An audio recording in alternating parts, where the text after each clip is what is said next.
firstly, most important thing, Matt, how are you? Man, I'm amazing. I've been at the coast, the east coast of South Africa. It's like really warm oceans. I've spent the past week here, been at the beach basically like every day, swimming. There's a lot of people here as well because there's a big surf competition happening. So I've been really enjoying myself the past week. How about you, Trav? How are you doing, mate? Yeah, not too bad. I've gotten over my sickness from being in Cologne. So I'm well, I'm ready to grind, and I'm pretty sure yesterday was my only day off for the rest of the month. So that's what we're here Hope you for. made the most of it. I did make the most of it. I watched Wimbledon all day. But here we go for SA Series 2 in Thunderpick. And I think, last time we saw Series 1, I got a chance to watch up until the very end. There's a couple of teams here will be looking to do the double. I think there's some very powerful teams that's slightly better than some of the mixture of other squads we have at this level. We've got a couple of matches that we'll be focusing on before the second shift takes over later on. We've got Isurus versus MILLE and Biru versus Pain Academy. And I know, Matt, you saw Pain Academy the other day. They're actually not that bad. They're punching above their weight at the moment. And I think, but for our first game, Isurus versus MILLE, this is one that's hard to predict because these Isurus players can often punch up. But I think that the main thing is the fact that both these two teams haven't really played that great lately. I mean, I did see Isurus yesterday in CCT South America against Yawara, and honestly, actually looked very impressive. Ataraxia in particular was in really good form, and then RZK had a great second map. So those two guys probably caught my attention the most. I mean, RZK ended with a 1.68 rating in the series. So they're going to need all their players to be at their best today because MILLE, I mean, they took a map off of Shinden, they beat Fluxo 2-1, they beat Bounty Hunters, Keyed Stars, Game Hunters, and for me, that echelon of teams is probably one that's slightly above MILLE on paper. So those are good results for MILLE to be trending upwards at the moment. I feel like this MILLE team, if they stick together, which is what teams at this level tend to struggle with the most, actually could be a pretty formidable outfit. Yeah, I agree. It's about time we see some of these teams just try and stick with it for a little while. In the South American CCT that we saw the other day, DRG was one of the highest rated players. He was looking very, very good in the early stages of the tournament. We've seen Ali play. I've seen Remix play quite a lot over the course of his career. Pank obviously has been around for a very long time. Been a bit of a naughty boy in his career sometimes, but he's still playing. And I think that there is some quality here. I am mainly just expecting it to come from DRG though, even though if he's not necessarily in roles that should prove that. From the teams he's been on previously, from the performance we saw from him the other day, I'm going to be focusing on him mostly, honestly. Okay, yeah, that's fair. I mean, I think he is calling for the team as well, if I'm not mistaken.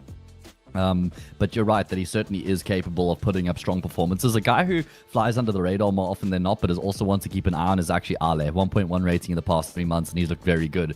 As we now flip things across here to Isurus, like I said, I saw his team yesterday. Ataraxia on the AWP is in really good form, and he's going to have to be at that level here again today if Isurus are going to prevail over MILLE. So definitely looking forward to seeing if Ataraxia can bring that. He also looked really good in pistol rounds in particular, so we'll keep that in the back of our minds moving forward. Dottie had a slow first half yesterday on, I think it was on Dust, but then he was really able to bring it together in the second half with some big clutches. But like I said, the entire team needs to be online and at their best because Isurus do come in into this game as underdogs. Yeah, for sure. I think, Deco as well is a player that's been around for quite a long time. Had that stint on BESTIA, went to Crew, now on Isurus. He's at 28 now. I think he still brings a certain, quality. But Ataraxia, as you say, he's been a name on quite a lot of people's lips when it comes to Argentinian Counter-Strike for quite a while now. He's only 24. And maybe you could argue playing some of the best CS of his career at the moment. Here is the veto, and this is the one thing that obviously, Matt, we talk about every single time with the veto graphics when they pop up in recent times. What does Cash do to the veto of some of these teams? Does it force some of these teams to play a map which they've never played before? The other day, I saw a team, I think it would have been in South America. Yes, I think it was. I think it was Keyed Stars. Yes, it was. Keyed Stars had never, ever played an official on Inferno. And because of Cash being in the pool and they're not ready to play it yet, they were forced into playing it, and they lost it pretty badly. This veto, though, it's 3 maps that both these two teams play. Yeah, I mean, doesn't seem like it affects them really all that much in either direction. I still haven't cast a Cash game, by the way. It seems like it's a map that I haven't really seen anybody perma-banning, but nobody's picking it either. And it's like, come on, guys, like, who's going to be the team to actually grind the map and immediately look to bring it to the table, have the confidence to be picking into Cash here? Because if you are that team, I feel like that's a way to kind of get whop on your opponents. So yeah, I'm hoping to see Cash become a bit more popular. I mean, obviously, it's a tale as old as time when we get new maps in the pool, whether it was Anubis, whether it was Train. You constantly have teams straying away from these maps and banning them or never really picking them. So I'm hoping Cash won't follow suit.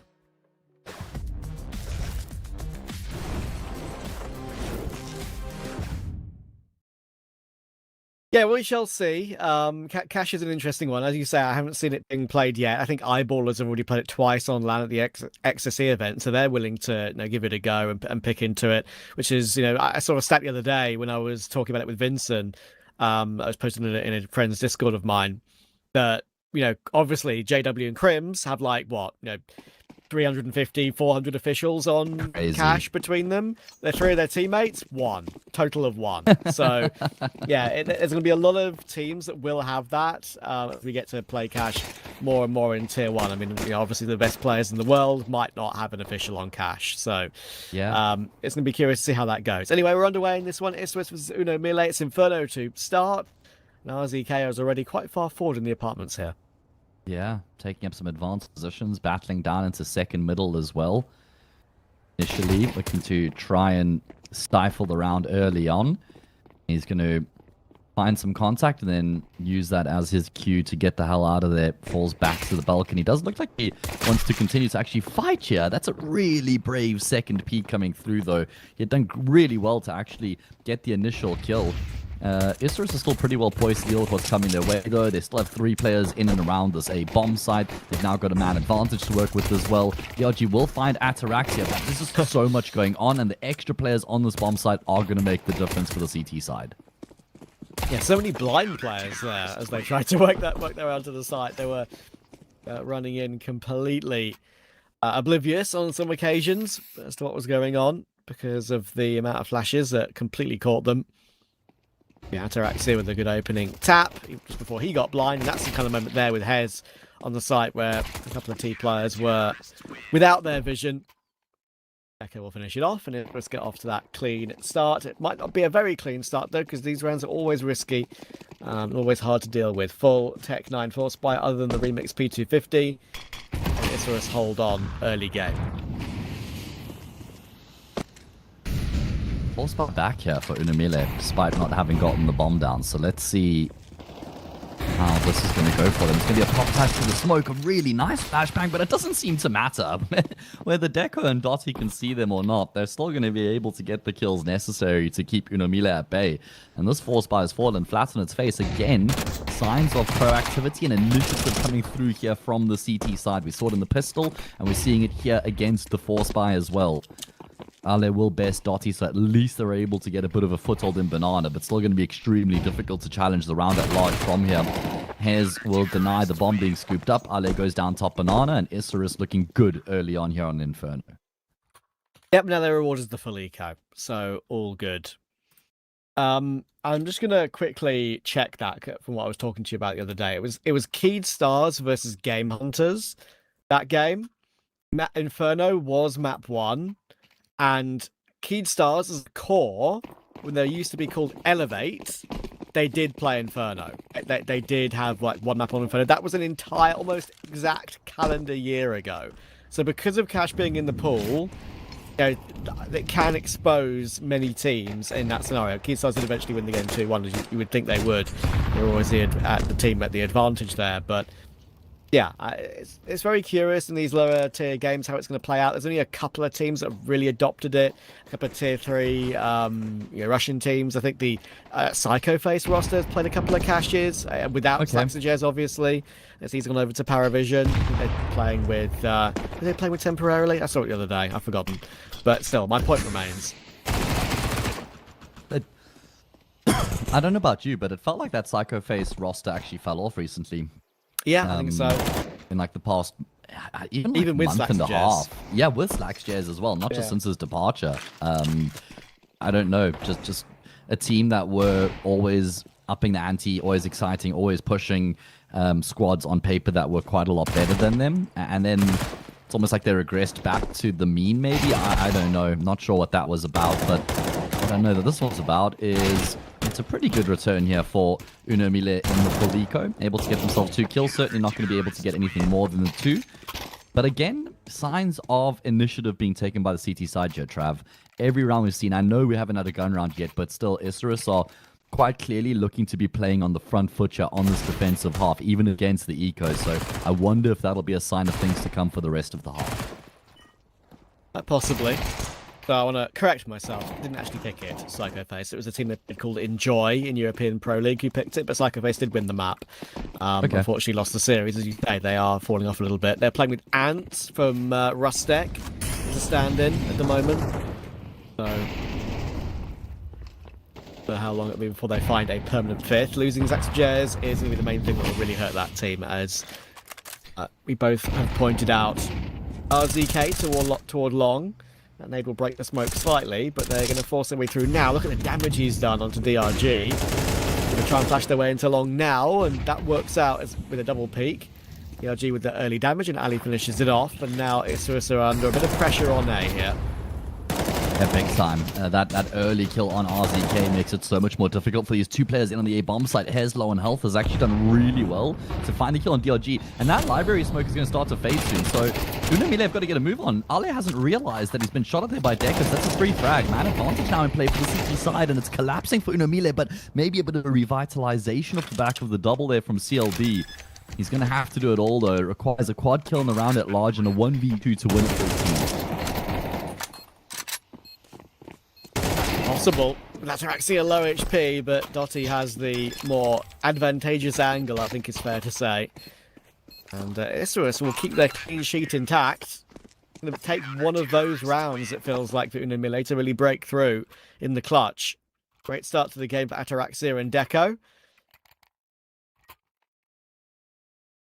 I feel like MILLE just kind of froze out in the round there. I feel like they had a big window of opportunity where they were just accelerating to the split onto the A bomb site, and for some reason they all just kind of froze. Like Ale stopped pursuing on the flank, or on the wraparound rather, better term to use, and then there wasn't the pressure coming up short that they needed.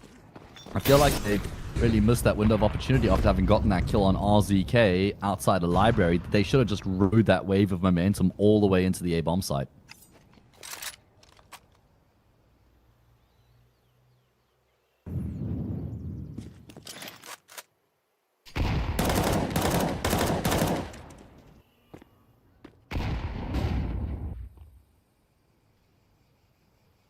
He plays around A at the moment for MILLE. Bomb in possession as well, but they haven't taken much space until right now. Some of the utility they're using to have a peek out from Boiler.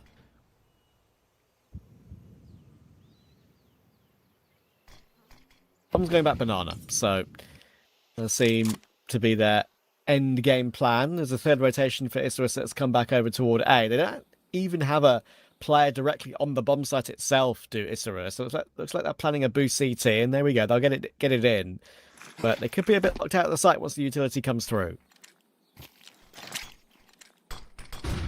Yeah, this smoke grenade's really going to isolate the bomb site. Sure, you got Dotty who's boosted up on top of the ledge here. Surely going to get hard cleared. Like, it's still shocking that in the big 2026 you'll see teams run into the bomb site, and not just pre-fired. Like, I'm running across that angle. I'm just literally spraying to the top of the smoke here. They haven't done that, and Dotty will punish. Is he going to get out of dodge? He actually is. That's criminal that he's been able to get that kill and survive. You know what's worse about that as well is that they threw the CT smoke in, the one that lands on that balcony that he was boosted up on, and it hit him. But they didn't hear. That's why. Okay. They didn't hear the sound cue, and Dottie could still see and frag over the top of it. So yeah, that's a frustrating one for Uno MILLE. But these sites, you all know, on Inferno are very easy to hold, even when you're at a two-man disadvantage. Maybe a 2v5 though is a bit much. HP damage is huge. How many can the Galil get? It's going to be 2 from DRG. Ataraxia now needs to deliver, and just the numbers are enough. The time is a bit awkward with the defuse, but as you can see, there's plenty of time. And Isurus will again make it 5 in a row to start the game. Not an easy retake there, even 2v5 as you can see. I mean, both of these previous rounds have been hotly contested, but Isurus doing an extremely good job coming out on top in both of these rounds that have, like I said, been really close. 2v5 there, I think, right? Really nice effort from Uno MILLE. 3 kills in pretty quick succession, but like you highlight there, just too much for them to sustain. Just eventually do get overwhelmed. Isurus remain flawless, but these rounds starting to heat up here as the game goes on. No surprise to see the tactical pause being called here by Uno MILLE. And they keep getting the bomb down in the rounds they're losing, and they've got the max round loss bonus behind them, but they've actually decided against going all in here. They're going to go for the half buy, which means a lot of utility, considering it's an eco, upgraded pistols across the board, armor for most players as well, bar Remix, he'll be saving for his sniper.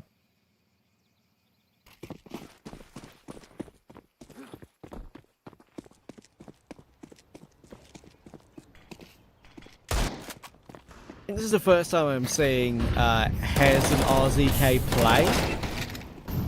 I've obviously seen quite a lot of Ataraxia, Deco and Dottie. But these two players are a new cover for me. You know, I've covered Isurus relatively recently last year, I think.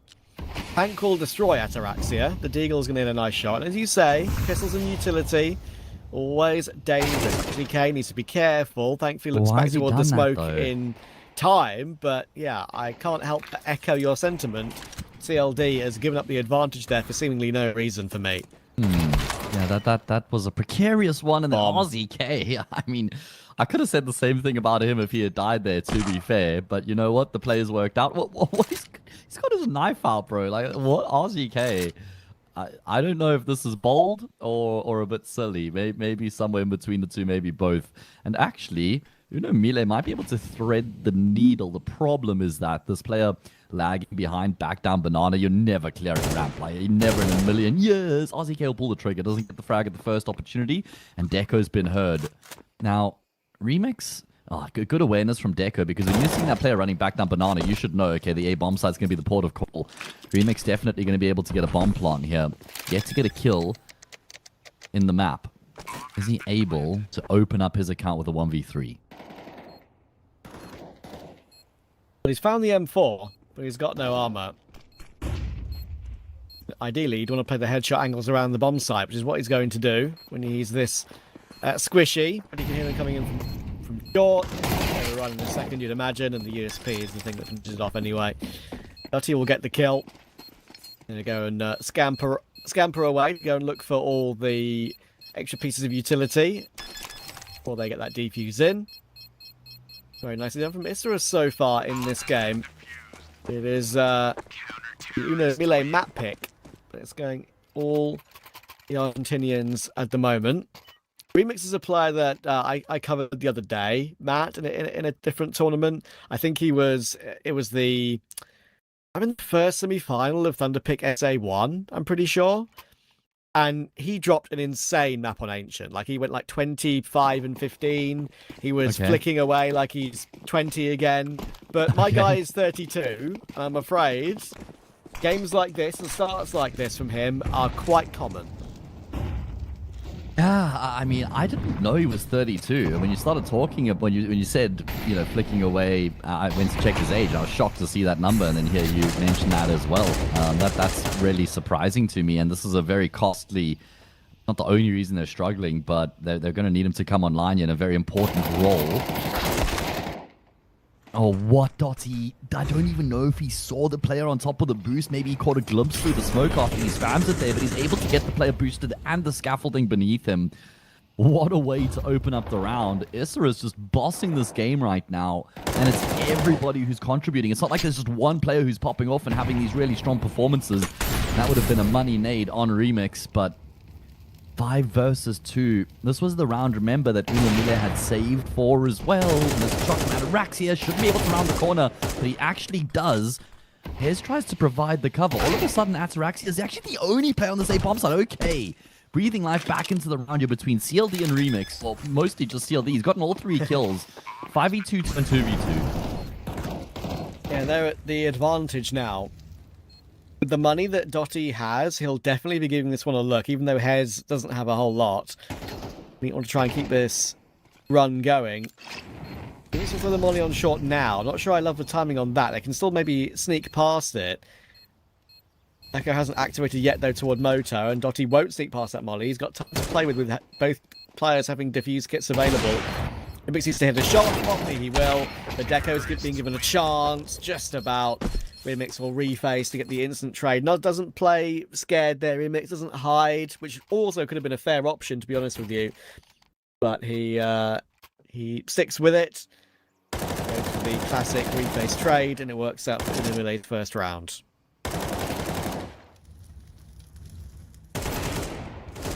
Yeah, Isurus are going to be kicking themselves a little bit there. Talk about getting a little bit overzealous. That's exactly what transpired in that round there, taking some unnecessary duels. Cost them. And that's a bit of a reminder, a bit of a slap on the wrist that they need to maintain respect. It's going to be a really frustrating round for Isurus to lose as well. Not just because it was 5v2, but especially with the start that they had in that round as well. MILLE, conversely, are going to be hoping that that's what allows them to start to build themselves into their map pick.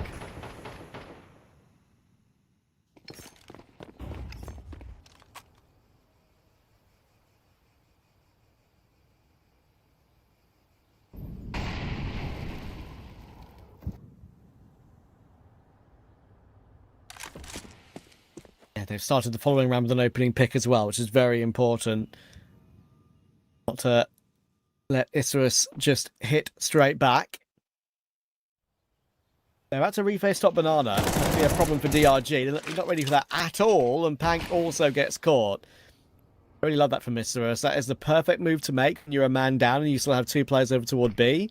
You may as well go searching. And now, Hez needs help. The corner of the A bomb site. He's going to get that pretty quickly because they have pushed down banana, immediately have hit Isurus here. They know what's going on, but they've lost Echo and RZK already. Now Hez, is he cleared? We're getting 2 kills already. There's a very good chance he doesn't get cleared properly, but Remix is always going to see him. Bomb dropped on site, doesn't know that CLD is already on the stairs near graveyard, the old graveyard position. And it was a good try to try and look for 2 kills there, but Ataraxia is now 1v2 and it's looking difficult. Yeah, it certainly is. A crossfire set up here between Ale and CLD as well. Raptor creeping forward. Is going to be able to win the first duel. No instant trade, but CLD is in such a pesky position. It's really difficult to read into this position. It's so infrequently cleared these days, and CLD will come out on top. He's really just been the lifeblood of these 2 successful rounds here for MILLE. Stepping up here for his team, delivering the goods, and now we see that momentum being built up here for the team who have picked the map. There's no money for Isurus. They're going to have to settle for the save. And this is where we now start to see MILLE, who I had as the favorites coming into this, coming online. Yes, sir. We need someone at Valve to fix that flickering wall outside T-spawn, because our camera paths pick that up. Fix the flickering wall. For flick's sakes. Exactly. This is attack. Isurus. Makes sense. They've got a bit of a weird situation with their money right now. Probably going to go for a half buy. As I say, this is the MILLE map pick. They do play it quite a bit, quite successfully as well. They got some decent teams like you've been mentioning, Fluxo. Teams with better name value they've found a way to beat on a couple of occasions. They've won in the 10 times they played the map, sure, against some lower tier opposition in maybe 5 of those games. They have a 65% win rate on their CT side, MILLE. So when they switch over, Isurus could be in a bit of bother with only having a 47% win rate for them on their tee. All right. We'll have to see how it plays out down the line. Can't imagine Isurus are too happy. I mean, they really should have just been 6-0 up. That it's now 6-2 with an anti-eco for MILLE to follow. Really start to build themselves into this game. I will say, looking good for Isurus across the board, right? Everybody between 6 and 10 kills. Exactly what I said they're going to require here. They stand any chance of actually besting MILLE, they're going to need the entire team to be online. Speaking about being online, that's what we're getting now out of MILLE, and able to get the kill on 2 of the 3 players over at the speed bomb site. Could result in a 3rd round on the board momentarily.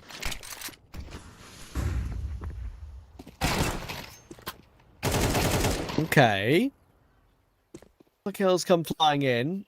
Thankfully for Ali, he's able to trade RZK speedily.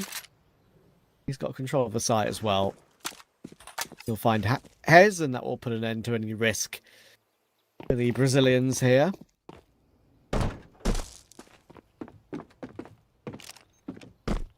Now, I was about to say, Matt, both Brazil and Argentina out of the World Cup, but Argentina said no the other night in crazy fashion. Yeah, I mean, I didn't actually watch the game, but I did see the result, and obviously when the goals were scored, and I've seen all the drama on social media as well. Yeah. Seems like a lot of unhappy people at the moment. Mate, it was going to happen. There's never a World Cup where there isn't happy drama. And unhappy people and drama. Yeah, exactly. So always going to come with the territory. Better for the competition, though, that, you know, ultimately we do still have Argentina moving forward. Would you say something about Portugal, though, Matt?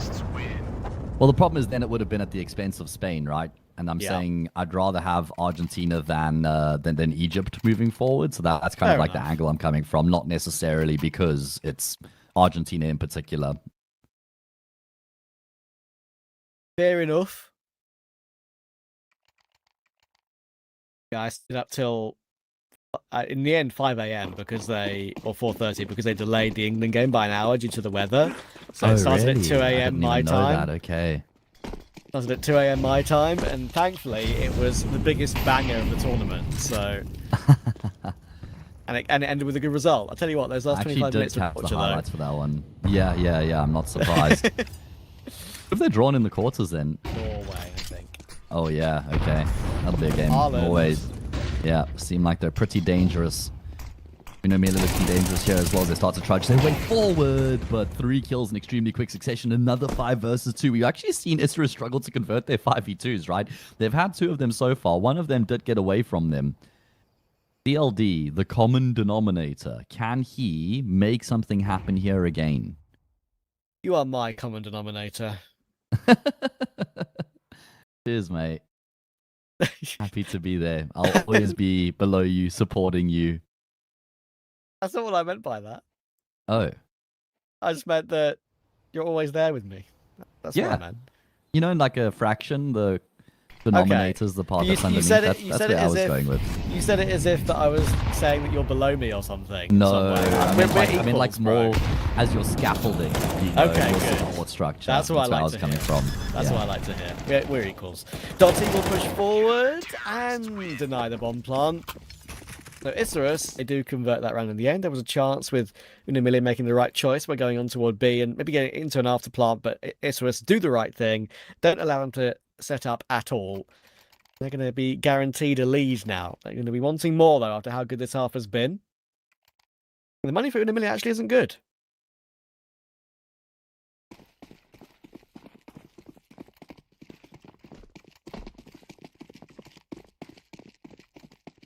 Yeah, it certainly isn't, and that's just down to the economic damage dealt in the rounds before that, right? In particular, that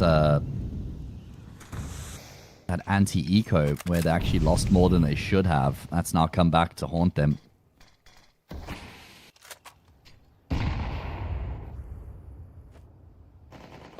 Seven 3, a real opportunity to get an 8th on the board for Isurus and kind of get their campaign back on track.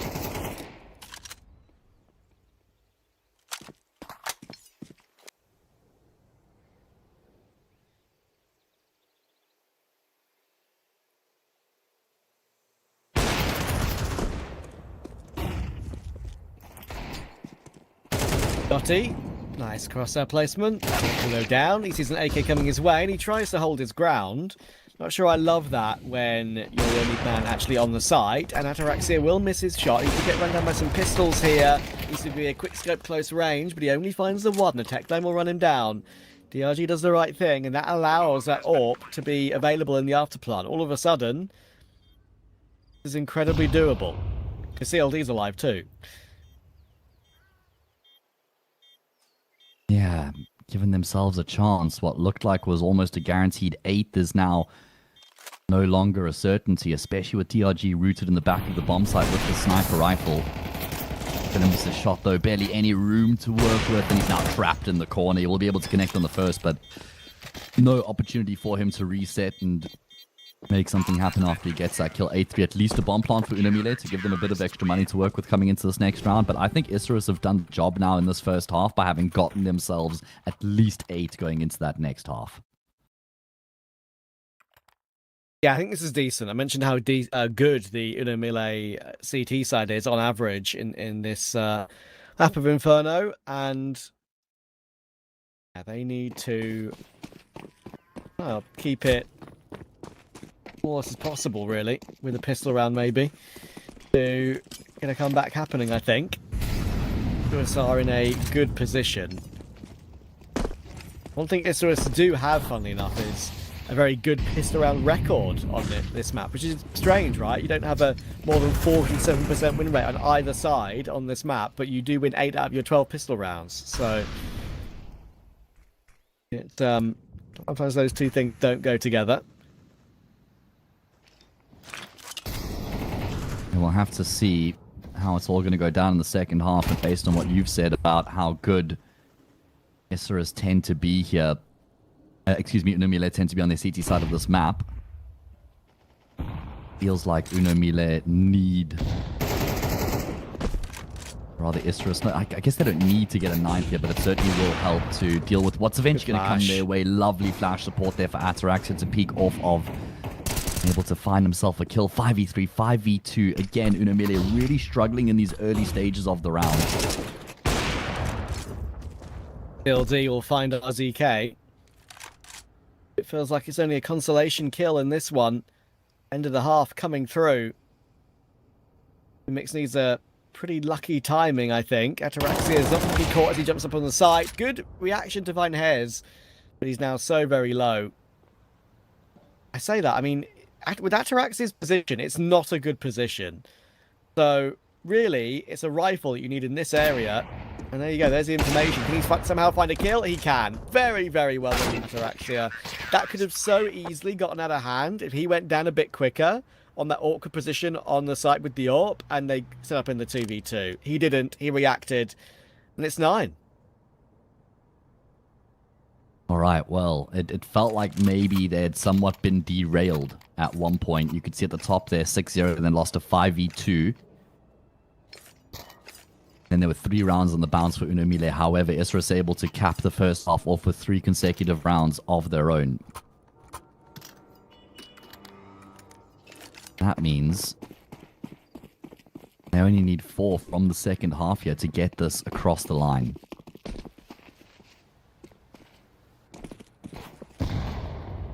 Then comes the aggression. MILLE will at least fight in his pistol to try and play on the front foot, but Hez is going to get the opening kill. They're going to be a push down banana as well. So many shots are being missed. That's the issue. Oh my word. Reload is coming out in the open, and CLD will finally activate properly. Dotty has a free kill in the back, but the bomb is lost around T stairs. They'll try and get out of apartments and fight from second middle instead. Will he be expecting to play on the close left? He doesn't, but not clean yet. Dotty can win this. DLD's down. And all of a sudden, he has the health advantage as well. DRG has picked up a smoke, which could be critical, but he goes for the fight and doesn't win it out. Another one going Isurus' way that shouldn't have. Oh boy, that is a really costly pistol round for MILLE to have gotten away from them. Feels like a pistol round was a necessity. One that's not going to work out. So now that means they're in deep trouble, and they're going to go for the 4 spy here to try and battle back. Failing this round though,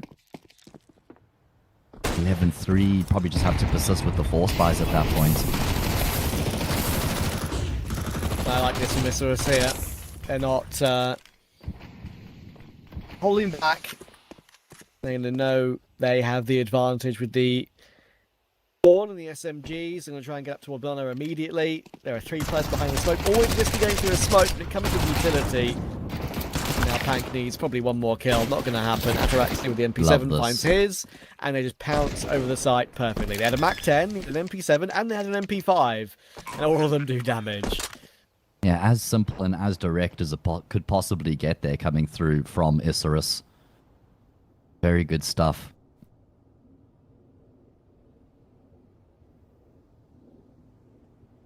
That's going to be an 11th. Well, my CLD just going to be looking to keep this from us in play. But Isurus, it's one of those games that you see them performing as well as they are. It constantly feels like there's going to be some sort of a twist in the tail.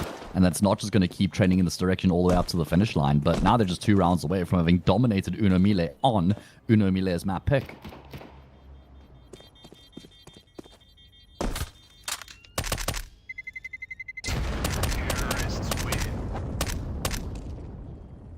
Yeah, way too easy.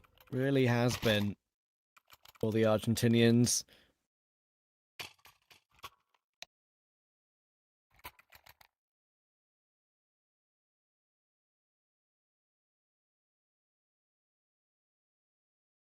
In this Thunderpick series, we've got a couple of pretty fun playoff teams that have been invited as well. You've got LP, BESTIA, Bounty Hunters, and Imperial. Imperial changing their roster finally after a very poor couple of seasons. That might be going for Sadzin, not confirmed yet from my understanding, but that would be a great pickup considering he did play with them the other day. From what I was casting, he actually did stand in or started playing for them, so we'll see how that goes. Great pickup for them. I think that's honestly one of the better players they could have gotten that's available. Yeah, and it now is very clear to me that picking up Levy was incredibly temporary. Like, there was temporary for a purpose of waiting till someone else comes on the market. Yeah, it does feel that way, fortunately. But a change had to happen. Something had to give for Imperial. That was just non-negotiable. This round, non-negotiable for Uno MILLE as well.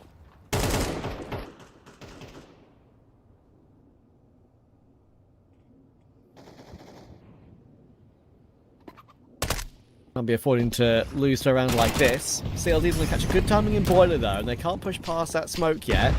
It's a little bit worrying. I'll get in control, but distractions elsewhere. Thankfully, there is a push from the SMG and the AK. Take top mid properly as a group. And Isurus are going to hit their 12. They've done everything right in this game, really. Even in that little streak of 3 rounds they lost, which was 3 in a row, right, from memory. It serves me correctly. Didn't cost them too much. DRG's doing a lot of damage on the default USP. Found 2 quick-fire headshots on the 2 players that were tagged up slightly, but still, expecting him to win this round now from here is impossible.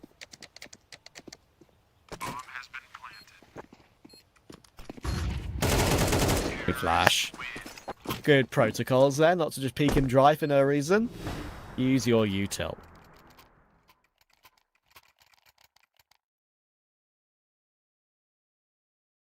Always good advice.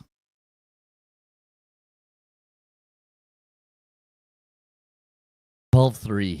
9 opportunities now to get this map and series across the line. Series. Just the map to start. Look at how those odds have flipped here as well. Completely turned the game on its head.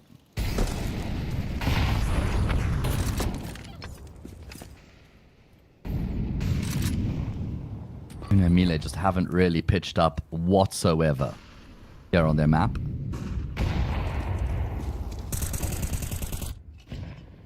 Been one-way traffic. Again, everybody online, everybody contributing in meaningful fashion for Isurus right now. Dotty even been able to make his way out of apartments completely unchecked and undetected. He will get traded. Pank making a play through the smoke. You have got Hez in position watching for it, though. He'll punish that push. Now, I wonder if this is going to force a change up in the approach up from Isurus. Arlen towards top mid. It's going to get one and done. Still no activation up banana from Isurus, though. It's probably because they're relying on RZK's position. Worry about Remix though. And that's the cutoff. DRG's also in position. He's to try and spin to find the 1v1 victory. And now, Ataraxia, the AWPer on the rifle versus Remix, the AWPer on the AWP. One player having a much better game than the other for good reason. Ataraxia, all of a sudden, it feels like he has the full advantage here. Remix about to pick into the line. What's the timing like? Is he going to get lucky? He's going to get very, very lucky. Ataraxia puts himself in a position where he has to worry about both angles. I would much prefer him playing from the back of the site there in a corner and just focusing on one so he doesn't have to switch between two. But either way, Remix is able to clutch it out and will save Uno MILLE for now. I was completely astounded by the fact that, was it CLD? Got caught by the piling of Dottie at the balcony. Yeah, I know, me too. I think it's just down to how early that play was actually made in the round. That's where the difference came in.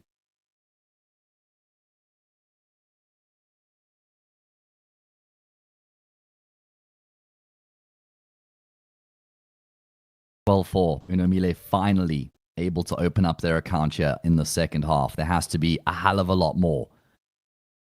And even if it's just in terms of actually improving the optics of the way the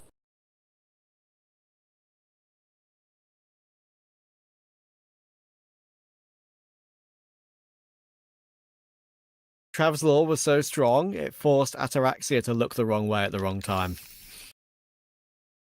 Crazy.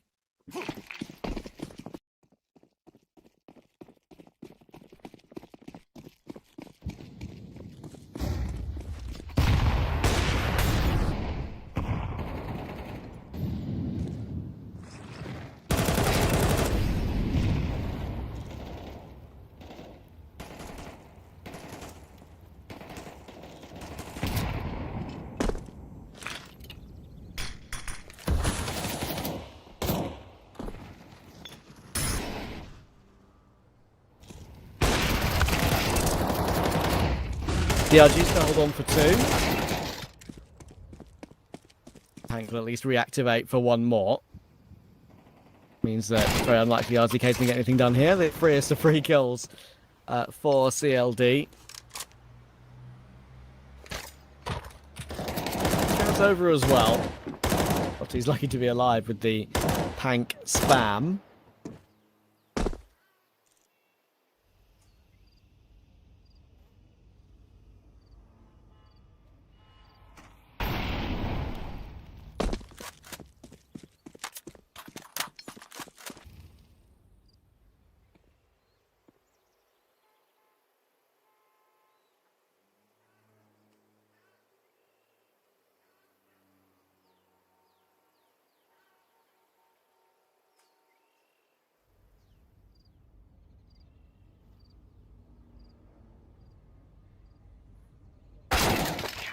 To not be allowed to slip away and save. So Pank will grab the kill. And now Isurus have no money. So chance for Uno MILLE to get a few more rounds on the board at the end of this game.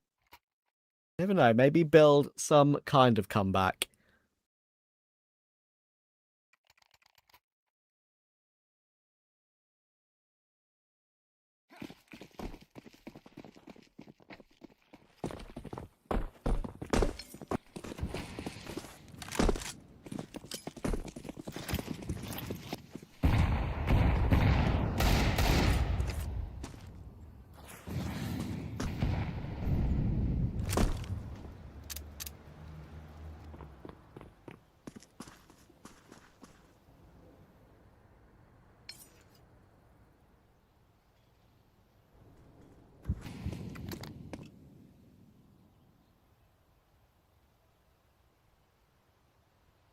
Eco, as I said in this one, a whole lot to be concerned about for the Brazilians. This is going to get dinked though as that boost comes through. Go for a cheeky little peek. Again, there's not really a great map from Remix. They may have won that 1v1 with Ataraxia, but that came down to a bit of fortunate timing. Very rare that Remix has a pop-off game anymore. As I was mentioning earlier, it's really just that one game that I covered in the previous Thunderpick. CRG and Pank will hold on to Banana.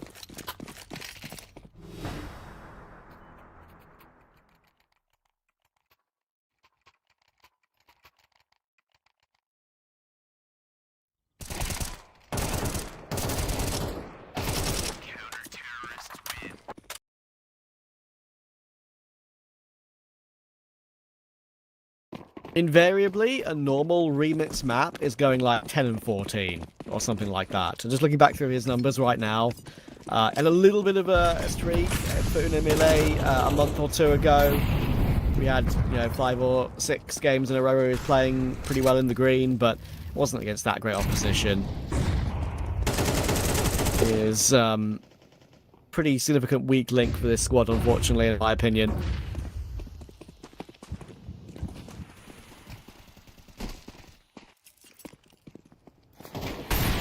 Hopefully, for his sake, he doesn't get caught here. RZK is going to take him down, though, and with Deco finding CLD, that's the site broken open, and that is most likely map over. It did not take Isurus long to close this one. Again, Remix getting caught, CLD left isolated because of that, and CLD will be thinking to himself, what more can I do? In this map, he's been a pretty imperative part of MILLE, even getting their 3 or 4 good gun rounds on the board. But as you can see, everyone in Isurus has played really well. Everyone is either positive or even KD. Gotti's going to finish it off. 18 kills for him, 19 for Ataraxia. Very solid map from Isurus. Not their map pick either. Very, very impressive stuff. And we're going to see if they're able to close this series on their map pick of Dust 2 coming up after this. It is a good map for MILLE. They do play it quite a bit. But we shall see. See you soon.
We're back for map 2. Isurus and MILLE will do battle on D2 to see if this series will be extended or finished here and now. Isurus with a great performance on Inferno, really destroying MILLE, honestly. Now their map pick is in. It's one that MILLE does play quite a bit as well. Isurus will start off by removing the kind of main man from Inferno for MILLE and CLD. A couple of rounds for them pretty much by himself. Full smoke and a flash available on Hares, Molly on Ataraxia. They've gotten their short control with an opening pick.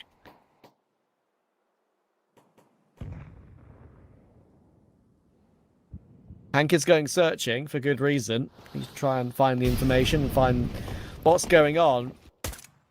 But Remix is under a lot of pressure, and he's probably in big trouble. He's about to get peeked from tunnels, he's about to get peeked from sight, about to get peeked from window. And they do the right thing in how they face him. Hank will trade Hares after he gets his kill on DRG, but he did his job in that position in middle. ZK will peek to help out even further. We'll end it with a quad kill. Starting the round and finishing the round. RZK and Isurus are off to a good start.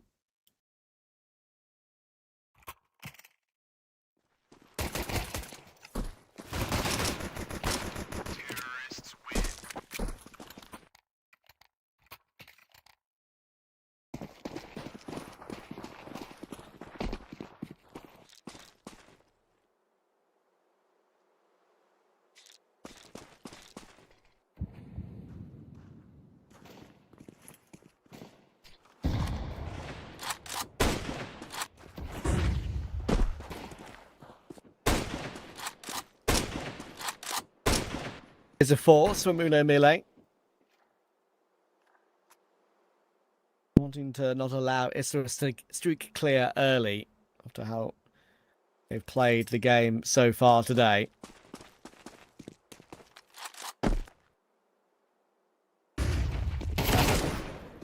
RZK will entry CLD though. Headshot angle is favourable, and RZK is taking matters into his own hands at the beginning of this game. 6 kills to begin already. Survive on 10 HP anymore. Ideally, you give that Mac 10 over to him and give the rifle to Deco. They're going to stick with it. Hayes will lose his life over toward long, but Deco does find his kill anyway. And with Remix dropping, there's no issue. With the low HP.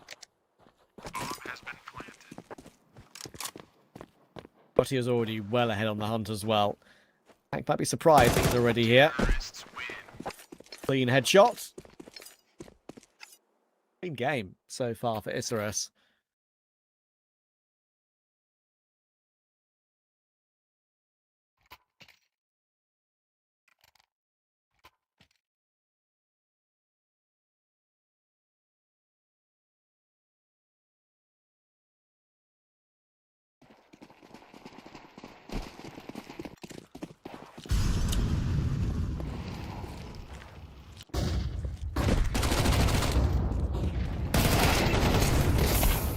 Rush top middle for MILLE on their eco is dealt with pretty nicely until a D comes through from Pank.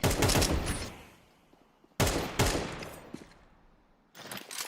a little bit careful here, so as not to lose too many members when they don't need to. Here comes RZK from the back though.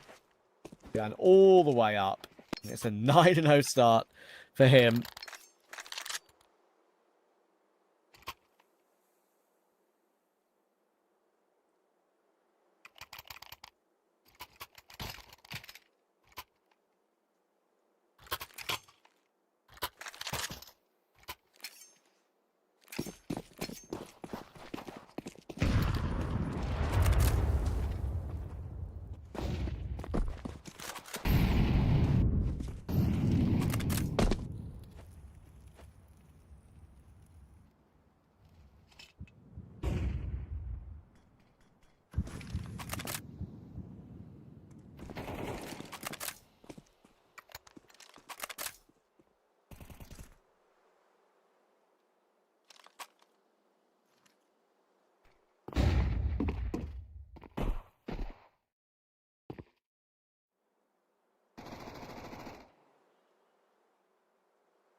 slow start to the round here for Isurus until they make the push through middle.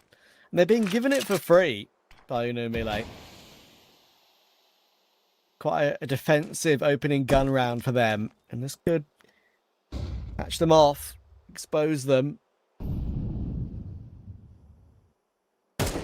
Here's the information. LG on that jump spot task to make sure he gets info of them out mid if they are. Pretty stock solid here, MILLE. And with Ataraxia finding DRG, not really much they can do on this site hold, you would think. Pank will get his. Relix goes down to Ataraxia, and this could not be cleaner for Isurus again here. It's so comfortable. Nothing going MILLE's way whatsoever.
What do MILLE have to somehow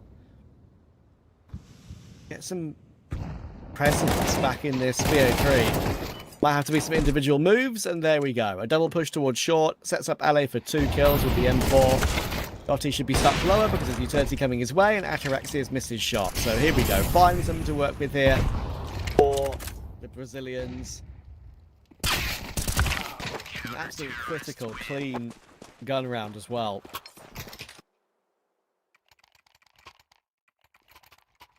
Only losing one player.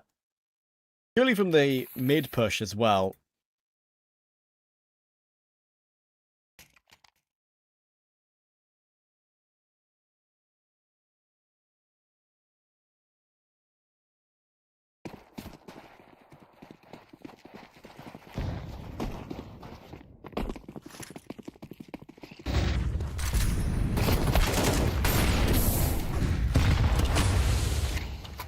The back of that though, straight away, if Isurus say, we see you, we're gonna stay aggressive. They go out long, Hez gets his kill, and he's done a very good job in managing to slip clear back through long doors. Keep himself alive.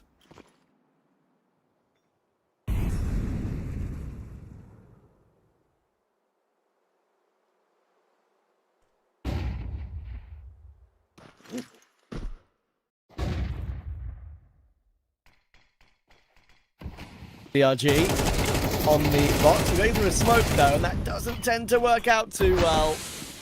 Yeah, that's the first mistake of Isurus of the game. They had a whole 50 seconds in this round still, and they've gone one by one through a smoke. Ill-advised, especially after they did so well to keep that opening kill and that advantage. Bomb dropped on B. MILLE are going to close the gap to 2. Unless Hez can just drop down from short or something and get a kill in CT, which feels very unlikely. I mean, even Ataraxia is getting... Oh, big miss! Big miss from Remix. The issue is Ataraxia was always getting flanked from T-Spawn anyway. See Ali making his way in that position. So they're never going to win the round, but Hez at least did get one more kill. 4 kills for DRG, once again showing how important he is to this team. Big miss from Remix again, though. I mean, those are missable. Those supposedly easy shots are definitely missable, but just more evidence of him just not being up to the races as an individual anymore.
This will finally force Isurus down to an eco. So MILLE will be closing the gap to 1.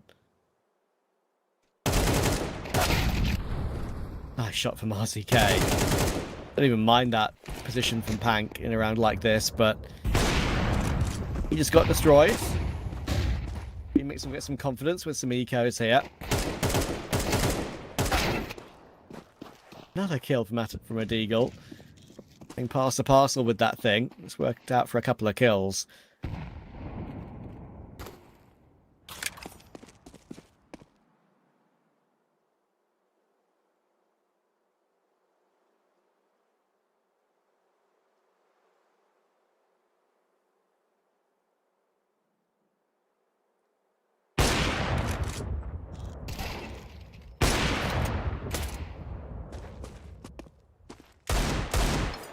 Oh, Ataraxia's flanked Remix. And he's got onto the B bomb site, you know. Partner's down. He's got 2 kills in the round already. It's now down to a 1v1. If he's smart, he can play a headshot angle on site. Or go best look for the kill. Catch him off guard. Maybe he can catch him off guard when CLD has to make the move through the window now. Oh, he's got 1 bullet left. He's got 1 bullet left in CLD. He was low on ammo too, but keeps his calm. Isurus will be delighted. 4 kills and a bomb plant. They're not going to win the round. That is the best case scenario. They would have ripped their arm off for that. You offered it to them beforehand.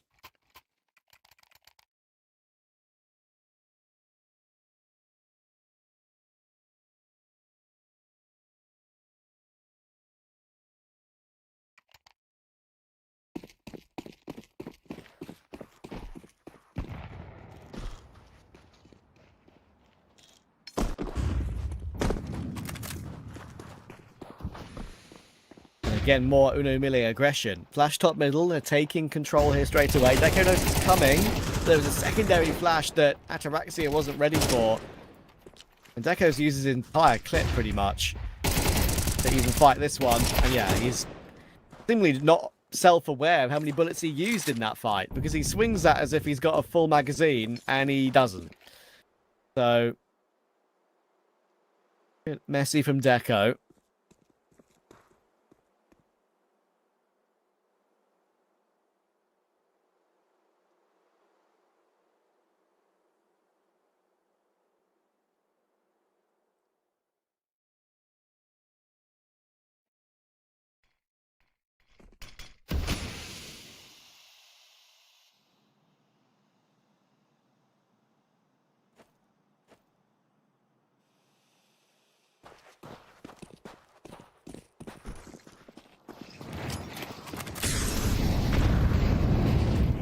The call for Isurus is a decent one.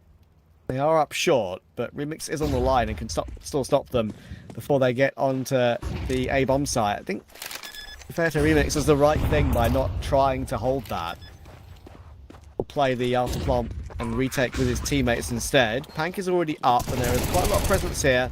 These fights are not going to be easy for Isurus, but RZK is delivering again. Who to find? Incredibly difficult. Smokey is good, he can play around it, but the thing is DRG, it's a very obvious place to look in that smoke. Ideally, we would like to see DRG maybe, or RZK, sorry, fall back toward Gandalf, considering with the bomb plant position. He doesn't though, so that'll give Uno Melee. He rounds to recover it to 4-4. Plant and kills in the last couple of rounds from Isurus will keep them able to buy, however.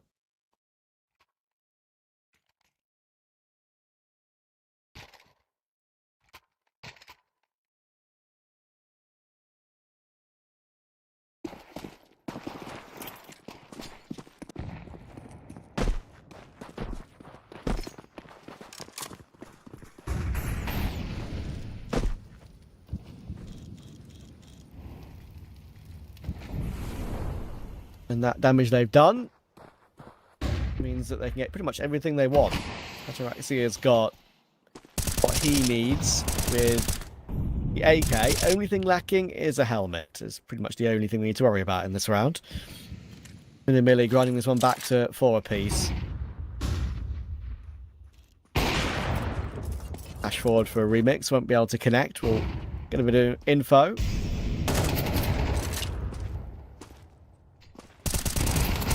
Hank will get one in middle before he goes down to Deco. Might be more of a fight with that because there are 2 players up short. It's very tight for Ale. But look at the damage to Deco. 7 HP on him. Ataraxia is 1 from his battle earlier. So it really should be a Uno Melee round from here, you would think. And I can welcome back Matt. Hello, my friend. Yes, hi, I'm back. Sorry about that, ladies and gents. Power issues then led to some internet issues, and well, Uno Melee, like you say, should be getting this round here. It's a really big kill out of Dotty to catch the flanker, though. ELD may be getting a little bit ahead of himself by committing to that play means there's a man advantage, but it's a bit of a paper tiger man advantage, and that's a frag on the full health player. There will be a trade out of Hez. Smoke denied Remix getting this kill at range, so it's going to be all on DRG here on this B-bomb side, trying to isolate these jewels. He's been dinked up, though, and now found. And Remix in the 1v2. Problem is he's got an AWP, so even though the Deco is very low on health, it's not like it's really going to matter all that much up against the sniper in this post bomb. Deco's going to find Remix, and that will close it. So a bit of a summary, Matt, of what you may have missed. At the end of Inferno was pretty comfortable. Nothing really to shout about for Uno Melee. Isurus dealt with it. Anacanta. Beginning of this map was a 4-0 start for Isurus again, and they were winning every single close fight, making all the right decisions of which bomb site to take, whatever time. There was not much rebuttal. It was even around where Uno Melee won a few in a row, and they had Deagles, where Ataraxia brought it to a 1v1 on the B bomb site and got a plant, had a fight, had 1 bullet left and couldn't connect against the M4 of CLD. That's really given Uno Melee a little bit more to work with in this one, it feels. But look at this is another example of how pacey Isurus have been willing to be in this game. The nade will surely destroy Hez though, and this time he gets punished for his early push. All right, well, certainly a lot more competitive coming through here from Uno Melee compared to what we got throughout the previous map. Good kill coming through there from Remix onto RZK. This is going to be a bomb plant here for Isurus. Melee gonna have to retake, but they've got a massive advantage here in the 5 versus 3 turn 5v2. Everything going according to plan here for Uno Melee. Only Ataraxia left and an impossible 1v5 for him. He'll go down empty-handed. Uno Melee going to tie up the scoreline here once again. Not much money in play for the T side either. So a real opportunity now for Uno Melee to start to get things going here and build themselves into an advantageous position.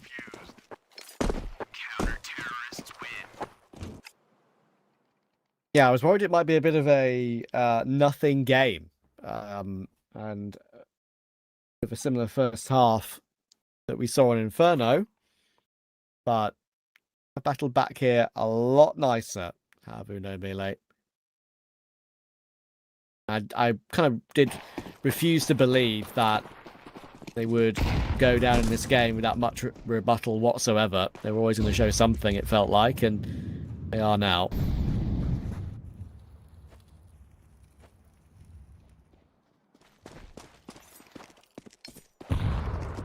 Yeah, I'm right there with you that it felt like MILLE were always destined to find a way to keep themselves in this contest.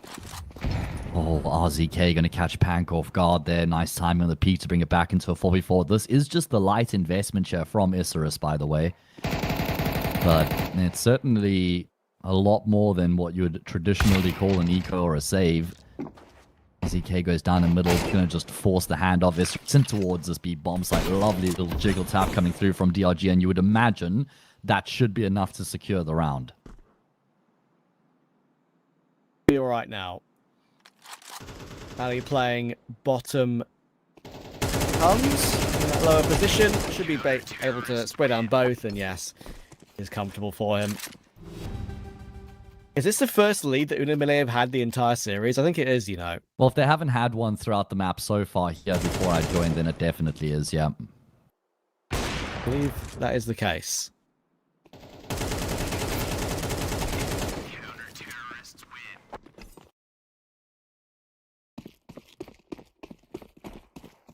All right, well, see if it's going to be a lead carried into the second half, or if Isurus are going to be able to tie up the scoreline going into their seating side. CLD desperately looking to try and backpedal to safety. Himself and Ale will combine. In fact, CLD does some damage, but it's Ale who's going to come away with those 2 kills. Very well held onto there from MILLE to be able to successfully deal with the threat that was being thrown at them.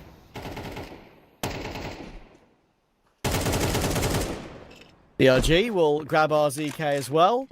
This is where this half is going to come to an end. And considering Isurus were 4-0 in front, they were even doing damage on some of their eco rounds earlier on. They were keeping the pressure high on MILLE. The fact that MILLE have won this half, I think they'll be very content with. Even though it's a map that's pretty even between these two, both play it, both win it more often than not. I have a sneaky feeling that we could still go all 3. Oh yeah, me too, and I wouldn't be surprised at all if that was the eventuality here.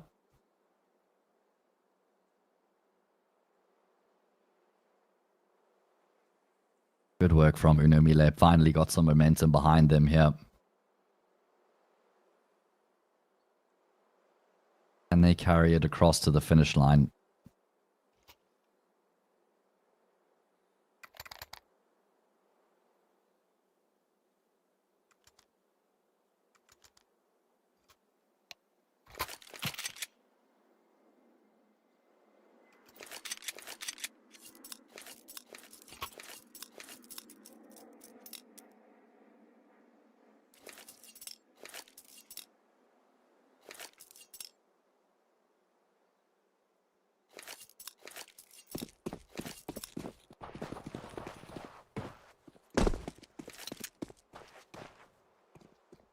Second half underway. Utility, plenty of it for DRG and Remix. Smokes and a couple of flashes. RZK's even got an HE on the PT side. No kit bought up. He would like to have seen that instead, invested into instead of the HE. But let's see what they've got in this one. We're up long here, CLD. Let's play close on the line. Joey's at that range. Isn't exactly perfect, but he's very lucky to get away with 1, and somehow he's gotten 2. Finally, the split comes through from short. That works out for a couple for Ali, and they managed to grind back an advantage, would you believe, and a bomb plant. Big moment here between Dotty and Remix will prevail. Important frag. That should be the kill that guarantees the round from here for MILLE. Truly shouldn't be any world where RZK is able to clutch us out, especially with them now knowing about his position, and Pank will be the one to seal the fate. That means MILLE now up to 8. So they've won 8 of the past 9 rounds here against Isurus on Isurus's map pick. So truly have assumed full control. 5 rounds away from tying up the series.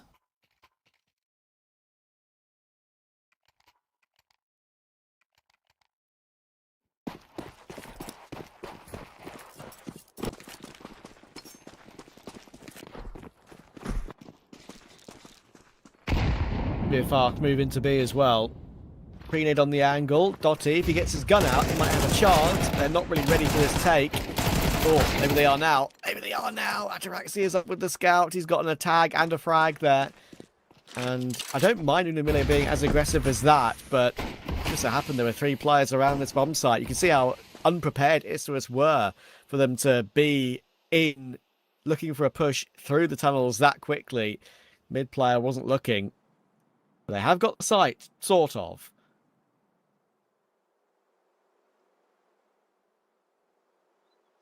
Yeah, you can see why you use the term sort of, because they're certainly not confident enough to commit to a bomb plant.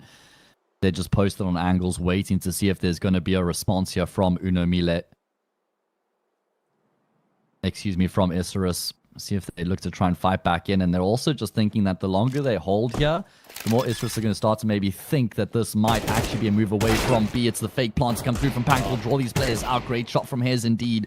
And Remix now having to duel with both of these players. Shots not really connecting, giving Remix a bit of a chance in the spray. He will find Hez, but a lot of damage done in the process. Ataraxia opting for the sidearm is just going to walk back into the bomb site. That catches Remix completely off guard, and Isurus have found success on the force buy. Yeah, I like that. It's that just aggression and assertiveness in the clutch to say, look, I know you've not really picked up the bomb properly yet. I know you're going to have to make the moves of throwing utility and shifting around the site, not wanting to make too much sound cue. I have a timing here. I'm going to use it.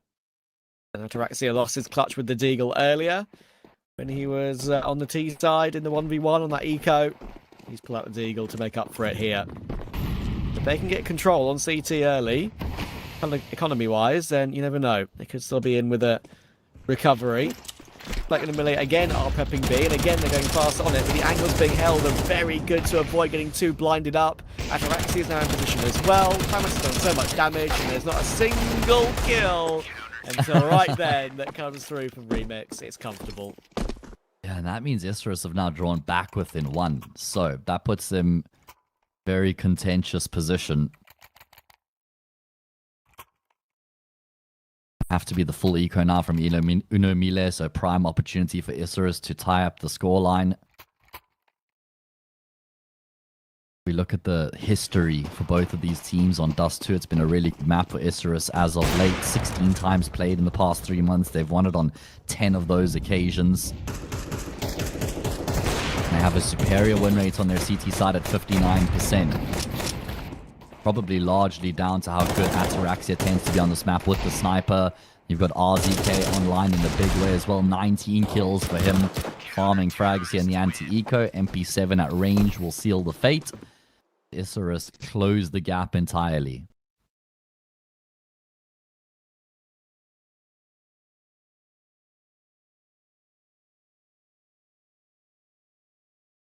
Yeah, they're under the pressure. In a MILLE now. I don't want to go into that bracket game already. It is the opening game, and of course the format in this tournament is this opening round into winners match, into elimination match for whoever loses, and there is an decider match too. So, not the absolute end of the world for MILLE if they do lose this game, but it will cause a bit of pain, and Isurus will feel way more at ease in the tournament to begin. I like the AK that Robbie picked it up there. I'll see who it is in a second. I'll come back to that moment in a bit, because RZK has shut me up, and rightly so. What a map he's having. 21-11. He started 9-0, by the way, RZK. But look at the pounce in middle. They're giving him no space at all. RZK finds one more. 3 in the round. And MILLE don't know what hit them. Yeah, that is a statement of a round coming through there from Isurus, that this is going to be a very difficult half here for this T side to try and finish off the job. They were sitting pretty at 8-5. That's certainly no longer the case. This is the gun round as well. This is Isurus going ahead. Deco top mid. Kind of checked by Ale, but frag will still come through. Now, Isurus have got a lead going into an anti-eco.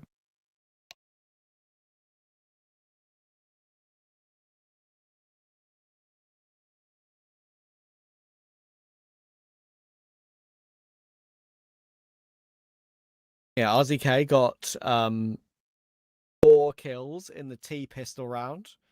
He got 2 in the following anti-force to start the round as well. Still alive, and then got a couple more against the full eco. So he was on a 9-0 start in this game. He's still kept himself very impactful. Yeah. I mean, I wouldn't say he's a guy whose name has really been on my radar from Argentina. And from the game I saw out of him yesterday against... Man, I have a lot going on at the moment. Yawara, mate. Yeah. Game against Yawara, and what I'm seeing against now even better opposition. I reckon this is a guy I'm going to be keeping an eye on, you know. We've seen Thomason potentially, there's been rumors about him getting by Legacy, right? Yeah, and that'll be a topic of conversation when we do our coverage for a different tournament, I think tomorrow. That's for sure. Because BESTIA are competing in that last qualifier. Like you said on the intro, Trav, South America really is our home away from home, isn't it? Yeah. Done a lot of work in the region over the past couple of years. And I like it because it gives us a lot of knowledge that maybe other commentators don't necessarily have because they haven't done the region, right? Yeah. So yeah, absolutely. And I think, especially when it's over such a long period of time. Yeah, and I like the knowledge of having that knowledge of knowing the players that aren't playing well, the teams that aren't playing well, that just make the numbers, and the teams that actually might have something. RZK does need to be careful here. It's a bit laboured onto Ale, but Pank got the opening kill, and that's what's made this situation a bit uncomfortable. As an M4's been recovered now on CLD. He's got Kevlar, by the way. Deco's going to try and take point. He knows what's going on. I think he realises the setup now. And a bit nervy here for Isurus.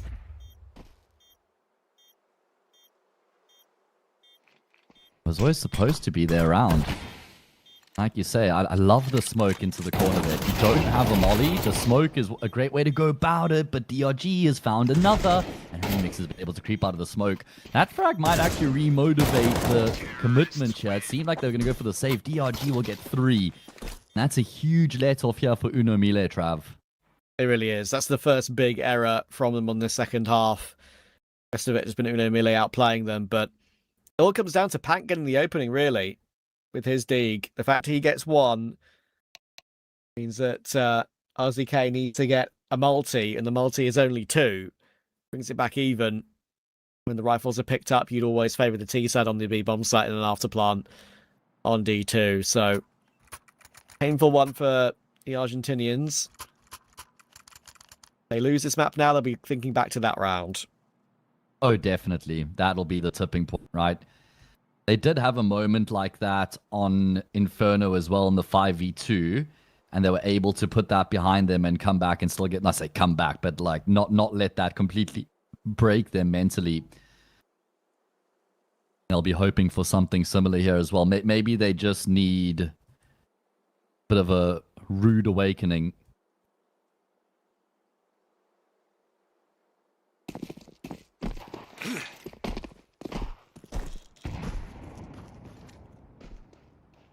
They do need Remix to hit some shots.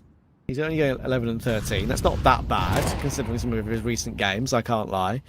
But, yeah, he's not really gotten many impact frags in this game.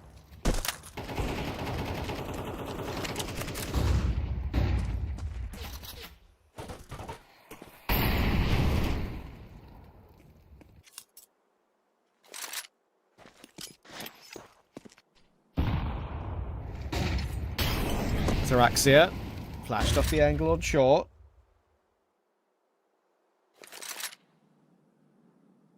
I'm gonna kind of retake long Isurus in a way. They still have Hez on the line. Ataraxia can now re-smoke long doors as well. That'll be right on CLD.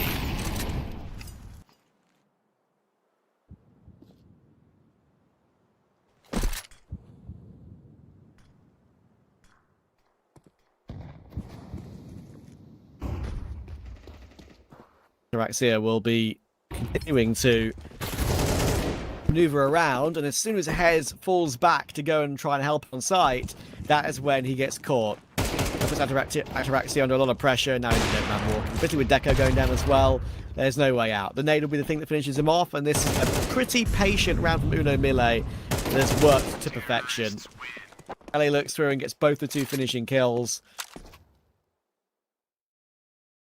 Just that delay of actually pushing out long is the big difference maker. His was a bit too impatient. Excuse me, impatient.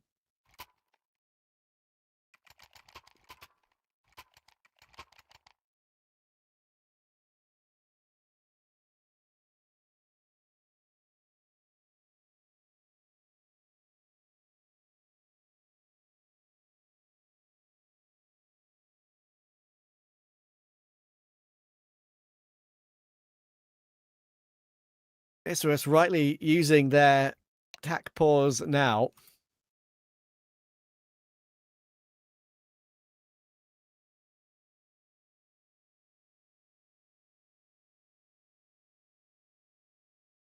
Money is getting whittled down.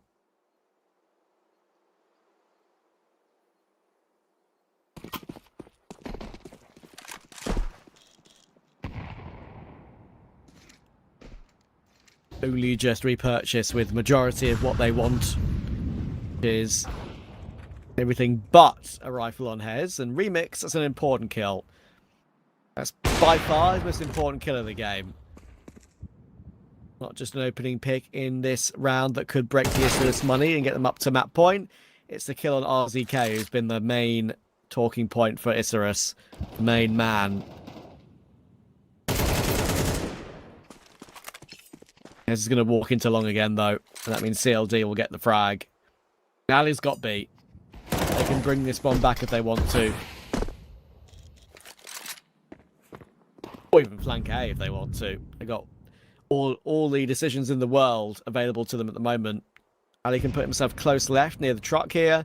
He can cover rotations coming down through CT, coming down through mid doors.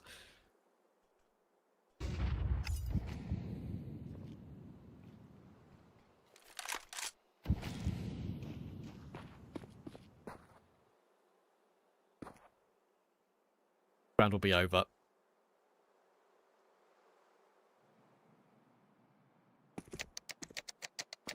Imperative save for Isurus now.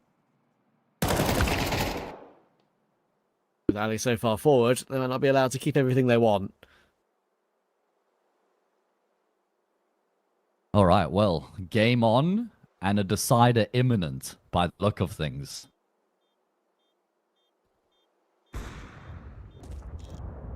Exit kills is what they're after right now. Dotty, he's going to struggle to survive. Ataraxia maybe carved a bit of a pathway to safety.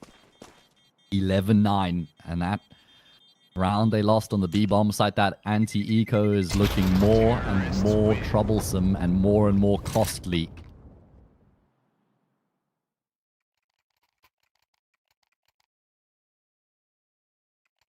What are we thinking, Trav? Is this going to a third? Yes. So too. It's unfortunate because Isurus had the game. They kind of had it there in their grasp. They knew they had a great chance to get into a lead on the CT side. And they lost been, that. 10-8, right? Exactly. And it was the Pank 1D entering B when they had the pistols. If he didn't hit that deagle, there's no way they win that round. It's only one kill I think he got in that round, but it's the entry that made the big difference. Yeah. Very true. Look at this, they're out maneuvering them again. Ataraxia's missing shot, and that probably means they have space to walk in. You know, the window peak will be coming through. Can't really pick that anymore with the molly up. And as you say, gonna save again. 12-9. I mean, there wasn't a whole lot going for Isurus here in this round. Ataraxia, I'm so shocked he's actually decided to hang around there. I thought that saving the AWP would have just been the immediate priority after he had missed that window shot, the second shot he had fired in the round. Hangs around, costs him. Yes, they've, lost 3 consecutive rounds. He'll get 2,900. It'll be enough for an AWP and Kevlar, only just. Isurus going to have to win 3 consecutive rounds to force overtime from here to tall order. Hez has at least gotten the AWP out of dodge. Okay, so we'll still have the sniper. Assuming he can survive, which he should. Talons are hunting Dotty. Dotty's just the diversion. It's like, come and get me. Come everybody, look at me. I'm in T-spawn. But Hez hasn't really been able to get too far away. Should be fine. 12-9. Yeah. Third map. Not just on the cards, but almost guaranteed. And it's MILLE who will have the advantage, I'd say, going into that decider with it being Nuke. It's been a really good map historically for them. Played it 8 times, and they've won it on 7 of those 8 occasions. So good luck to Isurus. They're going to have a tough time of it.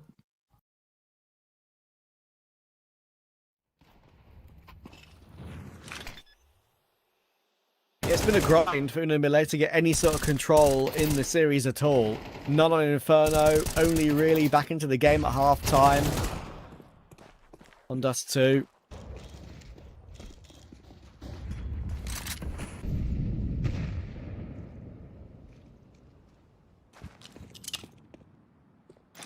If they can close this here and now.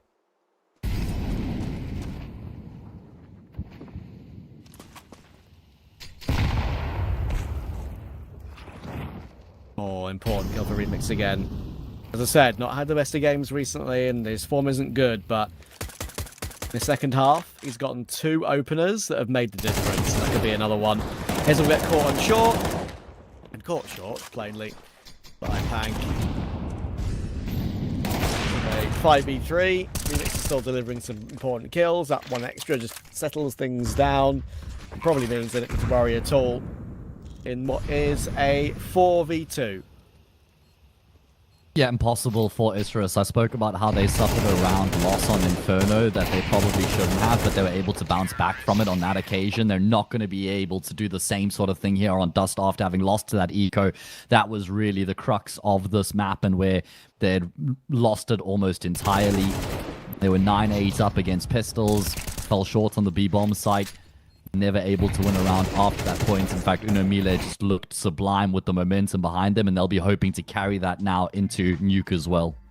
Yeah, for sure. I feel like that's quite likely because, as you mentioned, Nuke is their best map, and unfortunately for Isurus, I think they would have felt if they wanted to win this game, they needed to get it done 2-0, and they haven't. So concerning for them. They do play Nuke Isurus, but I just feel like MILLE have found a little bit of extra level now, and that's going to be tough for the Argentinians. Either way, we'll see if they're able to do that or not after the break.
it's a 4-hour gap.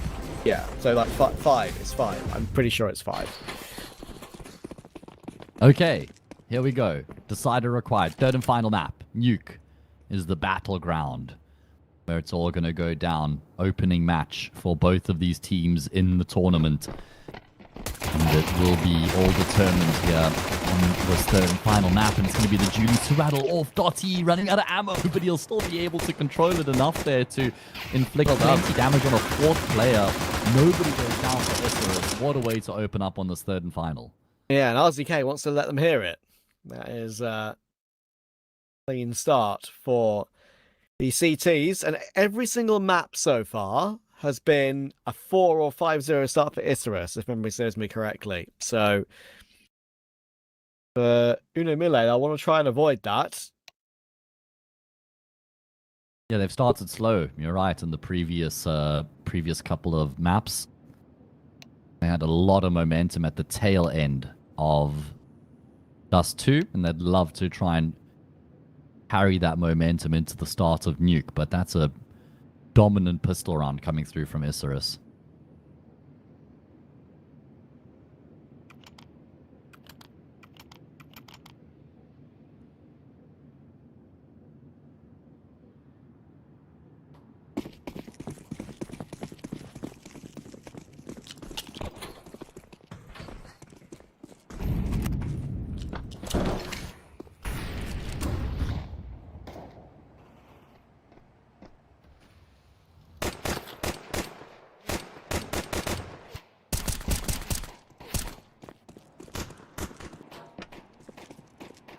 Full eco here for MILLE. Chance for Isurus to make sure that they don't suffer any deaths till the third round potentially.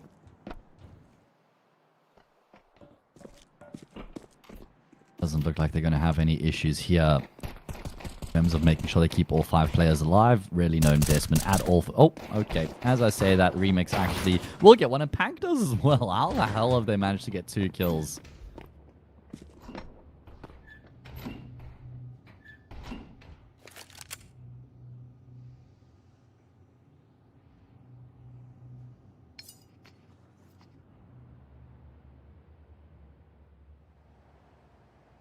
Odds on Pank getting another, Trav?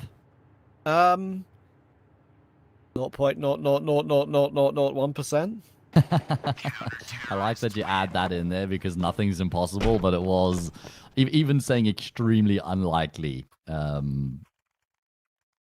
wouldn't have been strong enough of a term to describe that. 2-0 into the first gunny. Ataraxia has his AWP to work with.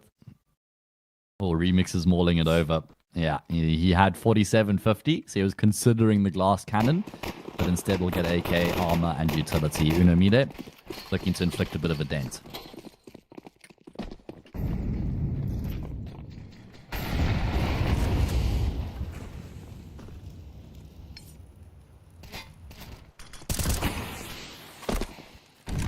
Okay, gets a bit of information of DRG on silo. At least a little bit of a pre-fire to show his presence outside before strafing back away through Mini.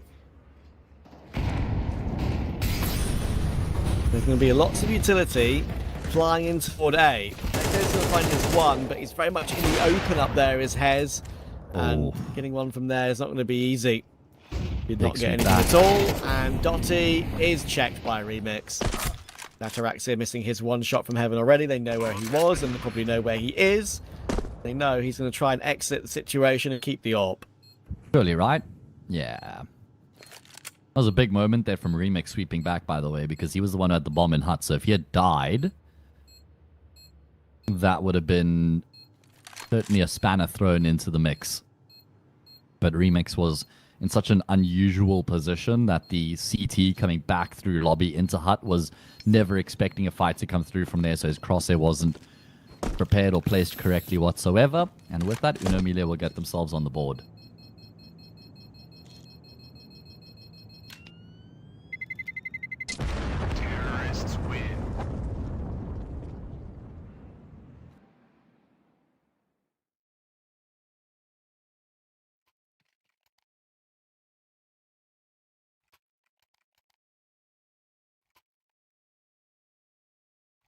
Of course, this is a double elimination tournament.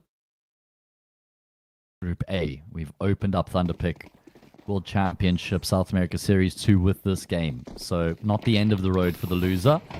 Biru and MIBR Academy, the other two teams in Group A. And I'd honestly pick the loser of this to beat the winner of that, regardless of who loses this and regardless of who wins that. Okay. He wins both his jewels. So good start there, albeit on the eco. I lie, it's a force buy.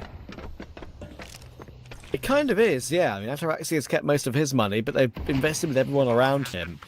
The fact that Dottie's got 2 makes a big difference here. Ataraxia, if they are able to get themselves back into this bomb site, does have a defuse kit. And the Molotov, I believe there, bounces straight off the bonds of RZK. It doesn't just get bottled, he gets headshot as well. Painful death for him. CLD will manage to remove Hez, and Ataraxia will get his one, but time really is ticking too low. And you think Deco will need to get the kill with the AK to really make a difference. Ataraxia can't make his way in. And unfortunately, they've kind of been baited into their demise there. That'll give CLD a free AWP to drop over to his teammate, Remix, and Isurus will lose everything. A good recovery from MILLE considering the way that the round had started. Seemed like there was going to be some trouble for MILLE with the initial double that comes through from Dottie, but I really like the fact that once they get that trade, once they get that kill on Dottie, they just ride that momentum all the way into the B bomb site. They don't hang around and give Isurus an opportunity to kind of like adjust and respond. Chance here for MILLE to get a lead and keep numbers alive, build themselves up some finances.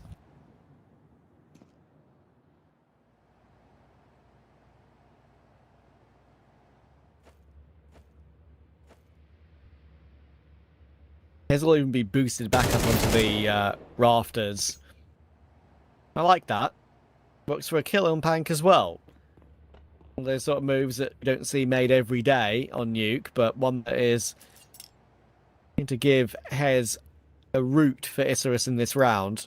Don't have any armor to go with that AK recovered, so that's the awkward part. CLD would like to avoid facing Deco on a headshot angle to make it an even fight. Now he's got 2 teammates around him, they should be fine. Molotov is going to be in a good position. That'll force the USP into the open. He's going to have to swing, but it does make them into Dottie. Pretty good job from Isurus to make this round so dangerous. Yeah. A lot of value being extracted from this round here for Isurus. 2v2 now. Dottie's very fast on the heaven flank. Yeah, they might not expect this at all. I mean, maybe CLD in the back of his mind. Okay, he is considering it. And unfortunately for Dottie, Hez has gone down, so he's not like he's going to be able to use that extra teammate as a diversion. CLD will lock it down, and MILLE do successfully get themselves a lead. They lose a few more players in the process than what they would have liked. However, they have now got their noses in front, and 3 consecutive rounds from them as well. CLD's got those new gloves with like the crane on them, I think, like the purple design. I might be wrong. Got a glimpse of him there. Looks pretty cool. One thing I was going to mention on Dust 2 as well, I saw one of the, I think it was one of the MILLE players, I'll have to double check, but I think one of their AKs is like a Scream replica, like it's got exactly the same sticker combination that Scream used to have on his AK that had like 400,000 kills on it or something. So, was that funny. A black lamb or a blue lamb? Well, I haven't seen the skinny game yet. I think this one here was a red line. It might have been a red line, but I do know that you're not wrong that there was a blue lamb that he had too. Okay, cool. Just making sure I'm not tweaking. Lots of damage done at the start of the round into a couple of these MILLE players, and despite Ale being as low as 17 health, he's actually still going to be able to come away with an opening kill. And look at how many of them are surrounding this B-bomb site. Just pounce on Dottie. Ataraxia in a lot of trouble. The double molly forcing him back. Ale will swing off the back of that. He continues to do heavy lifting here despite his low health. CLD is trapped, but it's so fine because he's just creating a diversion. Now, there's no world in which he gets out of this alive, but he's just buying more and more time, and he's using the aircon as cover. Eventually, Deco will be able to find the frag to put CLD down, but the round will go MILLE as well as they add a 4th to their streak. Not that inaccurate, the A1S. It is surprisingly accurate when you jump at players like that. You knew he only needed to connect one bullet. But yeah, the exiting Deco and Hares have done good work here.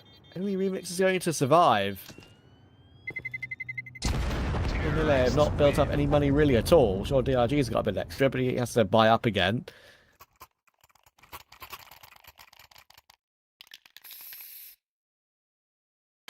Isurus are keeping them honest on what is their favoured map, MILLE. Might be the third map decider, but this is the one they do their best work on.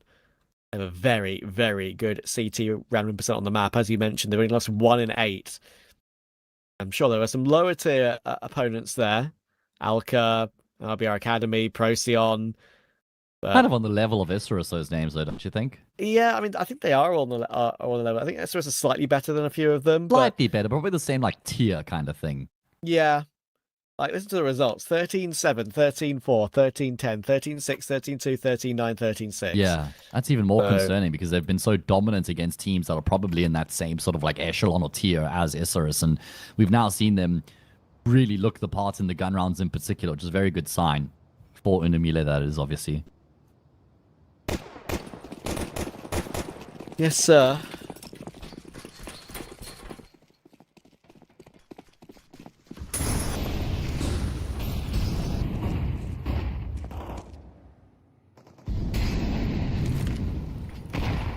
Well, it's a bit weird. A bit shallow, I think, on red there. It's meant to burn the corner, I think. But either way, it's done its job, and it's allowed Pank to force his way through outside. It's what catches Deco after his push through into Secret to take that position up a little bit quicker. Now that is completely lost. Head's going to be flashed out outside, and even though one player is half blind, there was 2 in that position, and makes things very difficult. Raxi has been seen at the back of A as well, and there's probably not much he can do. Oh, wow, and great awareness there from Remix as well to not get sucked into the attention that they're putting in towards the back of the reactor now. This isn't entirely necessary. They knew that he was there. They could have just actually foregone him entirely and made their way down the vent. They decided to actually try and stand and fight, and eventually they will uproot Ataraxia. 5 in a row now. And although there's only 2 players that survived there for MILLE, it still feels like that's an extremely convincing gun run from them, just in terms of how they open up the round, the control they get, the direction in which they travel, and the way that they finish off the job. So Isurus now finding themselves in more than just a spot of bother, and they're going to persist with their investments here. And I think that's down to how much damage they've inflicted in these rounds that they've lost. They really want to try and win one back to break MILLE's economy, but this is a big risk-reward factor here for MILLE right now.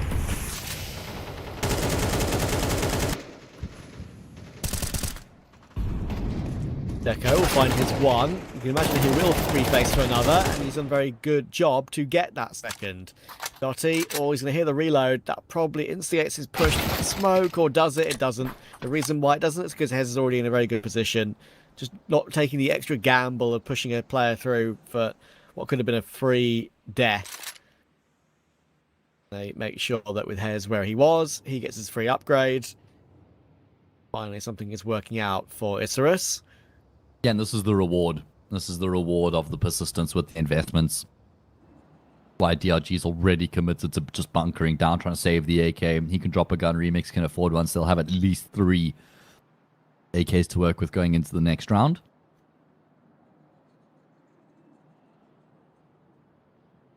(5-3).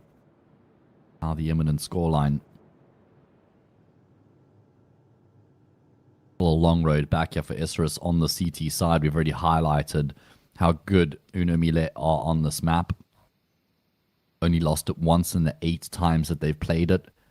You look at their stats as well. They've got a whopping 75% win rate on their CT side. That's insane. For like, especially having 8 maps played. So it's not like it's a tiny sample size. No, it's the main number I noticed when I looked at it earlier, and I was going to bring it up a little bit later on. It is skewed slightly due to the fact of their level of opponents they've played, right? I mean, they've played Keydstars twice.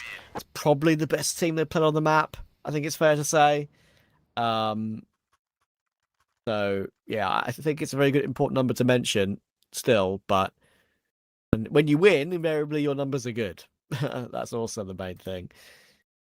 You push it back 6 months, there's not even any extra results. It's still the same 8 games. So there's a decent, as you say, decent representation of their 3 months on the map.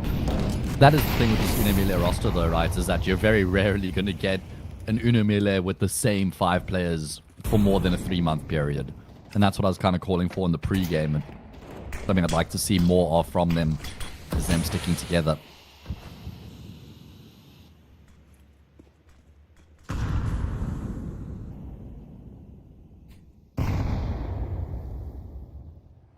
Yeah, I think that's a totally valid call as well. LZK will find Ali, and Deco does pop his head up from secret. He makes it a nice shot on the AWP with a headshot to take him down. But still a man down. Great song. Not sure I'm familiar. By Rihanna. Man down. One of her lesser known ones, I will say. But it's a good one. Okay. I'll have to give it a listen. As per Trav's recommendation. I don't know why I just thought of it. Probably because it came off my playlist like a month ago or something, but... Correct, he's got a nice angle. Does miss the shot, though. The way he was holding his crosshair with the AWP there was kind of aimed at legs. It does depend which angle they move through heart, or move through lobby, sorry, I know, but still. And that miss does give them a space to push down into B. Hank has got double door control, sort of, or control room control. Doesn't have double door control with the molly in that position. Ataraxia is trying to sell a bit of a fake. They want to try and force them to focus on him, and it kind of works. DRG only goes 1 for 1. Ataraxia finds his 1 kill, and Dotty clears Pank nicely. So, Gap is 1 again. Yeah, very good fight back here from Isurus, and a much needed battle back coming through from them as well. Felt like the map was kind of getting away from them with that 5-round streak out of UNO-MELLE, and now they've successfully broken the T-side's finances.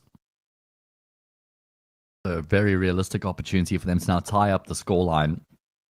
Quite surprised to see DRG actually having invested as much as he has, and maybe that's just because he wants to get the util, or maybe it's because they want to go all in. I mean, this is unorthodox because they've lost 2 rounds, so they've got a 2,400 round loss bonus behind them, which means that a save here would have given them everything they needed in the next. This is an intriguing choice. It's not like there's really a big financial reset available to them if they get this round over Isurus. It's not like they're going to be breaking that CT side economy. So not entirely justifiable, this one. Big risk. Maybe they think to themselves that 5 on T side is already good for us, with the numbers we were mentioning earlier. But I agree. I'm just trying to put myself in their shoes and their brains for a second. Sure. AK recovered for DRG. Ataraxia, pretty awkward, the glass not broken. He does connect his shot with RZK in support. There's no problem. Even the little jiggle USP tap does connect 1 bullet. He makes a good headshot. He's playing okay on this map, it has to be said, after my criticisms of him earlier. What? I don't know why that AWP looked like it was... See that for a second there? The AWP looked like it was completely goofy in the hands of Ataraxia. I don't know what was going on with the V model there. Either way... I think it had some, like, sway or something. Yeah, it looked like he'd like switched hands and he was mid-inspect or something. I don't know. It was weird. Either way, he will hit the quick shot and get the kill. I'm going to go back to the Thunderpick stream and see if I can see what I saw. Okay. See what you saw on the seesaw. Me, it was Saw. It's been a while since I've been on a seesaw. While you were watching Saw their way through the Yaddle's BESTIA. I don't know. Jaws? There's no... Yeah, I was trying to keep going with like the C and the Saw. Oh, okay. This is where UNO-MELLE have to pay reparations for their aggressive decision-making with their investment in the previous. This is where Isurus should be able to get their noses in front without much of a problem. It's going to be a big collapse towards us, a bomb site. 1 frag found, but it's going to be a great lockdown from Hez at the back of the bomb site. dancing around the reactor very nicely, able to isolate the jewels. It's a money nade there from Ataraxia as well, as Isurus will glean the lead as they go up 6-5. It does feel like they need 7-5 though, as we've already highlighted. MILLE have an outstanding CT side on this map, so 6-all, surely not going to cut it for Isurus. You think not?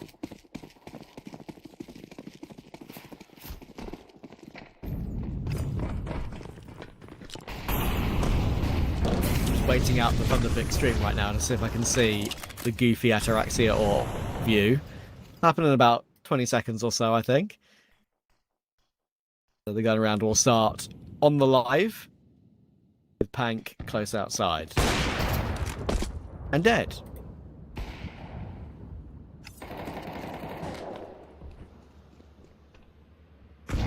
Yeah, Ataraxia really has been a money player for Isurus lately. Especially on the CT sides, as you tend to get out of offers. Hasn't had the best series, but he has been impactful. RZK was the man on the previous 2 maps. Struggling here on Nuke at the bottom of the scoreboard for his team.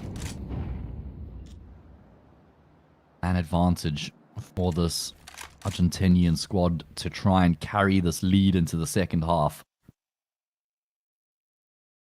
There's the reason. He was left-handed model mid-inspect when we switched to him. That's why it looked like it was a bit strange. Okay, that's exactly what you'd speculated as well. Take those. Up toward heaven we go for Uno MILLE. 3 players, in fact. Maybe make it 4, you know.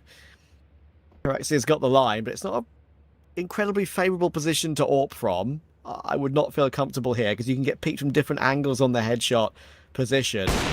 They work their way forward, and because of that, he does miss the shot. They're going to jump their way down. They don't know about Hez. That's the main thing. And he's going to get one. Sprays down a second. Again, Hez on the bottom side doing a really good job. No. But Ataraxia misses again. They're going to need RZK. They're going to get him. No problem. CLD's got no time. No time. He's going to be swung and removed by a combination of RZK and Dotty. And Isurus, they've done well. They're going to be up against it in the second half, but they've got a lead. Yeah, they've done very well, have Isurus, to consider the fact that, or when you consider the fact that they were down 3-5 at one point. Was it 2-5 even, I think? The fact that they've been able to win, yeah, it was indeed 2-5, as confirmed by the summary of the rounds at the top of the scoreboard we just had on the screen. Ooh, excuse me. I don't know if that belch came through or not. I don't think it did. You're okay. We take the audio through TeamSpeak, so there's a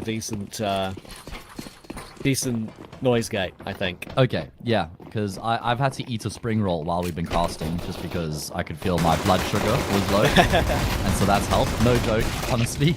Anyways, CLD, no joke with the Julia. It's DRG, excuse me. The other 3-letter player, named player on Uno MILLE. There's a good response. What was a brief 4 versus 2 now turns 2v2, and they've successfully made their way down the vent. They've got the kill on Ale as well, and it's now only Pank left remaining to have to clutch yourself for Uno MILLE. Yeah, and this clutch doesn't seem all too likely. Ooh, nice click on Deco, though. Ataraxia 3 kills deep in this round. I can try and catch him on a timing, and Pank was looking. That was dangerous, but Ataraxia, once again, proving how good he can be. Even on map 2, he was still okay. Played pretty well, even in defeat. A very good series Remember what I said about him in the overall. pre-game as well, in pistol rounds, right? I mentioned, because I'd seen it yesterday, that he looks very sharp in pistol rounds, and he's delivered here for his team as well, as he gets himself up to 16 kills. You know what's crazy? I've just looked at the scoreboard for the first time from map 1. Okay. He top fragged the game. He went 19 and 13. Dotty went 18 and 20. RZK went 15 and 12. And Deco and Hez got 14 kills apiece. Dotty got a 1.58. Ataraxia got a 1.12. He got the most ADR and the most kills in the game. And he's the lowest rated player by quite a way as well. Hez was a 1.27 and Ataraxia was a 1.12. Yeah, Insane. rating 3.0. Some of us still don't really know exactly how it works, but hey, number high mean good, number low mean bad. That's the interpretation. Nice and easy here for Isurus. No blood spill just yet, and Hez and Ataraxia will combine to take Pank down, so it's flawless from Isurus. They now have... This is a 7-round streak from them, by the way.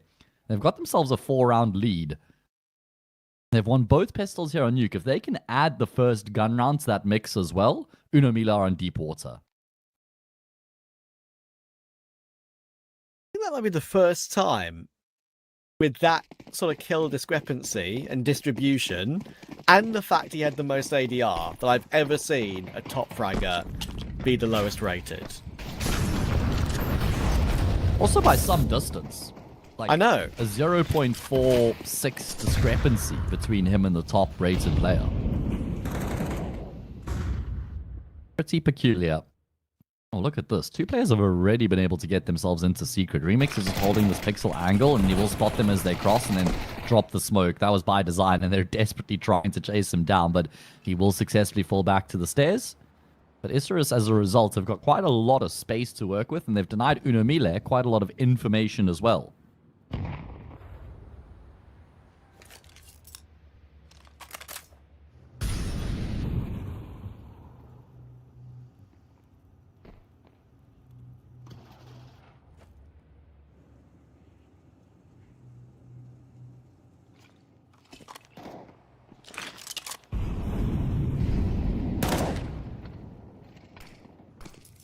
Remix is going to, again, see the information.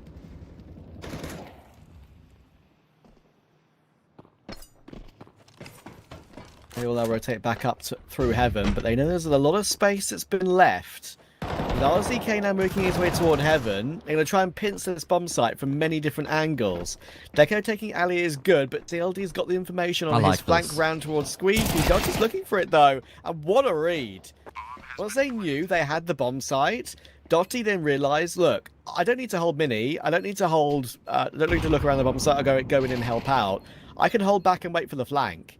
And he did that, and it worked out.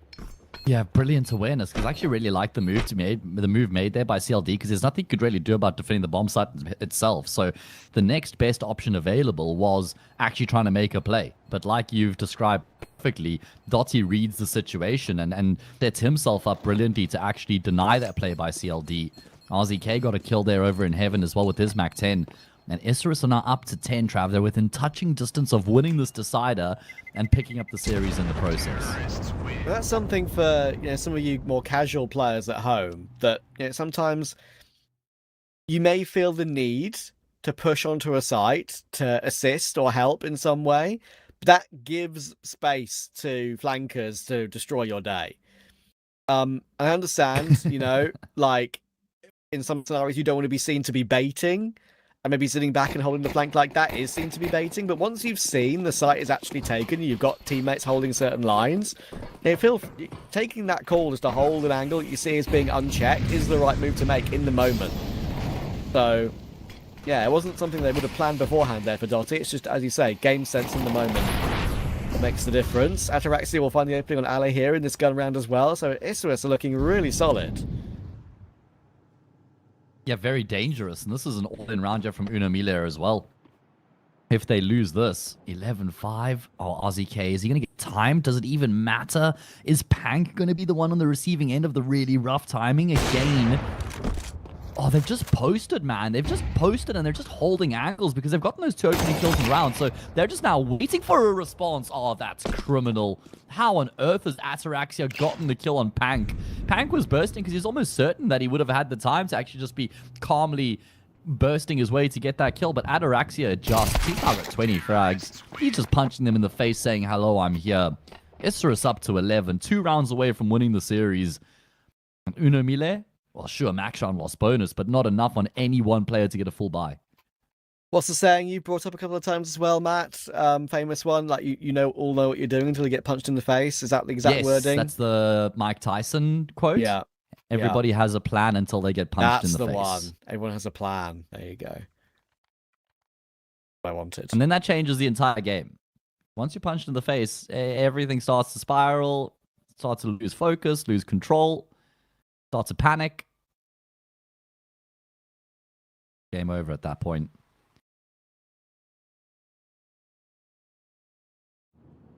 He was a really scary guy, actually. He spoke about, like, eating people's children and wanting to kill them in the fights and wanting them to feel the pain that he's felt, wanting their children to watch him kill them. He was like...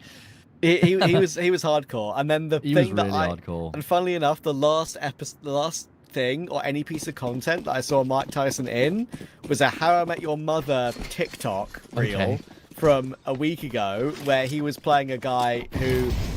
The joke is that he looked after two of the main characters' child. And it was actually him. He guest starred in this episode. That's hilarious. So it's very funny. I mean, the thing is, like, you get a lot of professional fighters who put on those facades for the entertainment. I fear that wasn't the case with Mike Tyson. I fear that was just his personality. He just was a natural-born killer, and that whoever fought him in the ring was just very lucky that there were rules. But there were some moments where he got very emotional, like speaking about Muhammad Ali after Muhammad Ali's passing. I watched that, Yeah, in that podcast, in that interview, where he was always extremely respectful of Muhammad Ali. Always spoke about him as the GOAT and the best, and never put himself above Ali. So he had that respect for those who came from before him.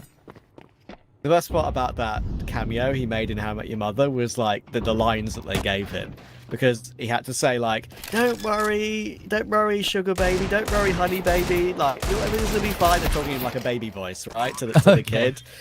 He does seem like a big old softie now, to be fair, though. Oh yeah, like now it's I'm not going to give you the context of the episode because no one needs it. It's just the point that he was on the show. Fair enough. And we didn't need to give much context to that round either, because it was just business as usual. I think Dottie got a quad kill there, 12-5, Isurus trapped. They haven't been stopped since they've gotten going. This is a 10-round streak from Isurus. They're on the brink. They've got 7 chances now of sealing the fate of the series, getting themselves into the winners match of Group A.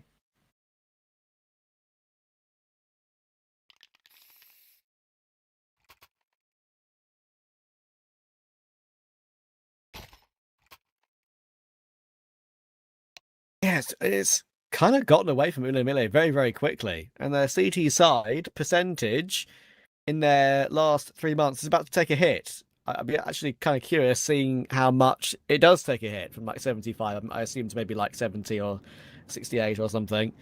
I mean, they're currently 0-4-5, right? Yeah. So, yeah, it definitely 0%. will have a knock on that number. Yeah, 0% in the map won't help. That's for sure.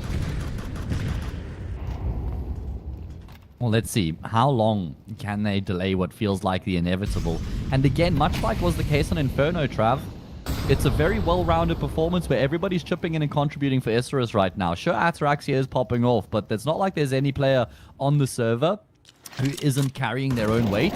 And actually what perfectly embodies that is how the bottom fragger on Isurus is more than the top fragger on MILLE. Yeah. It's impressive. It genuinely is. No one has double digits for MILLE. That's not impressive. No, far impressively poor. True. But again, MILLE will be looking at the tournament format and thinking, all right, we're probably still going to be fine. The other 2 teams in their group are Biru and Pain Academy. I mean, there's a chance they're not going to be fine, whoever they play in the elimination match out of those 2.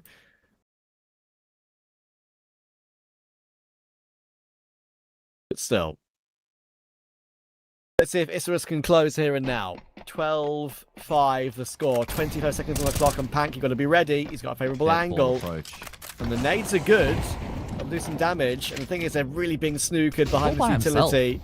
He is all by himself still, you're right. There's no clean rotation available for MILLE. Pank needs 2 kills. He put himself in the corner, he gets 0. And Deco waited to find Ali on the rotation as well. Remix can't deny the bomb plant. It's come through just in time. You will find a kill though. Just to be a little bit careful. They are all over the place right now. Isurus on site. They want to try and close this game. And kills are coming through. Remix has found Dottie through the corner of the smoke. And now... the 3 positions cheeky. It's all down to Ataraxia playing on top of the site. Quick no scope. Oh my god, he's on his head. Oh my word. He's on his head. He's Goomba stomped him. He's no scoped him. And somehow Ataraxia ends on 22 kills to close the game right there, right then for the Argentinians. Well, it's fitting that he's the hero because of how good he's been throughout this map and throughout the series. This reposition here into the corner was what catches CLD, and then he decides to just drop down to finish off the job. Brilliantly done from Ataraxia to seal the fates. Isurus win the series 2-1. That is our first game of the day. We have more action to follow in about 20 minutes time. Trav and I will be back with that next matchup. It's going to be Fucker de Biru versus Pain Academy. We'll see you guys then.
Welcome back, everyone. We are here for spooky, scary, late-night stories with Matt and Trav. Biru versus Pain Academy. This is going to be a really fun one. Ooh, scary. It's going to be a real fun one because these two teams have played against each other around about 7 weeks ago. And Pain Academy, you would probably expect them not to beat a team with established names like this, right? But they did. They won 2-1 back then. So, bit of a chance for revenge for Biru with a slightly different team now as well. Yeah, I'm definitely backing FDB coming into this one. You had to get the job done. Pain Academy have been plucky lately. You very rarely see this team just get like completely put away. Funny enough, the one team that did 2-0 them was BESTIA Academy. But they've taken a map off Keedstars, took a map off Elka, took a map off Fluxo even as well. I was casting that game, but it was a bit of a rough one with a whole lot of tech problems and delays. And Fluxo just never pitched up at all on map 1. And then won map 2 quite comfortably, and then the decider was actually really close to fair. Misfit was the man of that series. Misfit was absolutely the player who was the most important, the most impressive, the guy who delivered in extremely big moments for the team on the AWP as well. Travi's really quick with like after getting a kill, then like the rescope to find the second frag. He's got really good accuracy in that department, is something I noticed. Okay, good to know. I have not seen much of this Pain Academy team. I think I may have covered them once. I've definitely covered Misfit before. I've covered K9 before and Arcazenio. I'll show him Kaiser, by the way. Kaiser, fair enough. I haven't covered. I think I've covered Kaiser before, but I haven't covered Tattoo or Zug before. I don't think. So it's gonna be a bit of a dive into the unknown for me personally, to see how that goes. We do have a veto to fly through in a second here. Biru do like a bit of dust too. It's one they tend to pick into quite a lot, but I will have to see if they do or not, because another example of when I covered them the other day in CCT South America, with Cash being a bit awkward for their veto, they had to play, I think, a map which they'd only played like 3 or 4 times. It might have been Anubis they had to play the other day. I can't remember, but either way, it's always that factor of having Cash in the pool. It's whether you decide to play it, or B, you decide to not play it and play another map that's already been in the pool that maybe you barely play. So I'll have to see which way that goes. As you say, Pain Academy's recent results have been pretty impressive. They're beating teams they should arguably fight close against, and they're also fighting Fluxo really close. That game that you mentioned that you covered was a big deal. The Biru, they have the name value on the server, that's for sure. I mean, there's some players here with some very, very storied careers. Of course, Detroit J, PKL, Hardzal, they were all around that 2-game roster. This team has been in various different cores of different organizations over the course of history. And, Hardzal, PKL, and Pesadelo, those 3 in particular, I mean, even if you discount Turtle, who's also been around for quite a long time at this point, those 3 have been at it in the grind of journeyman tier 2, tier 3 South America for years and years and years. So yeah, it's crazy to see them still playing, to be honest with you. Yeah, it really is. I mean, I feel like there's a few names on this team of like what ifs and guys who maybe never really lived up to their potential. I'm talking about in particular Detroit J and Turtle.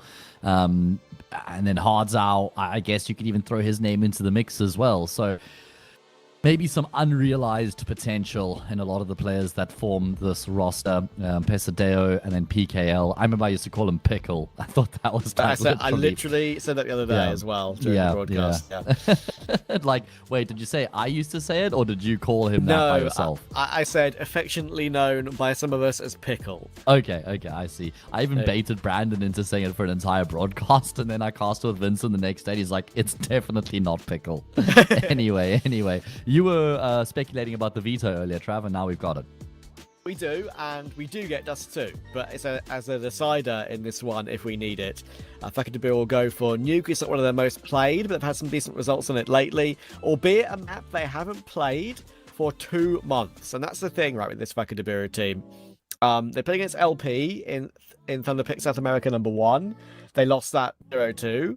They played against Vexer in the game I covered the other day in CCT South America #3. Before that, they haven't played for 6 weeks. And this is a map they haven't played probably for those 6-7 weeks. So That's a bit of a question mark when they're picking into it, that's for sure. Even though they've had some decent results back then. Pain Academy don't play it a whole lot and aren't that good on it. Anubis is the main pick for Pain Academy. They are quite good on that map. And Dust 2, as I said, has always been the go-to for Faku Biru. It's one of the bigger discrepancies between most played map, Matt, and second most played map. Faku Biru have 8 on Nuke and 9 on Mirage, 22 on Dust 2. That's quite a big difference. Huge, yeah, huge difference. I mean, they've just been spamming that map clearly, and it's quite surprising. I mean, even for Pain Academy, pretty similar.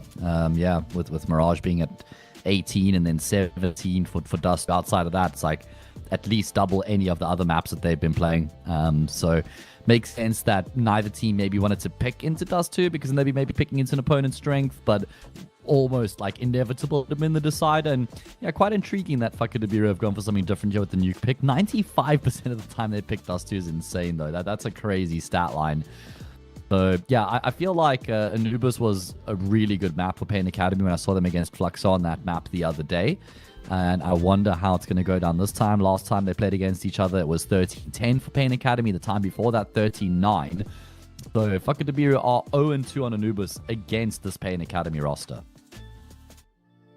There's one thing that I have seen recently from Faku Biru is Detroit J invariably being one of their best players. I mean, he is the guy that's been around for a while as well, but he is the younger, kind of the younger star of the team. He's only 26. I say only. It's not exactly young, very young, but he's just still that main player. If you look at the players on the team, Turtle's 27 now, Hardzar is 25, actually younger, PKR is 31, and Pesadillo is 26 as well. So it's not a young team by any stretch, as I was talking about their storied histories in the Brazilian scene.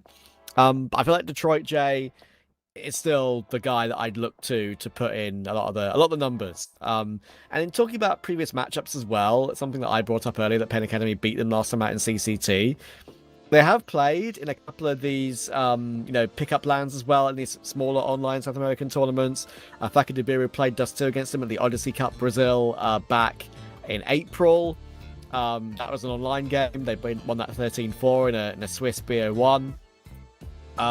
And before that, they played in Bet Boom Storm Season 2, which is also one of these online tournaments in Tier 2 South America. And that was a very easy 2-1 reverse sweep from Faku Biru. So let's see how they go here.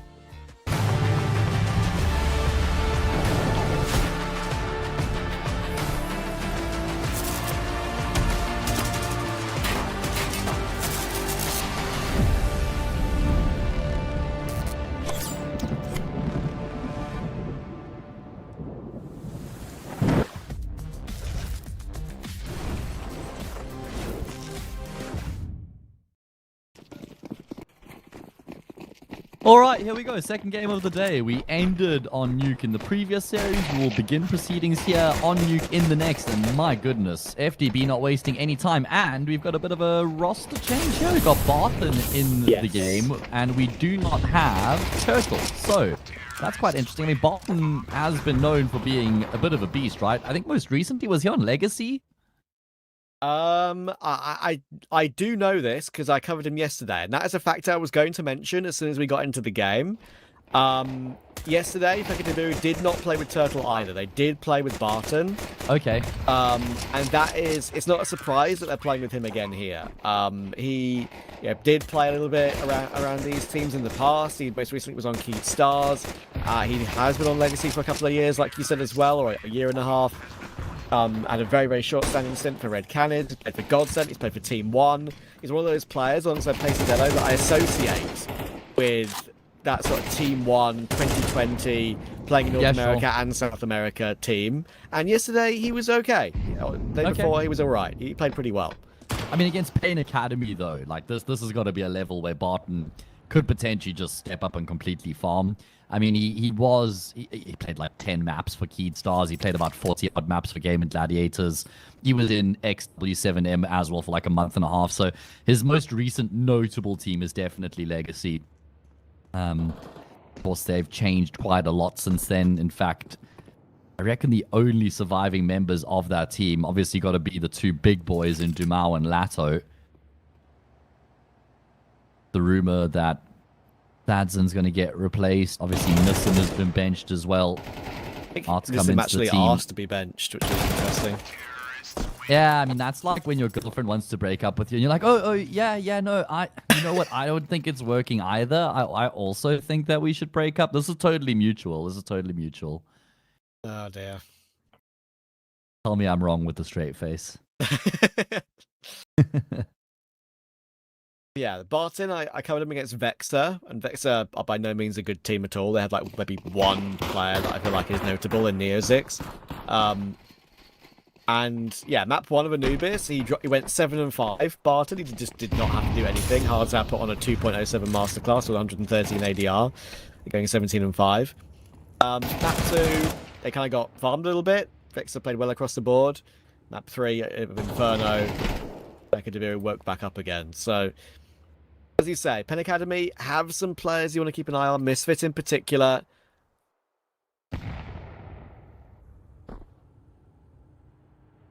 Let's see how they do against a team that should be favourites pretty strongly.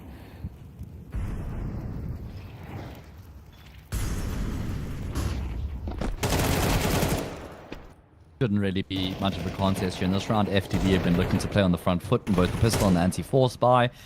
Maybe a little bit more of a measured approach here against the pistol, just to make sure that they don't run into any stacks or into any serious problems. And it is going to be a, well, not flawless anti-eco, as Misfit's able to find a cheeky kill. Mr. Pickle, they're bringing it back, hell yeah. And an AK as well. He'll put that to use to find Pesadeo. So at least a couple of kills in the full eco for the CT side as we now go into the first gunny.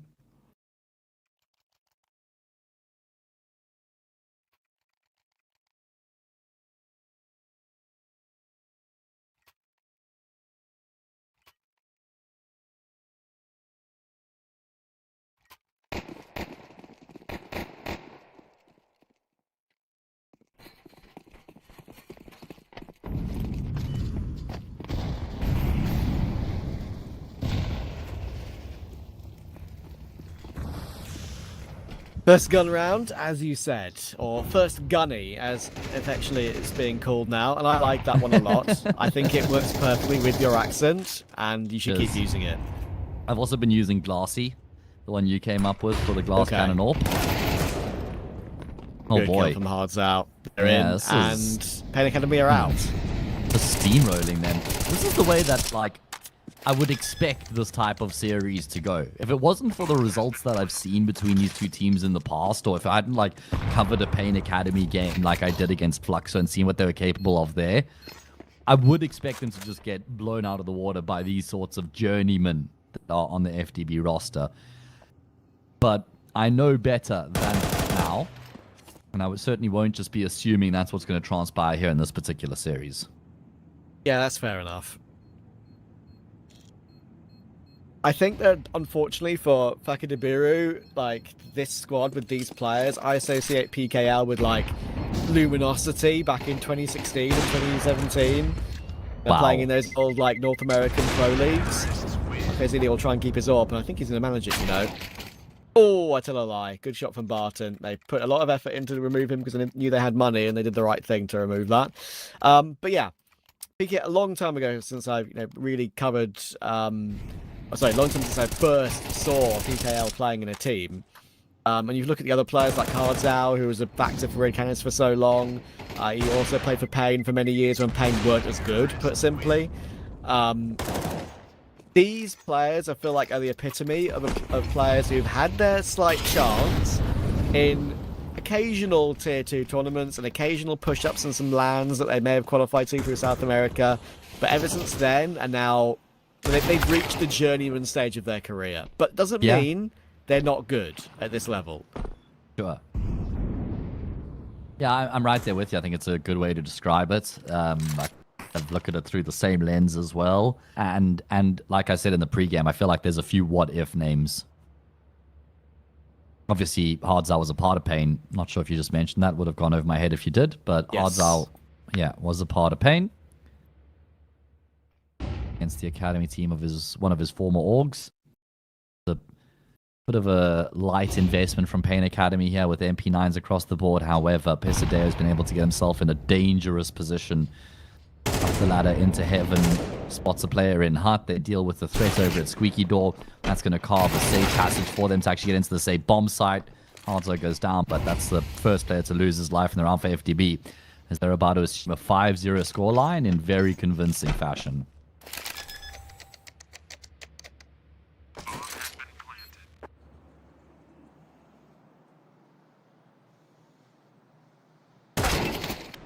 Oh, nice shot from Kaiser. But it's not going to amount to a round. Just a kill to secure the AK. I wanted to call him K9zer because I feels like he's like... He's got that dog in him. Got that dog in it, exactly. He's part of the K9 unit. Exactly. That's what I wanted to go for. Fair enough. It's just a real, like, jarring mouthful to try and get that out. But K9zer isn't that bad, but I agree. There's better ways of going about it, and Kaiser is 10 times better. I guess it's just a Y, right? But even there's like KYI, Kaiser. I don't know. I know. And then Tug is a weird one as well. Yeah. Tug on D's. I mean... Right there. It is right there. Can't ignore it. Exactly. Can't ignore the fact that FDB are 5-0 here. I mean, sure, it's their map pick, but they have romped to a dominant 5-0 lead. I mean, it feels like there's just been a drastic lack of kills here for Pain Academy. Got, what, 4, Detroit J. 7, 9, 10 kills in 5 rounds, and Misfit's already hit the deck. 2 kills he has gotten were both exit kills in an eco. PKL's already got the elevated angle on top of Mini as well, and that stops Tartu from moving forward. And look at this, they're so far forward. Saga's going to go down to Pesadillo.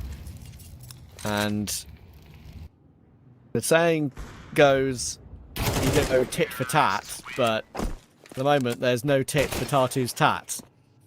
Okay. Yeah, this has just been tit. My favorite. It says a lot how like our brains work. That my first thought before you said what you said about Sug was, Matt, I can't wait to give you a Sug next time I see you. As in like hug. As in like hug. But you just here I am. Went straight in. Brain in the gutter. Yeah. Brain in the gutter.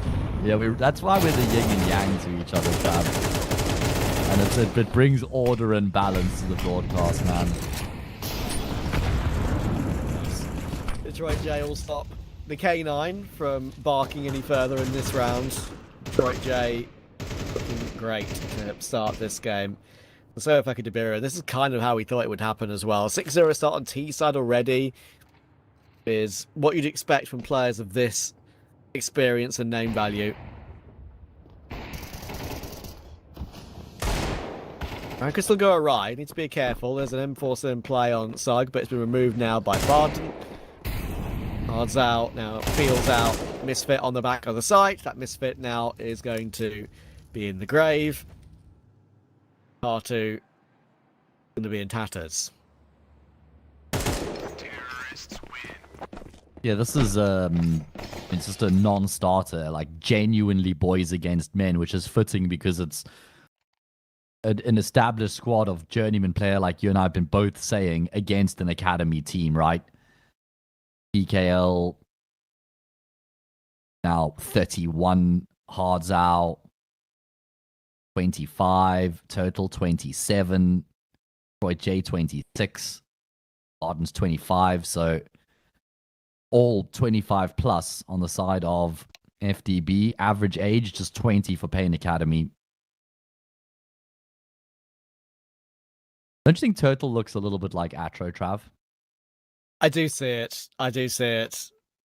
It's just the head shape. Yeah. Like his long lost brother, professional Counter-Strike player. Maybe, but he's not in the game here today, so he's still lost, unfortunately. Yeah, true. Have we ever seen Atro cast a Turtle game? Are we sure they're not the same person? Not seen them in the same room. That's all I'm saying. Pain Academy have got to win this round here, don't they? Otherwise, I think it's like almost fair to just write this one off. although it's a 4v2, there's still a big threat in PKL. They don't realize he's crossed into the bomb site. Oh, Kaiser. Very good awareness. Will break the smoke. Himself and Tattoo combine. Finally, Pain Academy are going to be able to get things going here on their CT side of Nuke. Detroit J will hit his shot. If he had the bomb, I'd give him a great chance of giving this 1v3 a go. But that is a big if. He does not.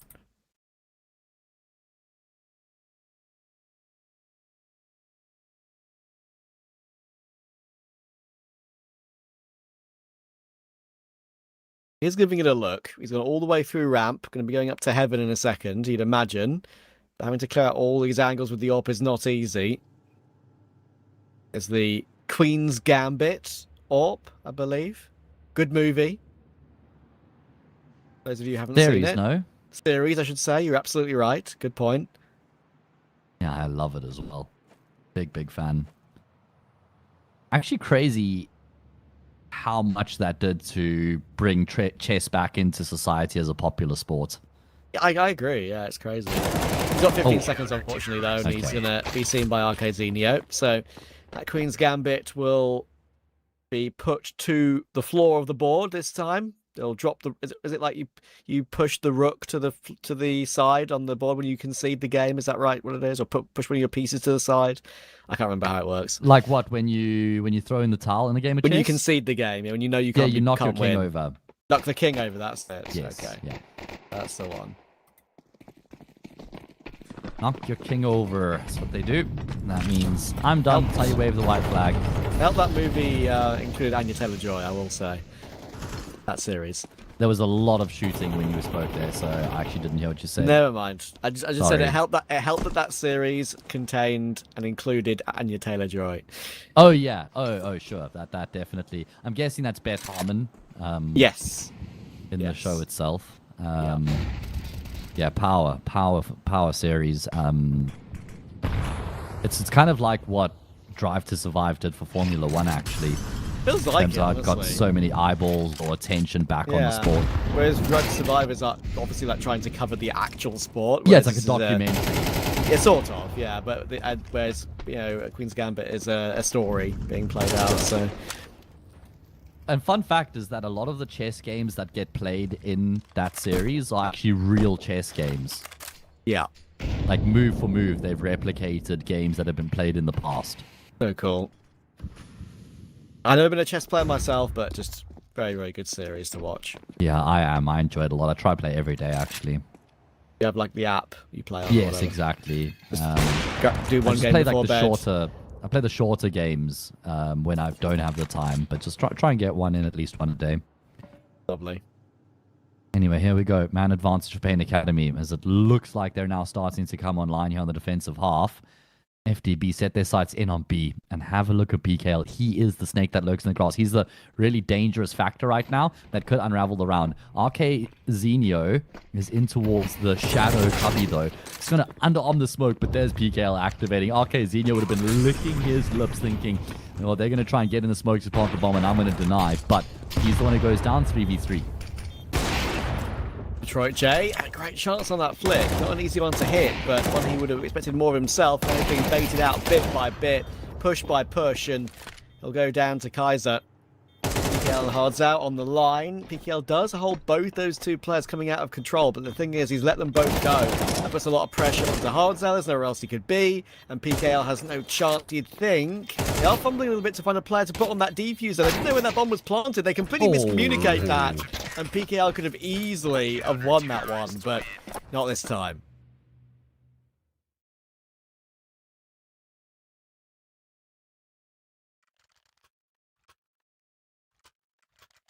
That got close. Very well done by Pain Academy. They've looking like a completely different team in the past 2 rounds, honestly.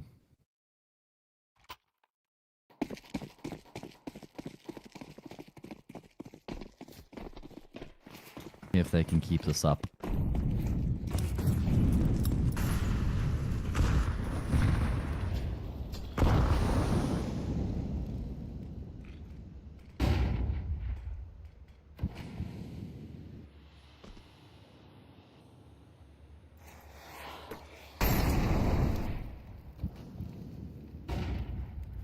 Yeah, a little bit of a rebuttal in this half, working their way back in. You can tell what Biru are planning here, though, with where they're positioned on top of T roof. This is an A execute. Thug is ready. Good position. There's no Molly top hut, and because of that, there's a Molly top hut, but it's too late. Push out before late 30 comes through. And Misfit and Arcadia are all in position. There's no way in. Door is closed this time. Game is on. Game is on once again. I mean, the problem is, like, there's just so much damage that's been done here by FDB before Pain Academy have come online, but they're online now, before it's, like, completely over. I do like the approach from FDB, just trying to go fast and furious, but it's not going to work out. 10 round to follow. Chance for Pain Academy to make it 7-5. There'd be a bit of hope, I reckon, if they could go 7-5 on the half-year, Trav. Yes, I agree. Or overflick from Misfit is very lucky to be alive. He shot over the left shoulder of his opponent. Isurus. Make up for it though. Isurus tries to take that space, and right now Misfit is living a charmed life. He's had two separate players face him, and he's still alive. Detroit J will find Tatu though as Tatu tries to help, and that will allow that push down secret. Yeah, and that's exactly where they're going to look to try and make something happen here in the round. One player in the vent. Kaiser's going to peek out. He's good for a bit of chip damage, but not a lot more than that. And there's no immediate option for a response here from Pain Academy. Man advantage for FDB. And I think that they needed at least an 8 from this first half, considering they were up 7-0 at one point. If this does end 7-5, they'll feel like they've left at least a round or two on the table.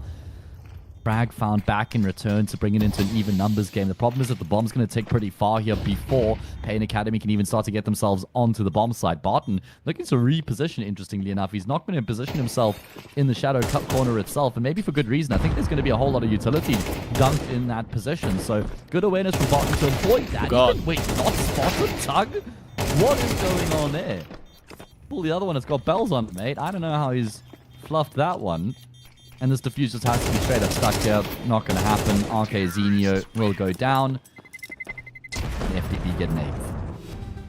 Yeah, that was very awkward with that dark position. Just players dropping on top of each other, not even seeing them early, not being ready for it. Didn't hear the drop, I don't think. And the fact that Barton got one more kill before he got traded as well is criminal. I just don't know how Sug didn't spot Barton. That's what kind of puzzles me. What if we get to see it from his POV here again? See it? No, it's before that. Anywho, 8 for FDB. And the following round immediately taking shape as kills go back and forth. A lot of damage done onto Sug. Oh boy, Misfit will catch Pesadeo. I thought Pesadeo had that kill dead to right. Evidently not. He's again still alive. This time, finally, he finds that Detroit J, and the fact he got Kaiser as well, I wouldn't call him K9, will mean that there's still a chance in the round for Barton. 1v2, but shadow advantage is big, and Sug would have felt like he had that kill dead to rights with that shadow advantage. As it is, Barton's now B-offing his way through Squeaky Door, and now he knows where Arcazinho is. Only just wins the fight, Arcazinho, and you can kind of just tell that. TWC are kind of just all over them in that first half. It should have been more maybe than the 8-4, but 8 on T, they will feel is more than enough. Totally right.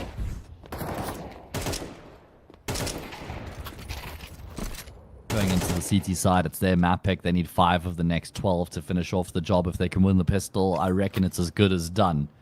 A necessity, a must-win pistol round here for Pain Academy. 2 sets of Julies coming into this round for the CT side, and it's just armor across the board for the T side. It's a bold call. Here we go. Neutral to aid their cause. Straight in and straight out for the CT side. Maybe not. PKL was desperate to get one more, tapping away. Doesn't connect. Barton to try and clutch. He wants to isolate the jewels while that bomb plant's being committed to. Calmly tapping away, but not able to get the kill in time. He'll go down, and Pain Academy close the gap to 3. One of those small scenarios that are, it's vaguely rare, that I think if he had a USP rather than dualies, he might click that first player CT vent and then have a chance on the planter coming off the that plant, right? Like you were saying, trying to isolate a fight while that was happening to make it basically take 2 1v1s. Yeah, Pain Academy just say F it, we ball and rush A with no utility. And it works in the end quite well. Yeah, it's talk about going in dry. What it looks like. Force by back here for FTB to see they can deny Pain Academy trying to build in towards this T side early on here on the map. In the second half at least.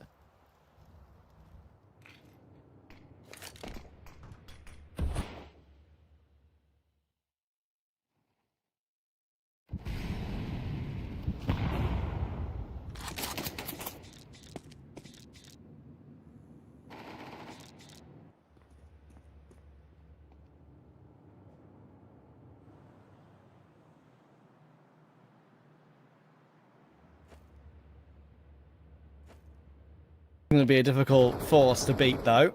Need to be careful, and thankfully for Kaiser, Barton and PKL will both give fights up. So, Pain Academy will hold up their end of the bargain here, you'd imagine.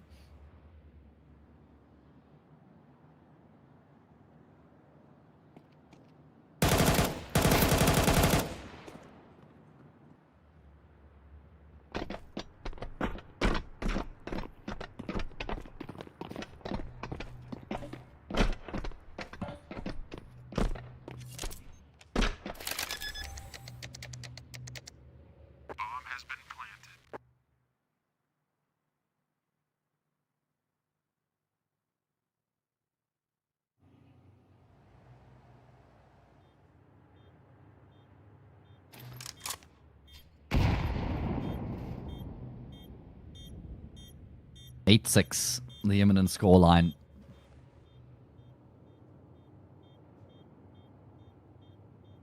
BB were up 7-0 at one point. Pain Academy have won 6 of the past 7. They've been able to battle their way back into a competitive position. They should actually be able to close the gap to just 1, considering that the next round's going to be an anti-eco. So, kind of feels like a lot of that hard work for FDB at the start of the map has been undone to a degree.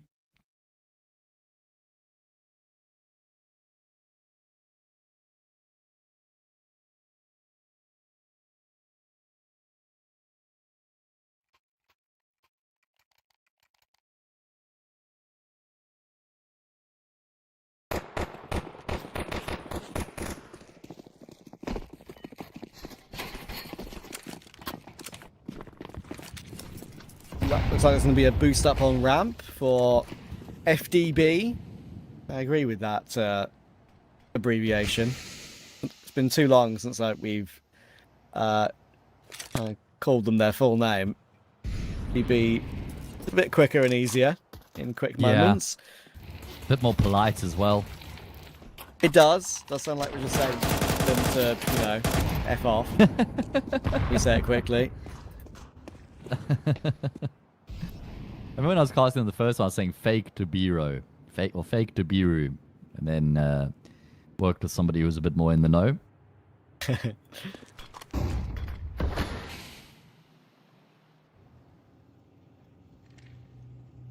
Hardzow's ready around secret. He could be peeking a bit ahead of the push, and Dead. that's what catches him.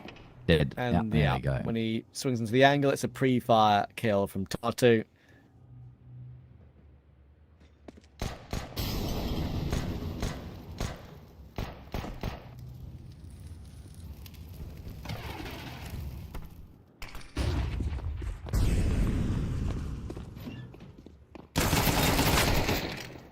I don't think FDB have gotten many kills in the second half so far. It's kind of a very similar start to what we had in the first half. I know this is only the 3rd round, but now it's going to be 8-7. And a bit of pressure mounting on FDB. A lot of damage done throughout that round, but no casualties.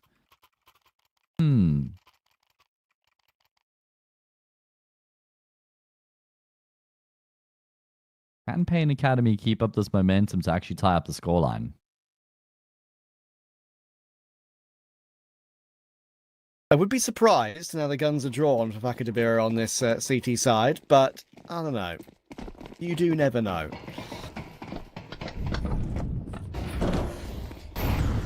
Orp is out on Detroit J.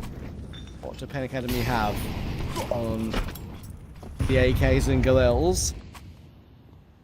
Early A utility coming through. Already a top part molly that will force the player off back onto the rafters, or staying on the rafters, Pesadillo, I believe.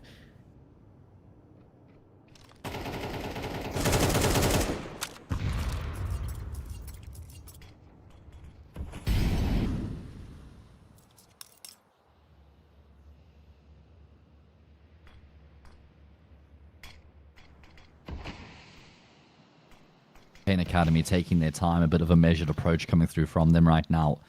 But there will ultimately be a big burst into the say bomb site. You've got Tattoo outside. It's going to be a bit of a later activator from what I can tell. Lion's share of the attention going to be brought through from Squeaky. And Hardstyle is spamming with the USP, I'm assuming, so that he can pull his gun out for when the eventual exit comes through. It's probably not an approach I've seen before, but I kind of rate it, you know? This is kind of how I expected this gun round to go. I mean, off the bat, they get 3 kills quickly here, FDB. There's a nice entry from Misfit on ramp, but getting anything else back from here is unlikely. Thankfully, they still got the bomb on K9. He'll be keeping that one between his teeth till the end of this round, he'd hope. PKL's in position. He can put a stop to both of them. Very easy double from PKL from that control room position. That's 9 for the CT side off the bat. We do have a good friend of ours who is his birthday today. Happy birthday, B-Dog. If only he was casting with us today and we could make all the K9 jokes possible. Yeah, true. Would have been some good ones. But then again, you've just wished that he was working with us on his birthday, Trav. Like, but is there any other place he'd want to be than a game? Casting South American CS? Casting South American CS for Thunderpick, produced with me and you. I'm going to go ahead and say yes. And with all the love in the world for both you and I'm going to go ahead and assume that there might be somewhere better. Yeah. Look, I've had no better to be on my birthday the last few years. So I've just worked. Like, no one throws me any parties. Yeah, I mean, the community, they do love you, Trav, and you do eat and breathe CS, so I guess that is kind of fair. Maybe I'm looking at it through my own lens a little bit much. Maybe Brandy would love to be here more than I think. No, I think you might be right, but yeah. What I do know... When am I going to get a party? When am I going to get someone doing something special for me? That's what I want to know. Misfit, that's something special. That is something special. Giving me something special to shout about, so maybe that is something special for me. 2 quick entries with the AWP outside. That's both Pesadillo and PKL down. And with the low HP on Hardzao, you wonder where the recovery in the round's going to be.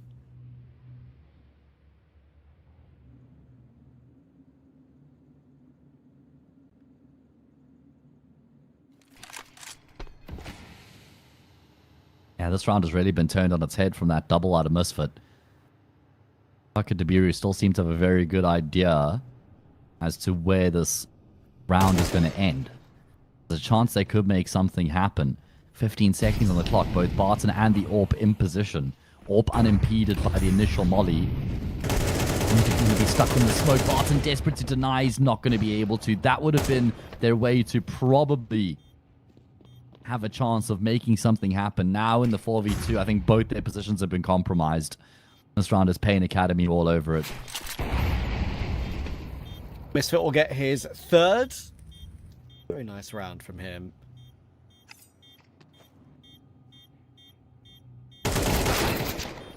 Martin is in a weird position, considering there's players all around him.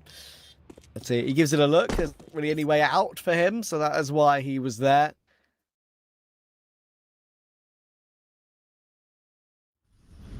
Yeah, Penn Academy are not going quietly here by any stretch of the imagination. The question remains if they can break that FTB money, which they kind of have here somewhat. See, they can just about get a buyout. No AWP, 1 MP9. They can break it and avoid getting eco'd by 5-7s, then I think they're going to be in a good position.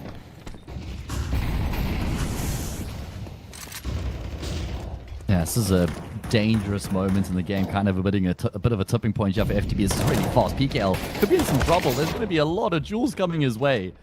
Left side, right side, only 3 players with the AWP included looking to fight him. Detroit J will hold his own to actually take Kaiser down, but he's taking a lot of damage in the process. This game has gotten a lot closer than it felt like it was ever going to be at one point, where it was 7-0 for FTB. They've only won 2 rounds since then of the past 10 that have been played.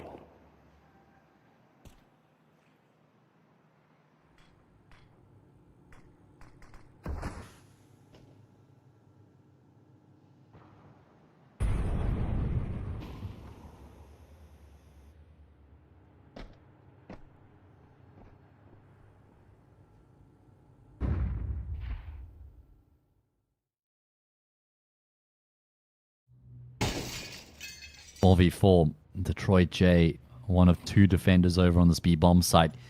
I've seen Pain Academy have a bit of a tendency to run these rounds low in the past couple, wind down the clock before they commit. Now, is the call really going to be to try and go up the ladder? Zenio, he could catch Hards out completely off guard. He does. He catches him in transition. Hards are able to adjust enough to find a dink before he goes down, but that concedes complete control of the bomb plant and the plant will of the bomb site, and the plant will follow suit. Yeah, this retake is, I was going to say pretty much impossible, but look at Misfit charging in there to look for the trade. It's not even any time to set up with the AWP and just plant himself still for the kill. Leaves Sug all alone, and Barton's going to find that quick one. MP9 doing all the damage, would you believe? M4 retrieved for free. That'll be the AWP available now as well, and that is what I mean about these sort of rounds for Pain Academy. FDB just finding a way when necessary.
Pain Academy reset. You'd imagine it's going to be unlikely in a round like this, unfortunately. They only have their AK and Zenio. We'll find Barton, and you know what? The moves being made by Pain Academy right now are pretty nice. Detroit J is not in a nice position either. That clock is tickling away at his arm. Thankfully, we'll place it low. Expecting one more pistol in that corner of ramp. R2 might get that kill. He doesn't. Detroit J recovers with a USP of all things, actually, to get that frag. And Pesadillo continues to show up at the right time. Just finishing off that one. No risk. Now up to 11 for FDB. Should be enough for them.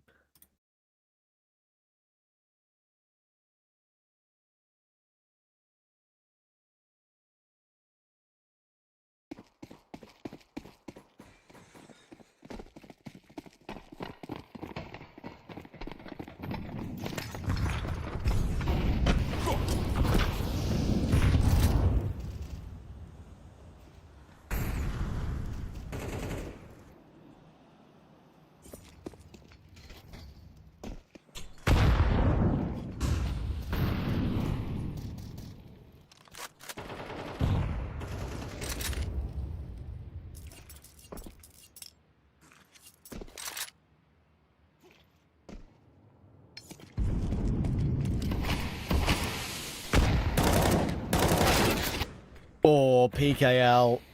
It's unfortunate really for him. He's just jiggling around that smoking credit card. Thing is, it's such a tight line in that position when you are jiggling and pre-firing that it's kind of obvious where to shoot back. Because of that, kill goes Misfit's way.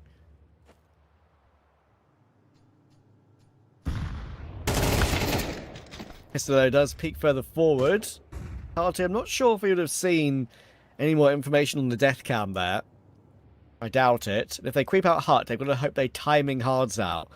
They might do, you know. They're out. There's what? We saw two, though, and Harzar's done a brilliant job. Activates Pistolo on the bomb site. And with Misfit, who got that opening start to the round. 11 HP. Not much that can be done.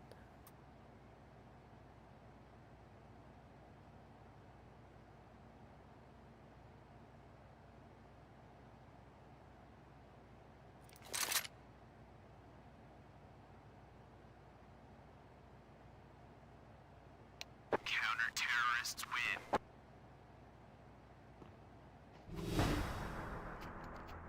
12-8. Indeed, sir. Food going on the plate. Into a pot on the gas. Okay. One nice thing about having a little gas cooker is that even when I'm without electricity, I can still boil water or warm up food. Lovely. You have a microwave on hand? Not without internet, electricity. Yes, the internet powers your microwave. Pistolo. Trying to hold on. Oh, there we go. This is obviously a bit of a rough purchase for Penn Academy at the end of the game, and the experience of FDB has shown up in the end. There was a couple of moments for Penn Academy, and I saw the vision, some of their moves, they made some decent calls, but eventually the power of the team that picked the map on the CT side will show up, and it deserves to be mentioned, as I said in the pre-game for this one, that it was the first time they played this map in a couple of months. So fair enough for FDB. We'll see if they can close the series out 2-0 on Anubis after the break.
do Pain Academy have anything left in this one? Well, what they do have is their map pick of Anubis, a map that they've used to the best of their ability lately with some very, very good results. They've beaten Biru on the map a couple of months ago. They've beaten Keyed Stars a couple of months ago. They beat Fluxo 13-1 2 days ago on this map.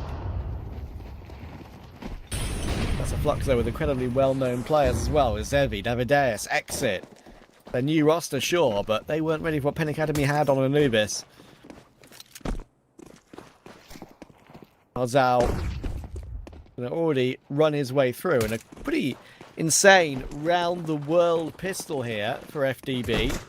They're all the way through middle, they're all the way through CT, they're through beach, and they're taking duels from the heaven position. There's no way Arcazino gets away with much. He does get one, but I can't lie, it's pretty good in that situation. There's a 3-player retake all the way around from beach, though, and K9 walks in front of him. Oh, Makes things very difficult. Kit available, though, and a smoke on Sugsil. It's not a done deal. He's pissed around, but then he looks back, and Pesadillo will take him out. So all the way through mid, all the way through CT, round beach, round heaven to the A-bomb side. Yeah, not the de facto go-to pistol round, I will say, for Anubis on the T side, but it's worked. And obviously, this is a map that has been played twice between these two teams. Not sure if you spoke about this yet. Obviously, just jumped in now for myself. And Pain Academy have beaten FDB on both of the previous occasions they've matched up on Anubis before. Yeah. So it'll be quite interesting to see what happens this time round. I think there were different teams on both occasions for FDB at least. Previous FDB had CK Zhao and Turtle. And obviously they've now got Barton and the other player who wasn't in that game. Let's see. From the last time they played? Yeah. CK Barton and... Well, CK Zhao was one of the ones who was in the team before. CK Zhao and Turtle. And they've now got Barton and Pesadeo. Yes, that's it. Two different players. So we'll see what the result looks like this time round. I saw Pain Academy against Fluxo, and they completely humiliated Fluxo. 13-1 on Anubis. The FDB have already done better than Fluxo. And Fluxo started on the T side there as well, by the way. Yeah, that's the game I referenced that I think you covered, right? That I wasn't there for. So that was Brandon and I, and we tried to cover it, but that was a self-produced game, and I'll just say it was an awful experience. Anyway, big expectations for the speed bomb. Side neutral raining on in. Mac-10's leading the charge. Trades, at least 8 trades required. That is going to be immediately off the rip. FDB just bossing the round.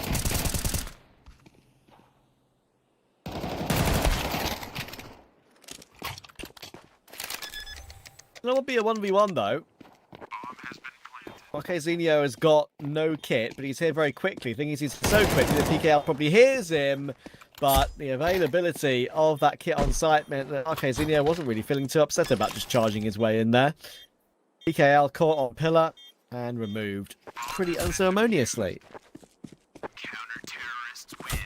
What a way to begin proceedings here for FDB until we have a ridiculous retake that completely shakes things up. Felt like FDB should have had that one dead to right, maybe getting a bit complacent, maybe resting on their laurels. Should have been 3-0. Instead, it's Pain Academy on the board.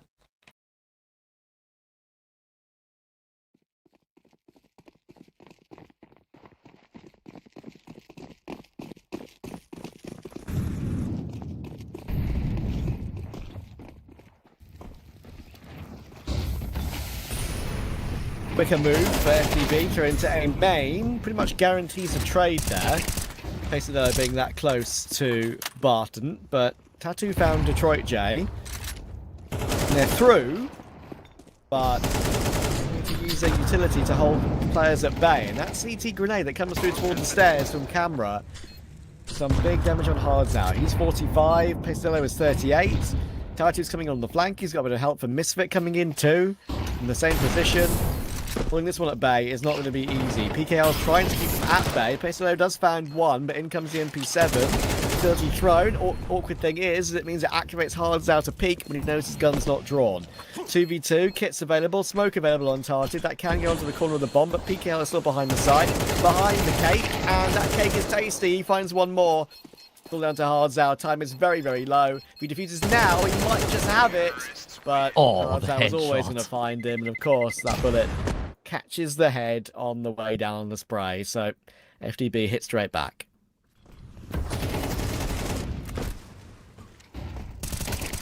A great way to respond after the way that previous round got away from them, considering it should have been FDB's round, and they're able to put that little mishap behind them by winning the round immediately afterwards. 3-1 for FDB with an anti-eco to follow. They start to assume control early on, as was the case on Nuke as well. They were up 7-0 there, but there wasn't any contest in and amongst those 7 rounds. Then Pain Academy got going. They brought it all the way back to, what, 8-9? I think it might have been. And then we saw FDB really get things going on their defensive half on Nuke to finish off the job.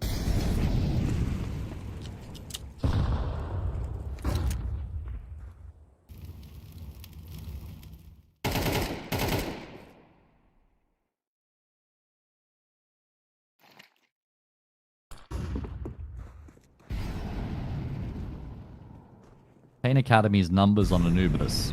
Played the map 9 times. They've won it on 6 of those occasions. 8% win rate on the T side, 54 on the CT side. So pretty damn good on the CT side.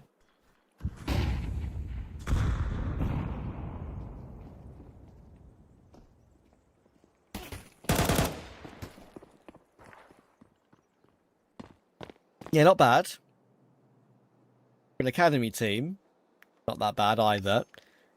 That's why I still think there's that extra factor of interest when it's an academy team of an org that is a tier 1.5 team.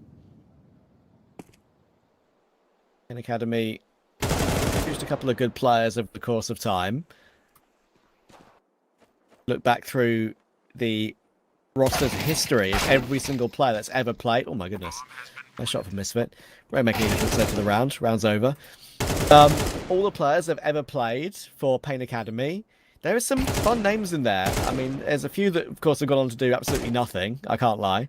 But there's a few in there that are known. Cassin is in there. Zaruba's in there. Kai is in there. Hap.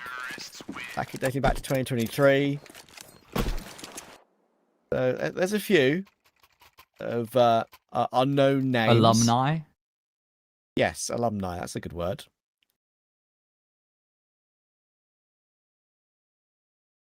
All right, well, when I look at this Pain Academy team, the one name that I think could be one of those players is going to be Misfit.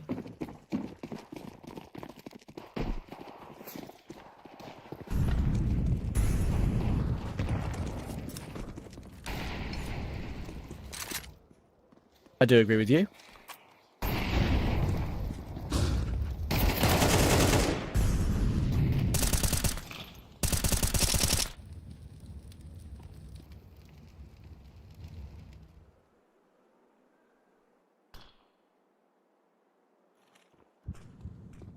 This is the round for Pain Academy to try and make sure that there isn't like some rot starting to set in. Failing this 5-1, especially if they can't keep any players alive, if they have to eco in the next 6-1, starts to enter some concerning territory for the Academy team.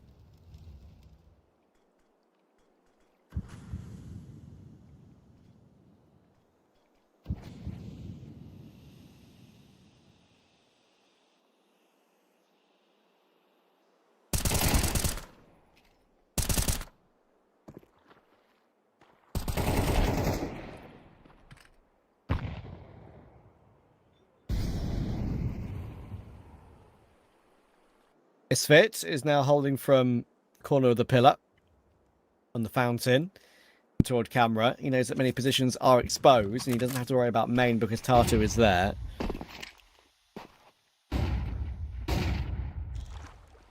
Now he is in the right position.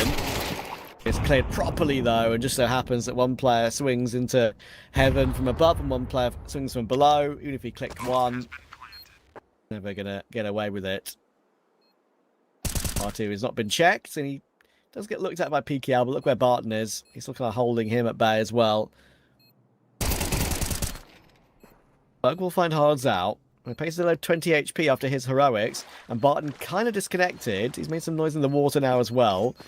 Tatu is going to have to get faced in a moment. No kit available. That is the biggest issue. Smoke is good, but Barton jumps in. Jumping on the table for no reason, it feels like. Thing is, though, there's just no time for this. Tatu will find the kill. Good headshot, but he's out of there. And might not survive. Should just be okay.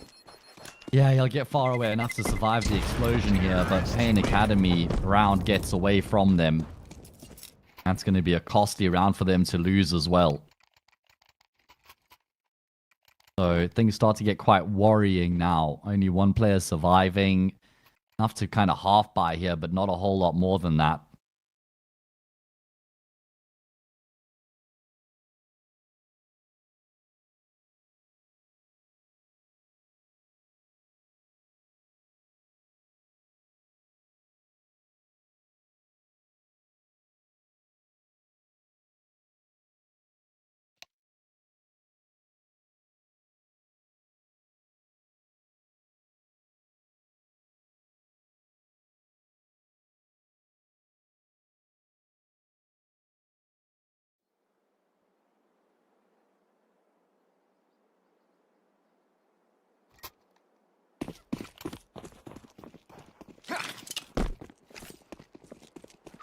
FDB comfortably making their way through this T side right now, but I don't know how their CT will go.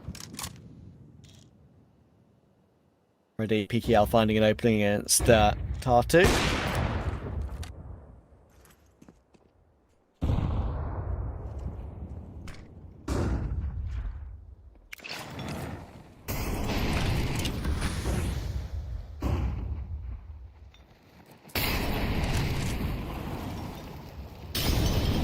Yeah, this is where FDB would love to limit the damage incurred in this round. Start to build up a bit of a buffer financially because they don't have one currently as things stand.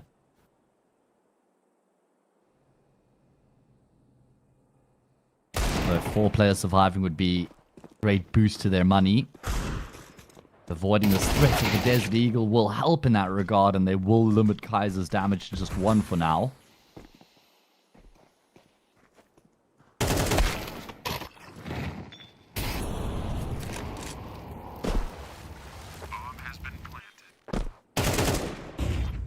Shot from Hards out. Does go back into the flank position to check Arcozinio quickly, though, and gets caught, but all they know is the only one left. Good jiggle out onto Detroit Jays, force him to miss his shot. Flash is also decent, and the spray transfer wasn't really attempted because Arcozinio wasn't ready for Pesadillo, but it wasn't far off. A stray bullet could have connected there, you never know, but it won't, and Biru will still find their 6th.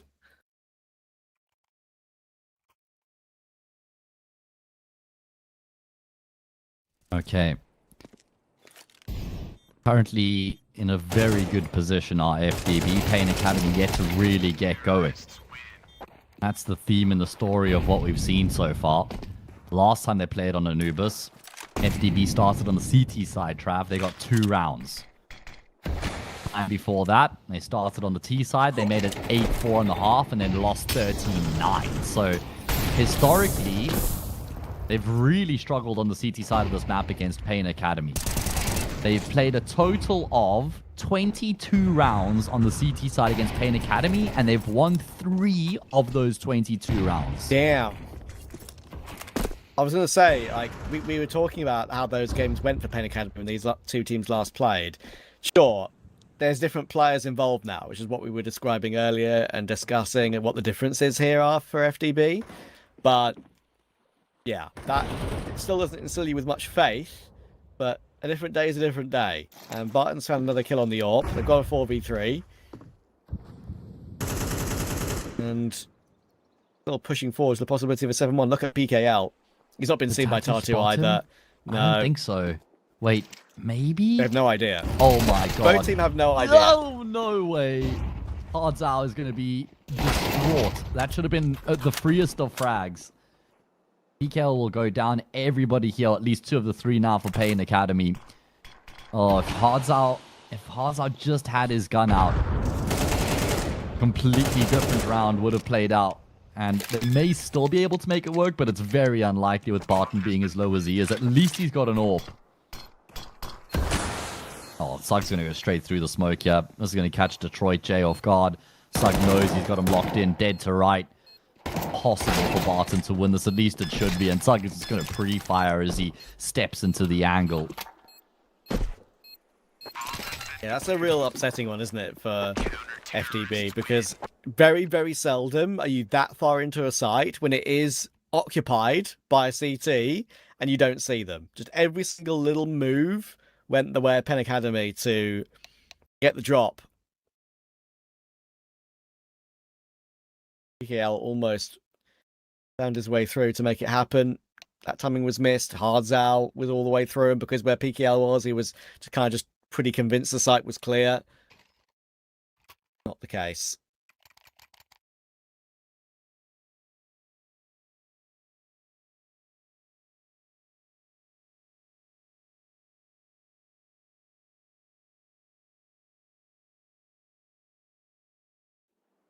Penn Academy need that to be the moment that starts to get them going here.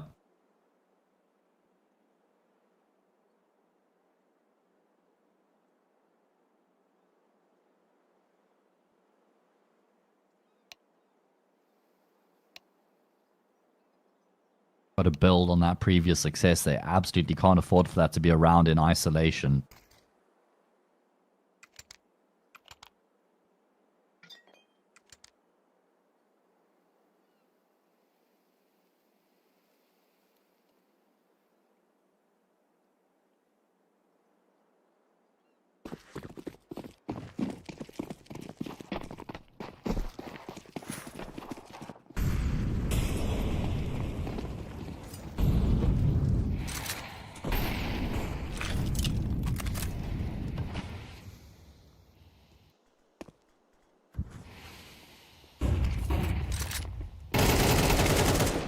First duel for K9, pushing in toward E-Box against the Pistols.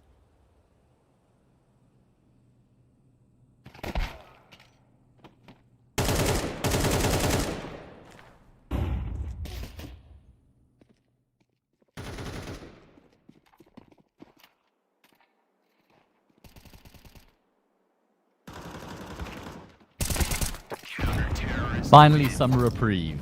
A round for Penn Academy in which they can breathe easy.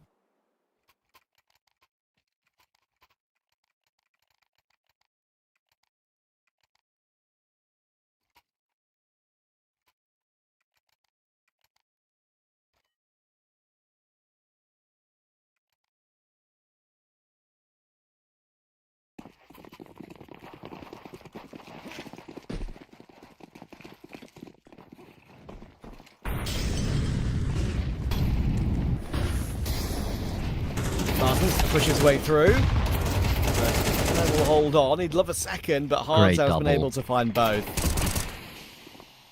Oh, Hardzao, unfortunately, hard done by the smoke not blooming in time. So, means that duel is forced upon him. Penn Academy have been pretty good in these these retakes so far, in particular on the B bomb side. They're going to be hoping to emulate that here once again. Really claw their way back. Pesadeo in the corner, flash forward, but again, the util is just ever so slightly late, as was the case in that smoke, that flash.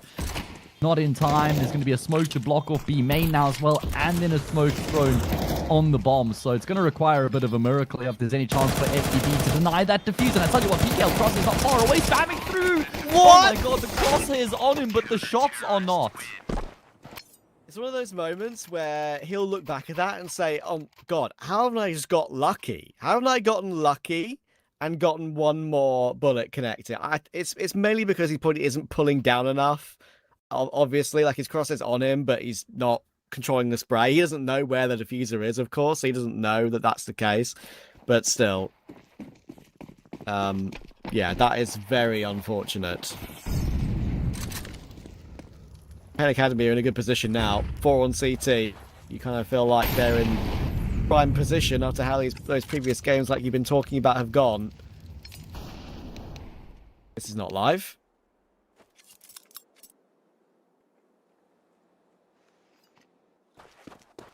can't believe how fine the margins are in that previous round there. Extremely fine margins making the difference at the end of it. Bomb plant, but not really enough money to justify the full investment here for FDB. And with the struggles that they've had historically on their CT side against Pain Academy, it feels like they need 8-4 at a minimum here.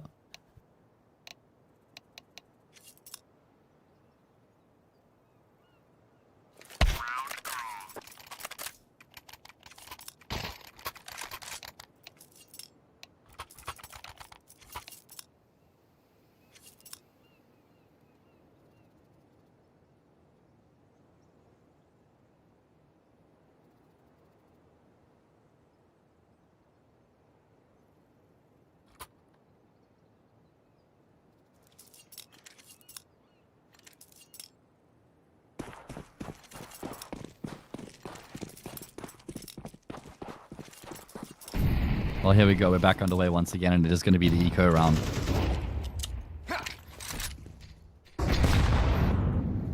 Prime opportunity for Pain Academy to get themselves the 5th.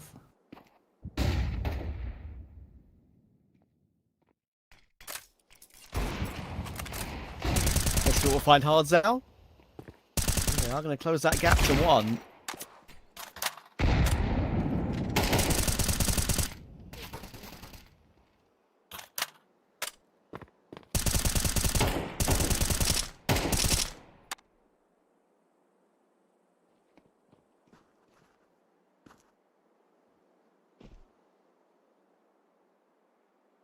This has been a good battle back.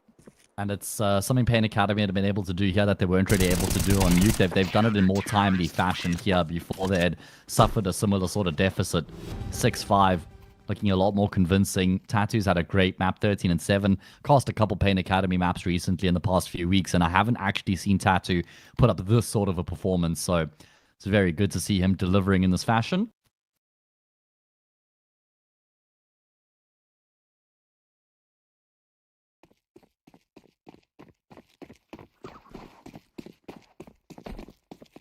And if this ends 6-all, FDB are in deep trouble going into that second half. At least history suggests as much.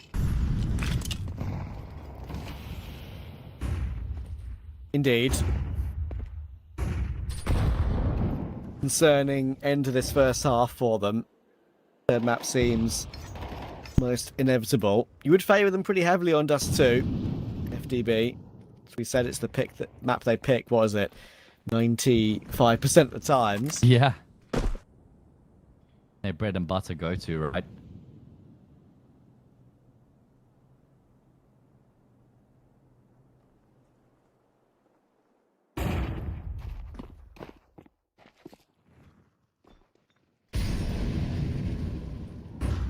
It'll be interesting to see what happens on Dust 2 between these two teams, a map that both teams enjoy. The numbers might not suggest it as much for Pain Academy, but it's a map that they do tend to pick. Played it a hell of a lot as well, so they'll still back themselves, especially with having Misfit on the team. I don't think he's played in most of the games that they've had on Dust, and he's a big upgrade on their AWP, so that'll always lead to them having a better time on a map like Dust 2, having an AWP of his caliber. Exactly.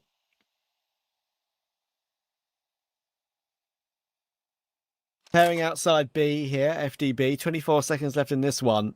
They've got an extra prong of Barton coming in through E-Box, but that's about to be incendiaried.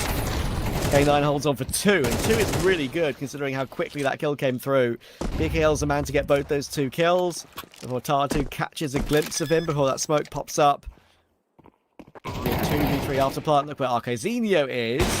You thought you'd have the drop on Barton, but shot missed by Misfit. Makes up for it, thankfully. Detroit J, how do you isolate these 2 fights? He knows the first coming toward him. That's a bit of a question mark. Tattoo swings into the open. That's a freebie. And now he knows that Misfit was in that position. He tries to bait him out, but he's not pulling the trigger. He will not be fooled. He will not be baited. The jumper's the only thing that does it. But a quick scope up close against Misfit will get the job done.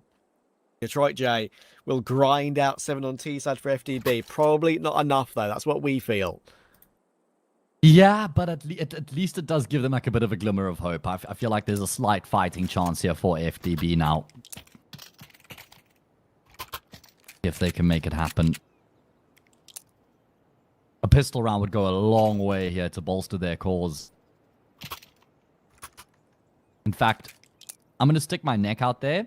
I'm going to say whoever wins this pistol round will win the map. Bang. Bang. I haven't been saying it as well as you lately, man. You've been busy. You've been traveling. Been out of practice. Yeah. You've been, yeah. My voice has been destroyed lately, so thankfully it's all better now. Got that, like, what, 1% of slight nasaliness left from my sickness.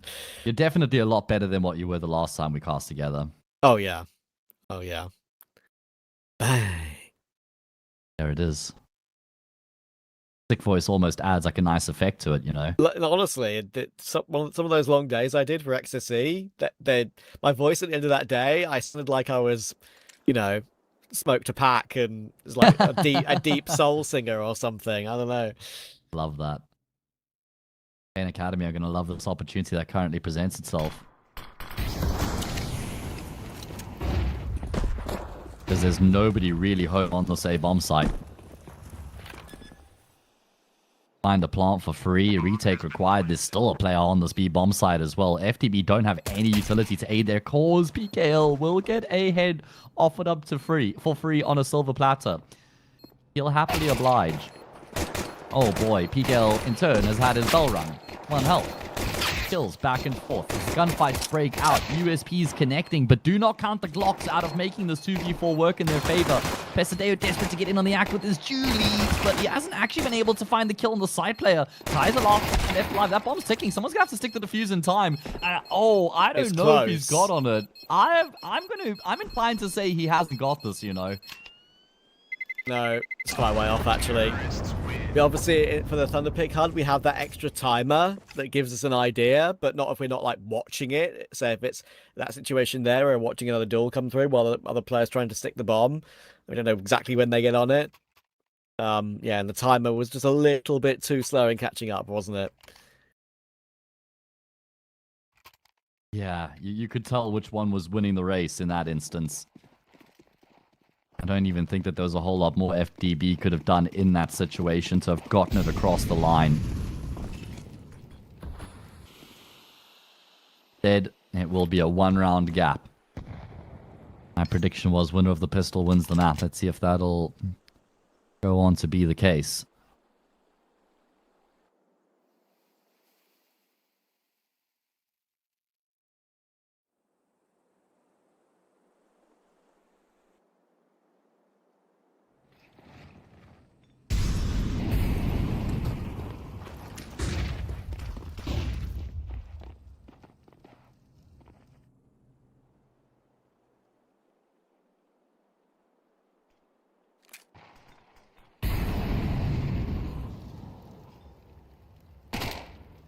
Spy back for FDB, looking to deny Pain Academy tying up the scoreline. Should they fall short here, though, then Pain Academy will get a lead for the first time on Anubis.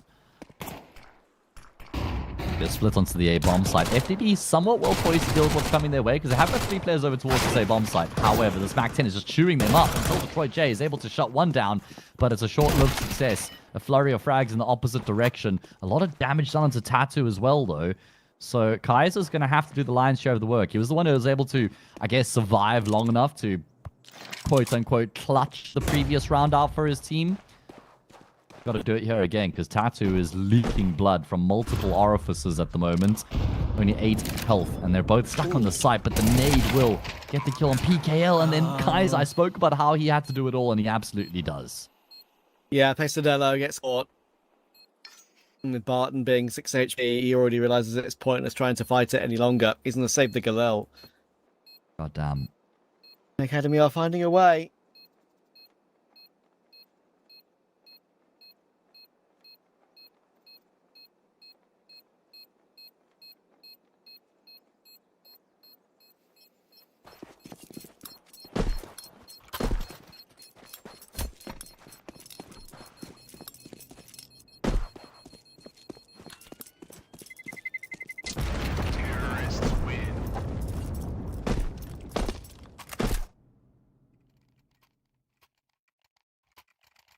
And an eco round to follow. A very good opportunity now for Pain Academy to get themselves a lead.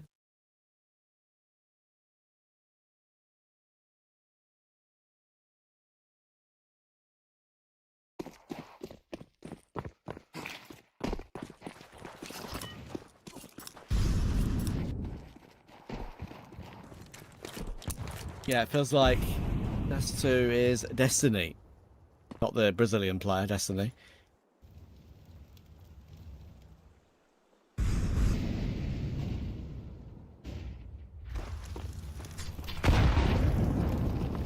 Tartu's up middle, clearing it with a couple of his teammates. Spartan with this saved Galil is going to do a lot of this by himself. Harzau and PKL are also there.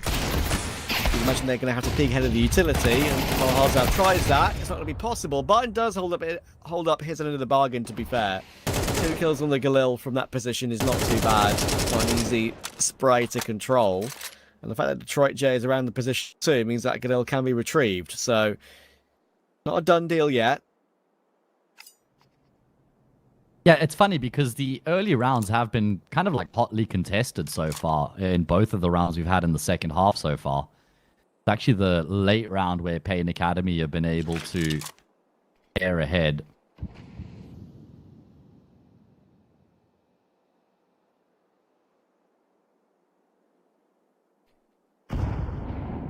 A bomb site, certainly the better of the 2 options available.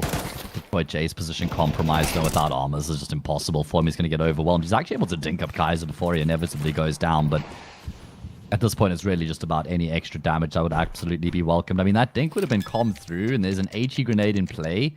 So Pesadeo is going to try and if he can hunt down or track down that final player. FDB, this is now 25 rounds they've played on the CT side against Pain Academy between the previous 2 maps they've played against this team on this map and this one here as well. And they've won 3.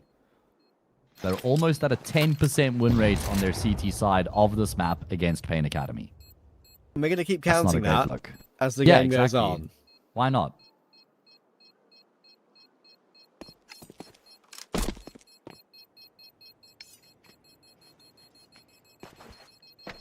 It's a poor map for them. Terrorists win.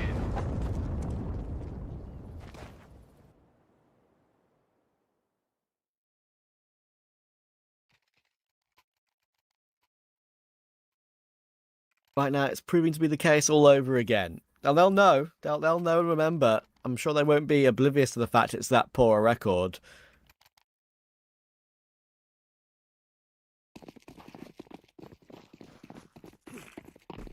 Those odds surprise me a little bit, to be honest. I guess that's because it is FDB. It'll be big favorites going into Dust 2 as a decider. Correct. Job's not done here yet for Pain Academy on Anubis, but it feels like it will be if they win this gun round. Should be a formality from there if they can win this round.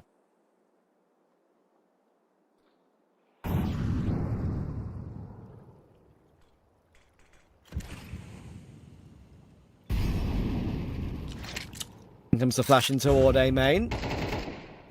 Double push forward. Double rifle hold for PKL and Barton. Oh, it's very awkward for PKL. He pretty much bumps his way down the steps like it's some young puppy that hasn't figured out how to climb stairs at home yet. Like a square rolling downstairs kind of thing? Yeah, no slinky movement. Not smooth at all.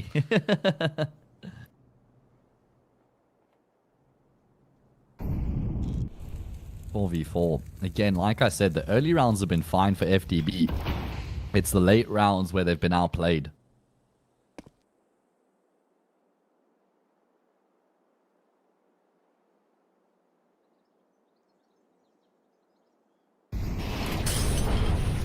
Clock wound down pretty low. B-bomb sites where this one's going to end. One late activation through middle, but the players in E-box are going to have to get a bit of a move on. I don't think they have the luxury of waiting the entire time for Tattoo to actually activate on this backstab. If they can hold out for him, though, that might be the difference maker. Kaiser trying to take the attention. Sun's going down. This is where Tattoo's going to come through. There's going to be so much work for him to do, though. They still haven't realized he's in this position. He's trying to maximize what he can get, but Harzau will actually trade through the smoke. Detroit J will finish off Kaiser. It's a triple kill in the round for the Yorpa. As FDB shows some signs of hope. And look, they've won a CT round, but it's also one that could have gone the other way, considering Tartu's position. The fact that Hardzao trades it that quickly to the corner of the smoke, it wasn't like a perfectly, as you can see there, perfect kill in vision for him. He still got it quite cleanly. Very important headshot. Panic Academy hadn't built up all the money in the world. They're forcing the Tech 9s here, but this is always the round. But you're just not a team that's good on the CT side. But it's very, very easy to lose. And look at it, it's happening again. It just felt so obvious that this round was not going to be a walk in the park. These techs so hard to hold on to. And that's not going to help either. And you could tell he was trying to avoid that with Pesadeo before. Yeah. It was like really awkward for him to actually try and rattle the shot off an initiative. It was Pasadeo or PKL, but it was the same thing. This time, he does pull the trigger. And that results in his teammate going down. That's an instant double dink out of Kaiser to finish off Barton. 9-8. Pain Academy. Surely this is now them trending in the direction of the finish line. And that's the thing, Matt. For a team that is just not good on CT side, when you look at the numbers, having not watched them before, there's obvious evidence as to why. There's no protocols there as to where to put themselves in, how to move, positioning-wise, when there's that sort of buy coming at them, when they realise it was coming at them. The Detroit J opening pick was not comfortable because, as he says, he was tripping over a teammate, that he definitely tripped over a teammate by shooting him in the head for 400 damage. Yeah, it's many examples of just that. That round in particular says it all to me about just how bad they are on this side of this map. I definitely agree with your sentiment coming into that round as well, and we can see the struggles that they've had on Anubis the past couple of rounds and the previous one in particular. Still a glimmer of hope, though, Trav. If they can win this round, yeah, it would be 9-all. There wouldn't be much money for Pain Academy going into the next, and maybe, just maybe, FDB could battle their way through at that point.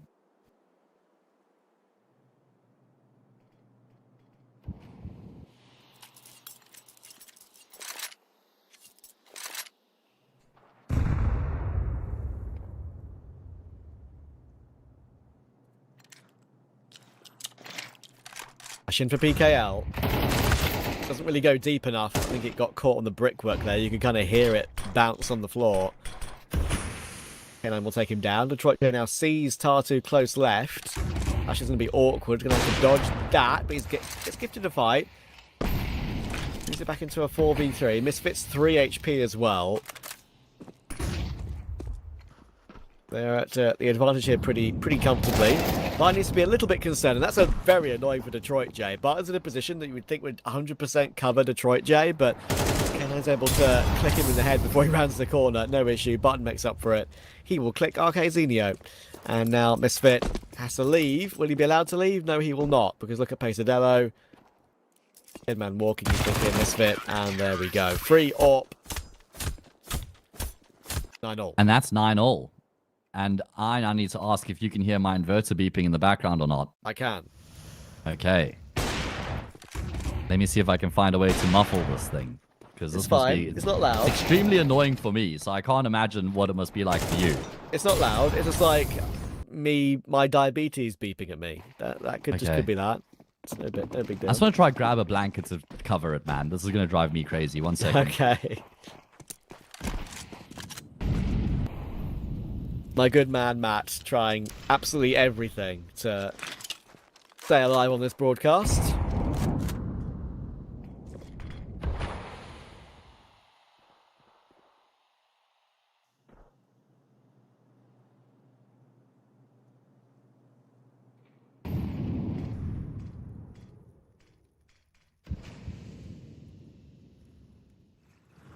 Okay, I've thrown my duvet over the inverter.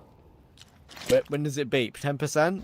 Yeah, I think there or thereabouts. I don't know in particular, but I'd wager it's like any moment now kind of thing. Maybe 10 minutes, maybe 15. It's like a guessing. It's like, ooh, how much power do you have left in you? No one knows. How long are you going to keep going?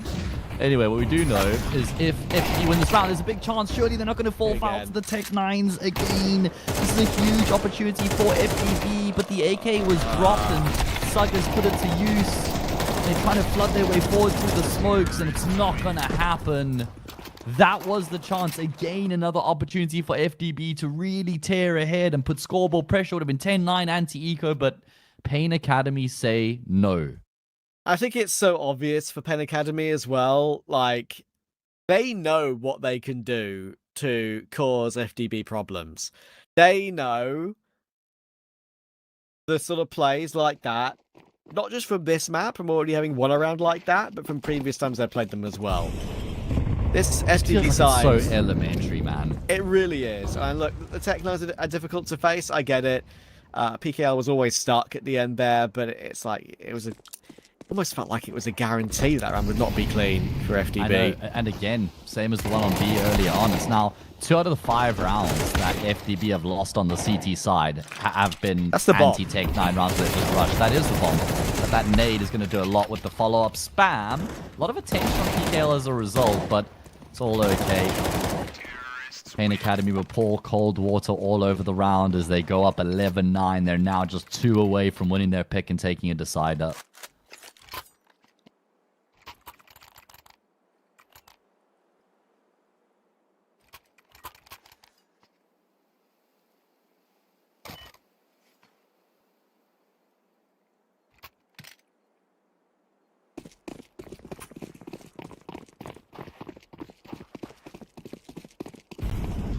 All right. Well, FDB really only have one last roll of the dice. If they lose this round here, then it should be being wrapped up soon afterwards.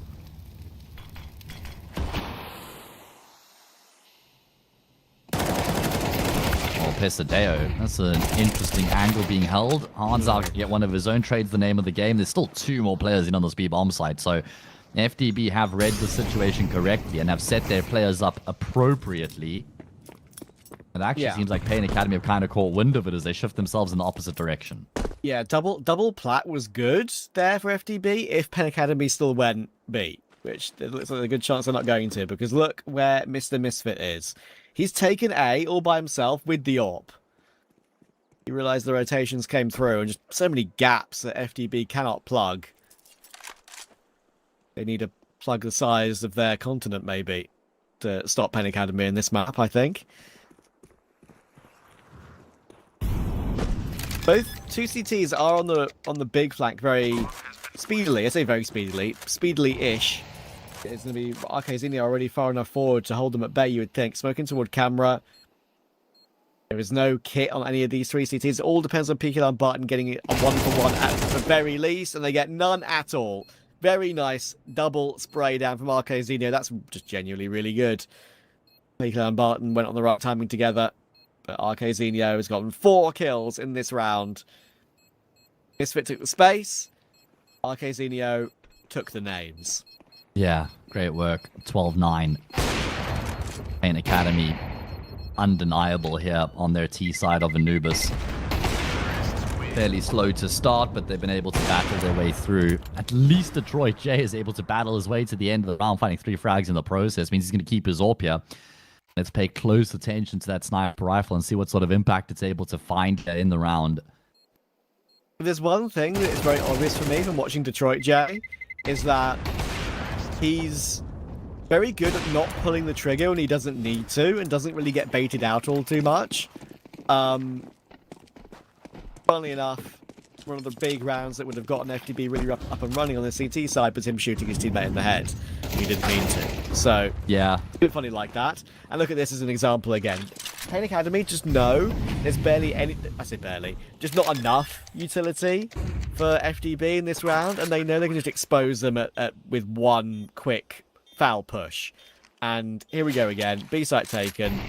5v4. There is no way back in for FDB. More poor CT Anubis. It doesn't seem like they even really knew how to use utility to drop into canals and stuff like that. No real aggression, no real initiative. Just hoping that Pain Academy make mistakes, and they will not. Metanoia finds one. Second, Tartu will manage to close it out, though. Barton Detroit J just hoping for some exit kills to help their KD. Detroit J is doing exactly that, but Misfit will put an end to it.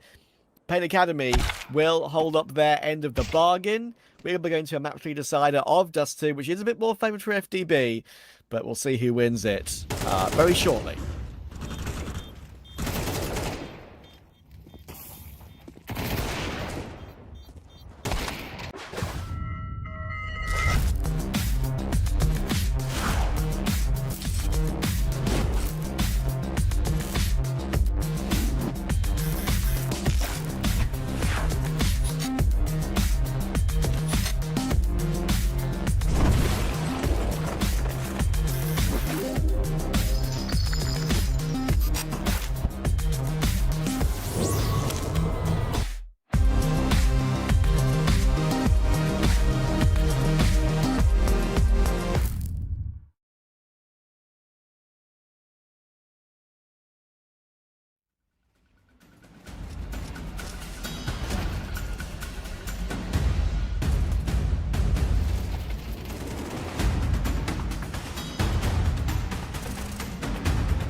Can you hear us? Oh. As was the case in the previous series, a decider required here between FDB and Pain Academy. It is Dust 2. It's a map that both these teams enjoy playing, but it is the primary pick of FDB. They pick it almost every single time it's available, and they have some very good results on the map as well. So Pain Academy have got their work cut out for them. They have indeed. Pain Academy still wouldn't expect them to win this series, but they made sure to win the map they were supposed to win. Barton on site, looking to try and click a few heads. 2 there is good, considering he was gooshed up as soon as he took the last few shots onto RK-Zenio. But Tattoo in that look position top middle will get cleared properly by Detroit J. They're not even planting the bomb safe. No. Oh, yeah, I was dear. going to say, that's greedy. That's a really greedy plant there. You can't be affording that level of goblin greed in a 4 versus 2, I'm afraid. Like, come on, guys. Yeah, there's the issue. No extra money now. They know how efficient and powerful the Tech 9s were for them on Anubis, but it's a totally different map, totally different scenario. Part of me would be surprised if they force here, and they will not. Full eco it is.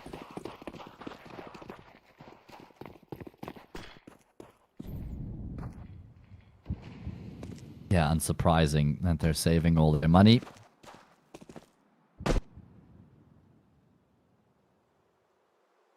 I wonder if Barton's played any games on Dust 2 for FDB. I Looking think into... he played it the other day. I think he played long. Okay.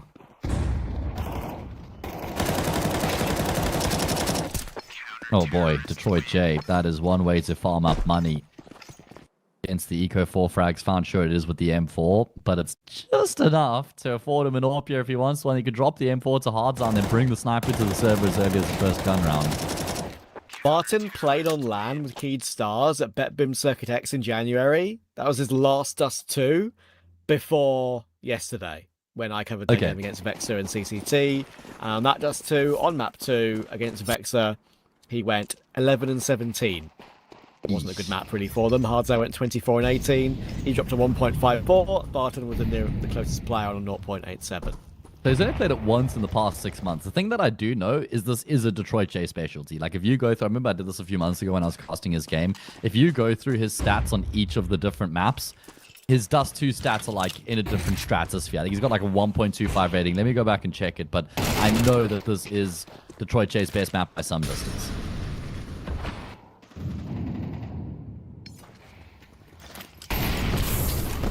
Misfit will try and get away into lower, but he won't be allowed. The grenade on PKL, almost a heat seeker, chases him out of the round.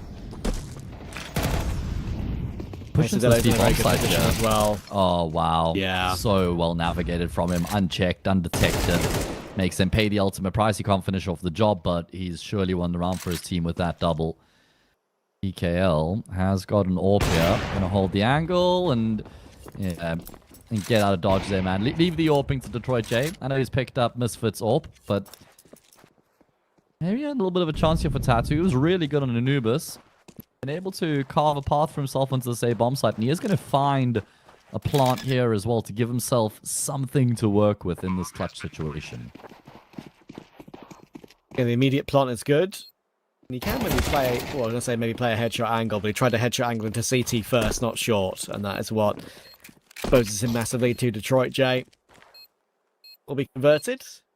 Yeah. First gun round, 3-0 confirmed. I did have a look at Detroit J's numbers, by the way. So he has a 1.1 career rating. On Dust 2, he's got a 1.23 rating across 157 maps played. 1.29 rating on the CT side. I mean, that's pretty good. But the thing that's impressive is his T-side rating, 1.19. That's a really high T-side rating. I mean, I know it's Dust 2, but still, those are numbers higher than you would normally get from a player who's even good on this map in general. Mm-hmm.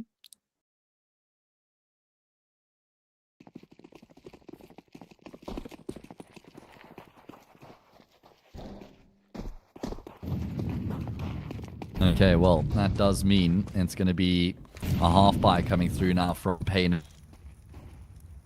Oh, that may be where I've just lost my good man, Matt.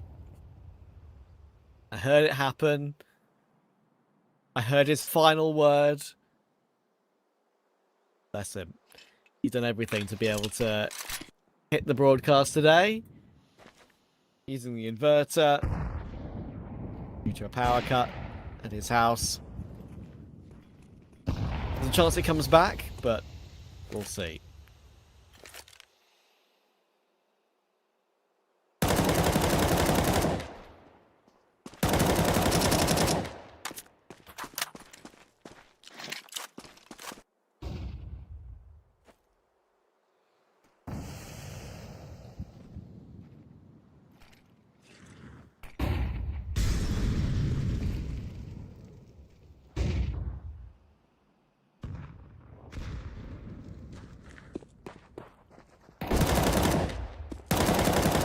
Information for Hards out. There's more than one player in middle. Maybe does overstay his welcome a little bit there against the Tech 9s. Misfit will put him down with a deagle. Arguably rightly so. Detroit J, again, that was very bold. And Pacedello is going to be completely run down. What is it about FDB and fighting Tech 9s? There's a tip of the head there showing for Detroit J. And considering he's low HP, finding one more is alright. Bomb dropped on the cross attempt, but there's an AK drawn, and now it's all down to Barton. Won't press the issue. They hear it a little bit late, but it's still miss his shot. That leaves Arcazinio in the open, and Barton will just about recover things. FTB get their 4-0, but it's not clean.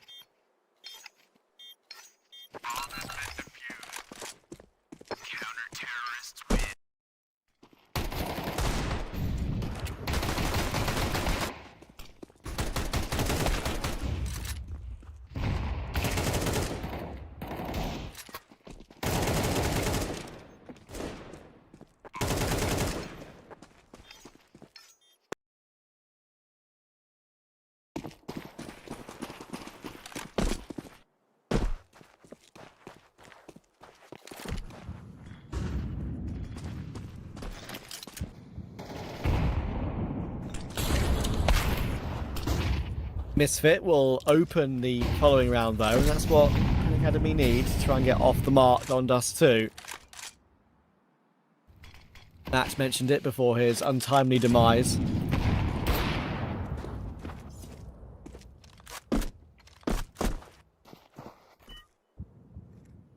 Misfit plays well. I think there could be a good chance. Good move from Barton though. Those long doors, has that shadow advantage. Miguel realizes that he could make a move. This move... possible. Oh, Payson needs to connect though. Now PKL's surprise is for 2 is okay. But Barton needs back-to-back 1v2s. He's chasing Tartu, and he is a low HP player. Unfortunately, Sug will be there pretty sharpishly. Take control of the bomb site. The re-smoke as well.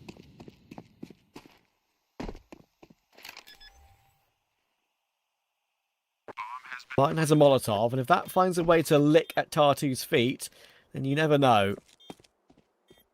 Noise actually is Tartu. It's pretty obvious where he is now. That molly should kill him. Yep. 1v1. Against Sarg, directly under the window.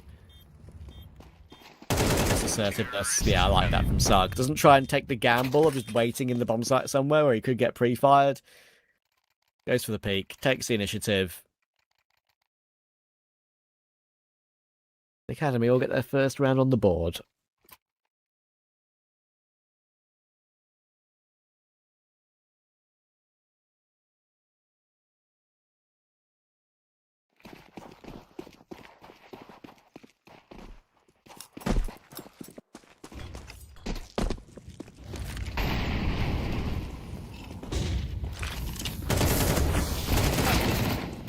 K9's in the molly in long.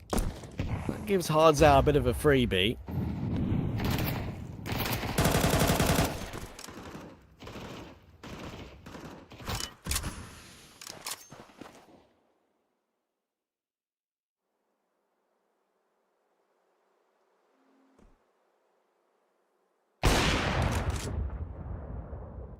from Detroit J.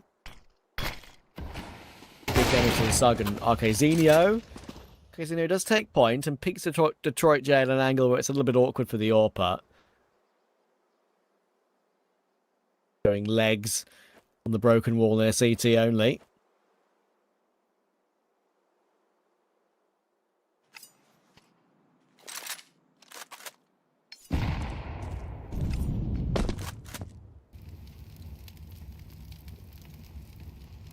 Setup here for FDB is still good.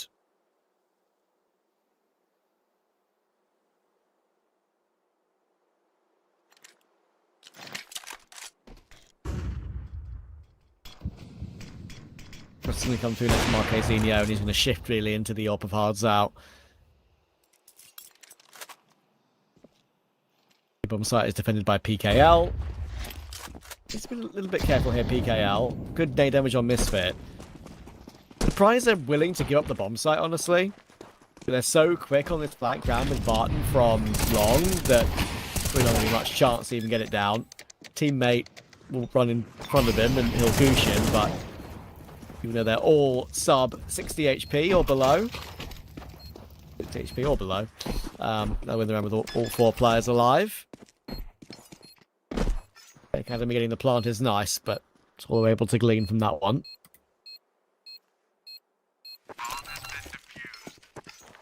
Counter-terrorists win.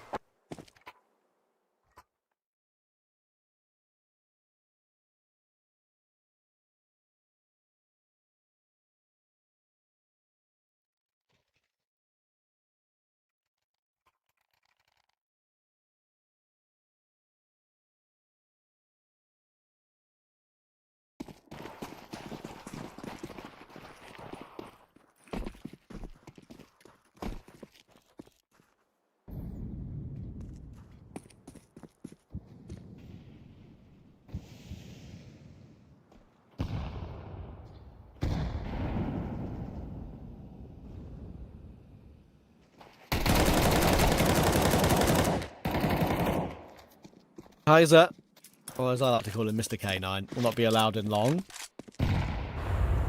Having a better maps, unfortunately. He only barked once. Unlike me.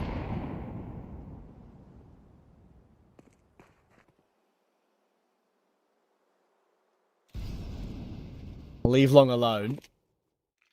The smoke up on mid doors, push a bit closer to try and take some space.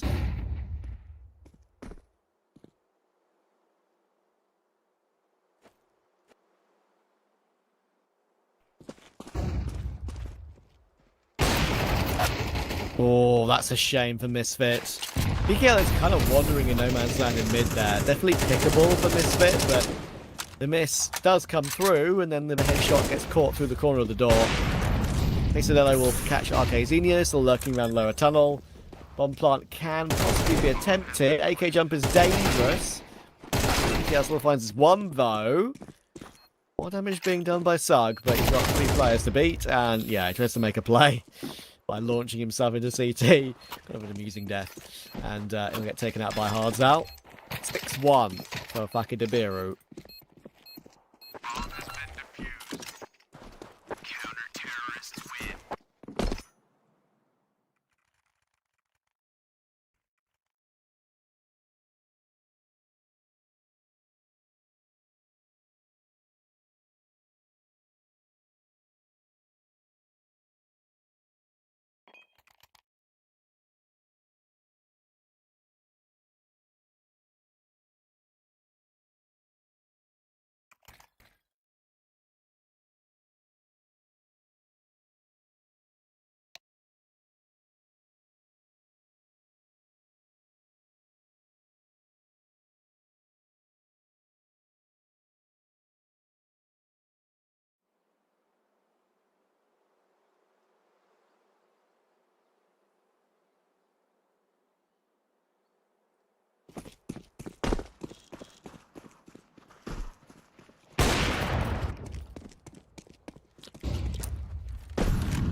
Right, Jay will take his mid pick. Gets shown an arm in lower tunnel.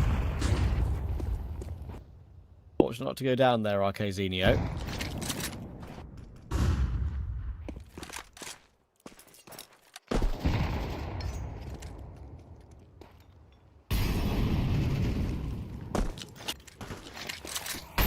Having an incendiary from Barton on short is nice. Arga's tagged down a little bit further onto 44.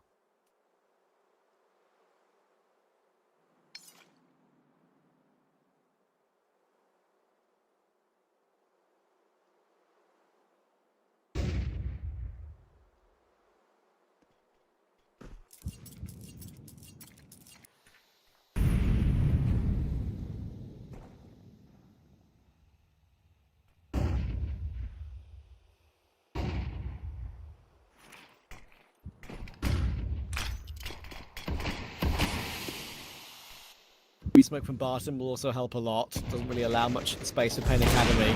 He'll find Sug. Even though Tatu gets that immediate trade, Detroit J is kept long at bay. He's not expecting the second player, though. Yeah, the issue for him, he's got no idea which way to look. He was a dead man walking. The angle could be played, it's been seen, and PKL realizes that he has to just jump up and try and fight. Not going to be allowed. They're going to try and throw the bomb over the cross. With 12 seconds to go, never comfortable, but it will be planted. Can Hardtail deny it in any way? Oh, he can't kill the player on side. Puts an end to this one. There you go. Tatu gets away with it, and Misfit will find Pesadillo in the end. So, a good start to that round from FDB, but the fact that Barton went down with 1, and that it was very difficult for Detroit J to know where to put himself. When he took his one on long, it was down to how they played the timings.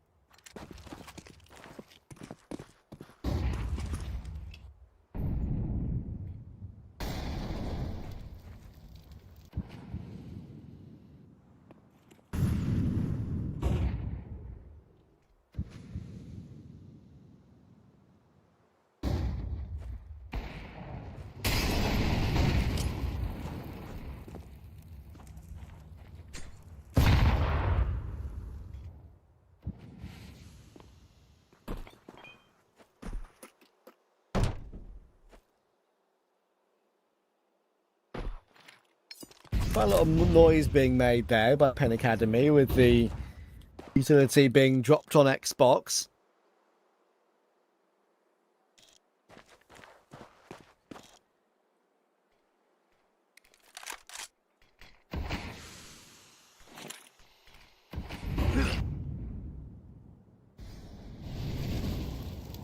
So Detroit J's in a bit of trouble again because I hope his long player holds on.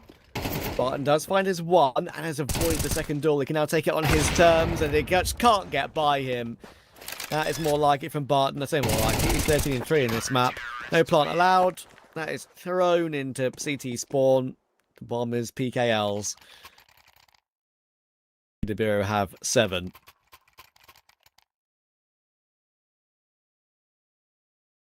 (25-8) between Detroit J and Barton.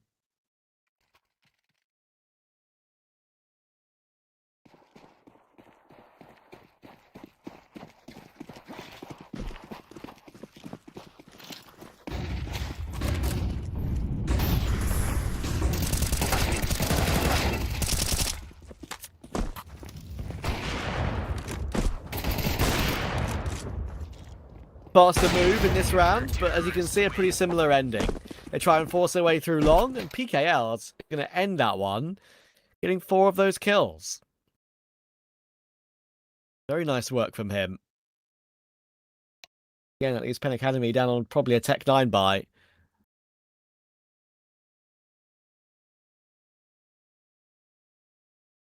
Biru have struggled against the Tech 9s in this game, it has to be said, but like they should be pretty favoured in this one.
Here they are again.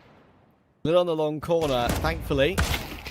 Cleaned up with by Barton, but the pistols just never been cleaned up that convincingly by Biru. Maybe they're going for the pistols themselves.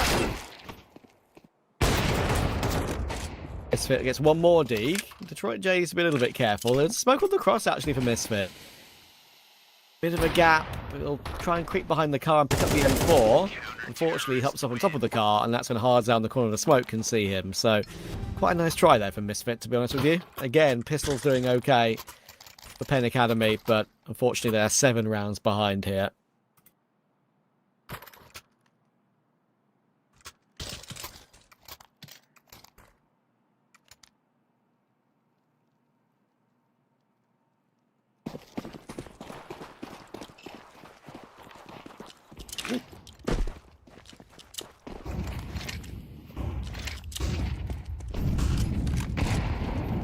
He did more of that in this half from Misfit, and to be fair, he's the one player trying his best on this map.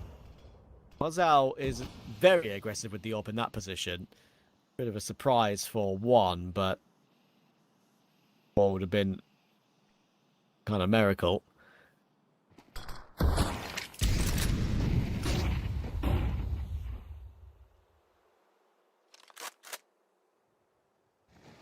Facing here, again, a little bit weird. The Detroit J will be allowed to catch Tartu.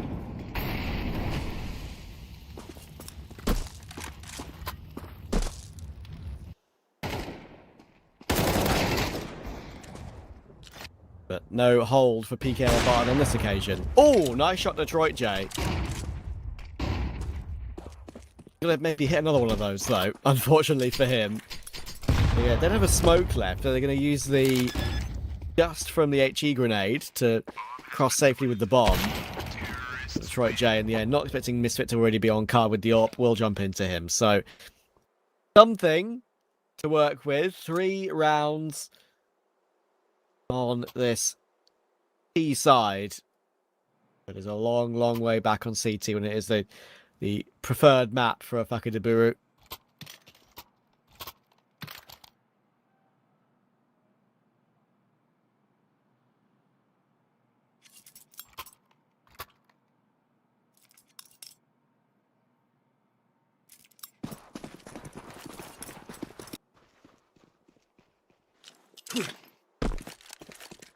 Kind of reality of the situation here, which I think I see some of you guys in Twitch chat kind of agreeing with, honestly, is the fact that really the main player that Penn Academy have to really fight in these sort of games is Misfit.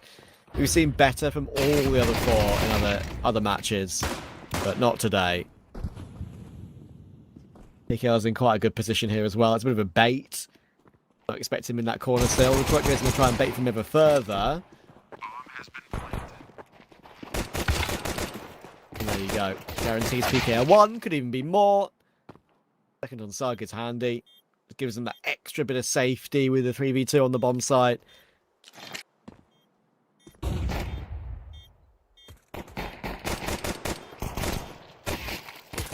Mr. K9 will eventually go down. And there goes Misfit 2. Barton holds on.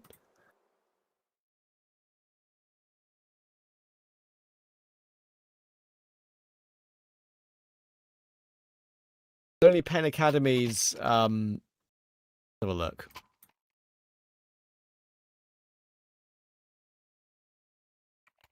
One, two, three, 4, 5. Only their 5th BO3 since they had a break for 6 weeks or so.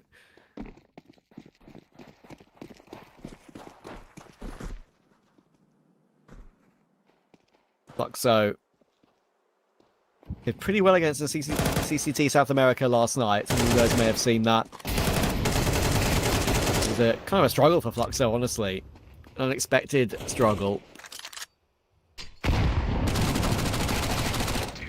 This one won't be a struggle, though. All 5 players alive for FDB. All rounds away now from closing this one out as we thought they would. Just too easy to expose. Our FDB on Anubis.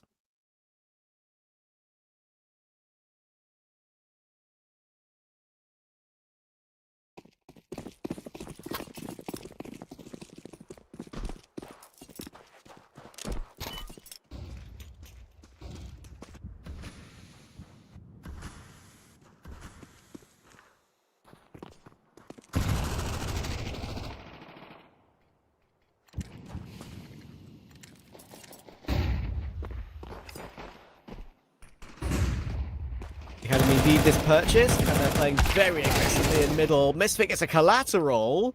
Again, showing his talent with the AWP. Pasadena already low.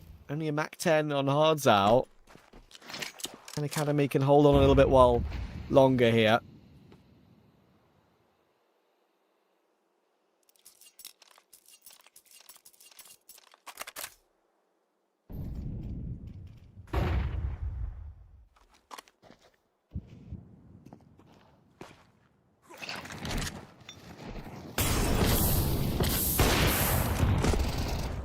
So it'll be burnt out into the open, but K9 does get his one, holds up his end of the bargain, pretty low HP, he's done well to find that. And they're charging into Arcazinio, which is not going to go all too well. Misfit comes and helps out, 3 kills in the round for him. The Academy won't go quietly just yet.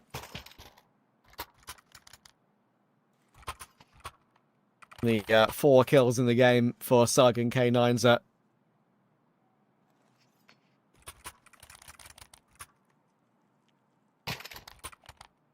previously of Odic Academy, K9, on a new academy. And he played 7 maps on HLTV for Odic Academy.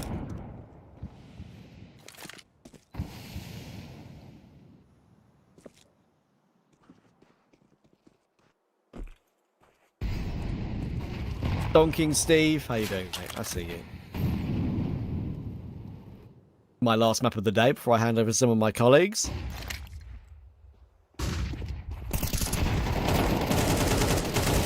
Pisadello. Oh, he's done well to find his one. And Tatu has to swing it the open to get the trade. That means Barton's allowed to get his. 2 kills on the round for Barton, up to 18-7 now. And on the AWP, Misfit's in a bit of trouble. Gets gifted that little bit though from Hardzal. Hardzal kind of walked in, seemingly is not ready for his position at all. Misfit walks through the smoke. That's going to be a rude awakening for Barton, I think. Really nice move, actually. I don't mind Pain playing like this when they're this far behind. Play really unpredictable. May as well push the boat out.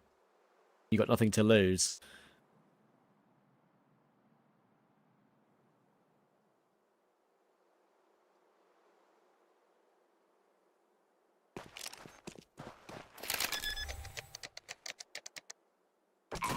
Right, J can still win this though. He's been allowed the plant on A.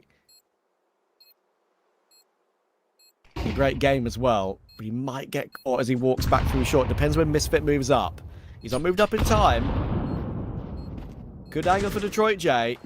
Arcazinio will bait him out though, and that's going to be what works out for him. So good job, Arcazinio. Doesn't just overface there. Swing, thinking he's not in position. Bakes it out ever so slightly.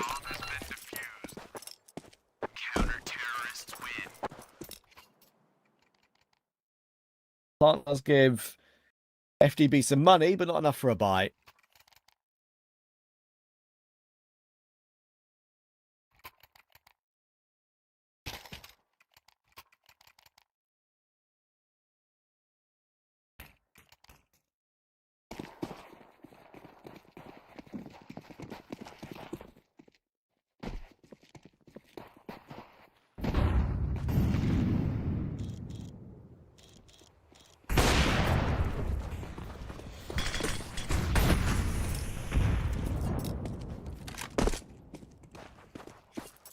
Needs to be a little bit careful. Could have gotten peeked from the mid push there, but he's missed for FDB.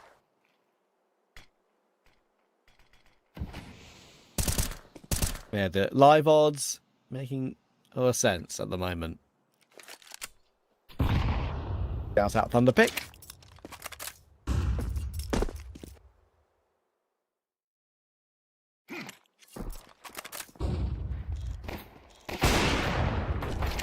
Think on Misfit, and Hardzal's found Sug as well.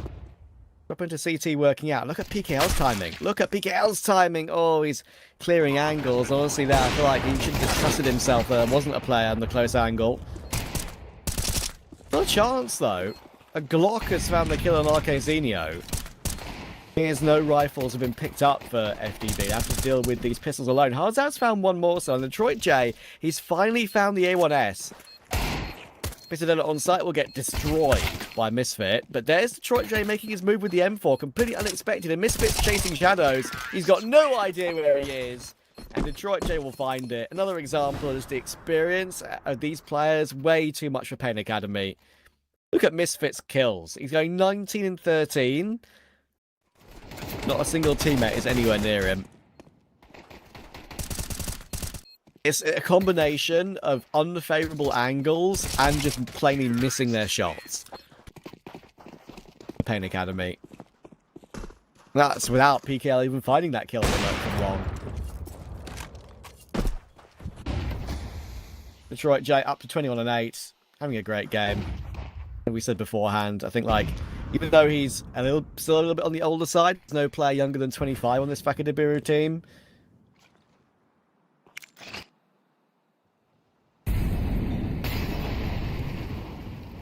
Still the man that I would look into picking up if I was maybe a team like Imperial, for example.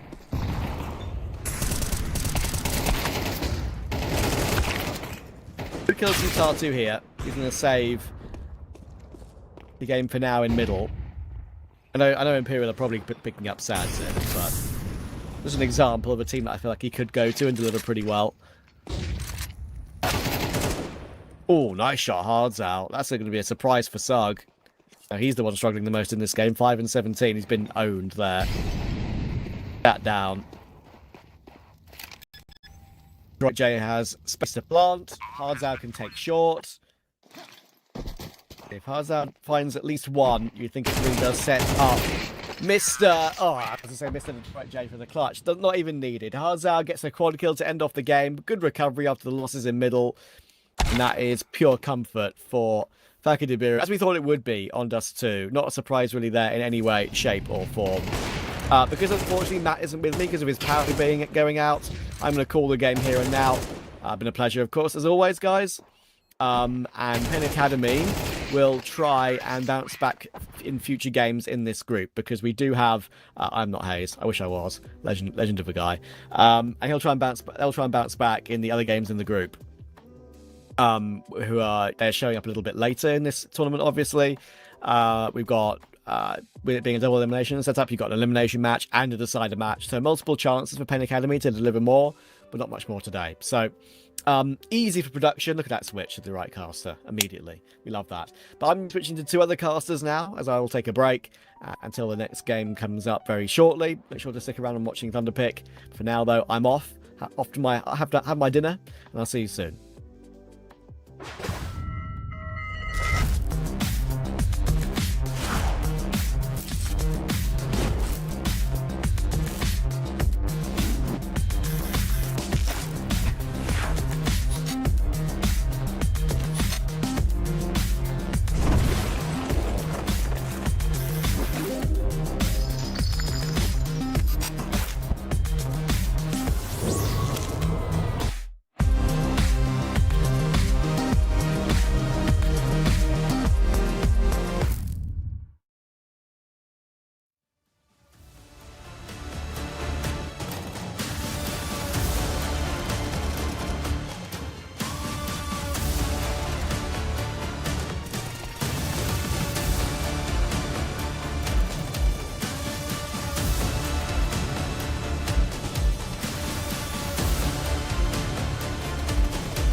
Want to bring us in?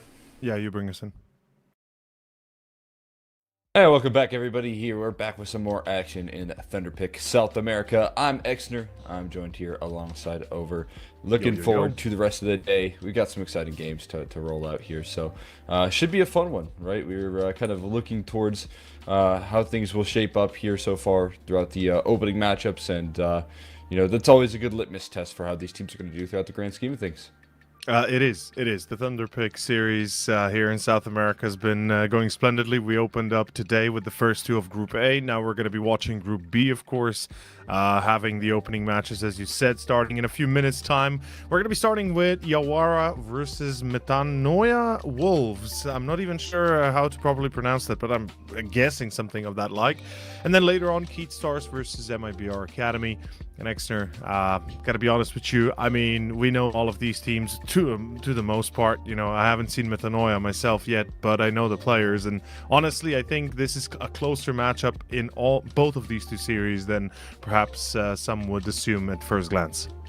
Yeah, I think METANOIA are a roster that is capable of pulling off some upsets, just because they do have some, you know, definitely talented pieces. You know, it is going to require the big time performances of a player like Alencar to have much of a chance here, but like you said, I think it could be closer than what meets the eye in terms of, you know, you look at the results of METANOIA Wolves and you don't really see much to know other than a couple of scrappy victories over teams that I think they're much better than, to be honest with you. So a chance for maybe an upset. I will say it's tough to imagine a world where we see that in this matchup, but in terms of being able to cause some commotion here, make Yawara work for it, that's a whole nother story. And more so, you know, that's kind of a credit to what Yawara have been building in recent history here. This is a team that has definitely improved throughout the last couple of years. I think they were in a very similar position to where METANOIA Wolves are in now, just you know, in 2024, 2025, where this team couldn't quite break through, couldn't draw in talent, had a very old roster, where we knew kind of the peak of a lot of these players, and they have quickly had to adjust and adapt and bring in some new pieces here. And now they are looking brand new here. They're reaping the benefits of making those kind of aggressive changes here in terms of being a more consistent playoff roster. 100%. I mean, they've had fair success in recent past. I mean, there's been a few ups and downs, sure. In most recent Thunderpick World Championships Series 1, they unfortunately lost to Keat Stars twice, and I think getting eliminated in it eventually. So they didn't have a deep run, but as you say, elsewhere, for example, CCT, you know, they made it pretty deep itself. But in any case, I mean, I'm excited to see how it goes. Yawara, they've been playing for a little bit together, and again, they're currently standing at a solid 100 and something position through the VRS rankings. A little bit less, perhaps, or a little bit lower, but still pretty solid for a team that might not have a lot of names behind them. On the other side, though, they will be facing off against METANOIA Wolves, as we said. Spinny, Alencar, NTX, VZN, and Twister. And I mean, some of these names, they definitely hold some value, don't they? I mean, to me, first and foremost comes to mind Spinny. He's been playing for quite a little while now. I've had the chance to cast him a few times. I think he started on MIBR Academy, if I'm not mistaken. He definitely kind of resonates with that the most. And the most I've seen out of him was on players, probably. And that was last year's season. Yeah. I mean, this is a guy that does have, you know, quite a bit of experience at this point, right? He's playing, you know, his HLTV picture shows up in an academy jersey, but he is, you know, kind of surpassed that name in terms of, okay, now we're building up some consistent tier 2 experience.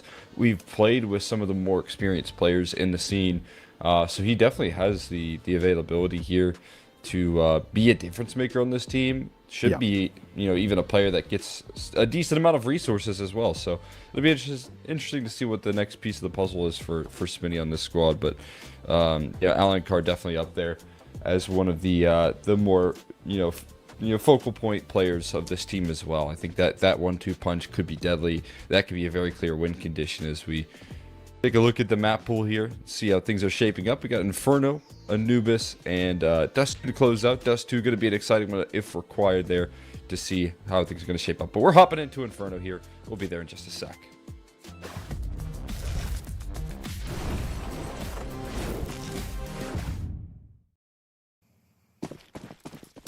Inferno it is. Exner, let's enjoy this. Let's see if Alencar and Spinny can actually take this to the next level, because they'll need to. I mean, if you look at the numbers, they're not lying. Certainly some things have been a little bit poorer on the side of MITANOIA Wolves, but Telly from Yawara, he's going to open things up. We're going to have the entry on VZN, and seems like this is going to be a bit of a peaceful, or rather not peaceful, but a slower pace for the Wolves. Not really looking for that first bite, instead got bitten, and I'm wondering what... Okay, I was about to say, I'm wondering what's going to be their go-to plan after losing the first, but it seems like it's just more loss.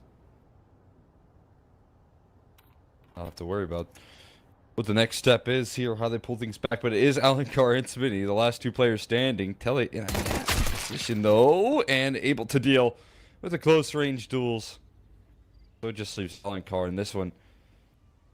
Pretty much a non-starter. Bomb is down in second mid. Alencar going into the B bomb site. He's just looking for kills at this point. Maybe some extra cash to go his way, as a round win is out of the question. Yeah, I mean, this He's is... spotted. Yeah, this is pretty much cooked. I mean, he does not even have the C4, unfortunately, and Rek lives up to the name. Dualies in hand. Makes it look easy.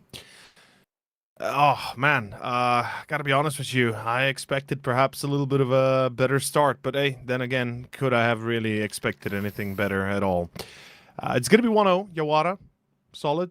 It is the map pick of the Wolves, and unfortunately for the Wolves, they have to start T-side Inferno, and we don't need to go into the details to know how difficult T-side is, but this is going to be one of the more important rounds, well, next one coming up, the gun round. Right now, full eco, I respect that. No bomb plant, you know, can't really throw away anything.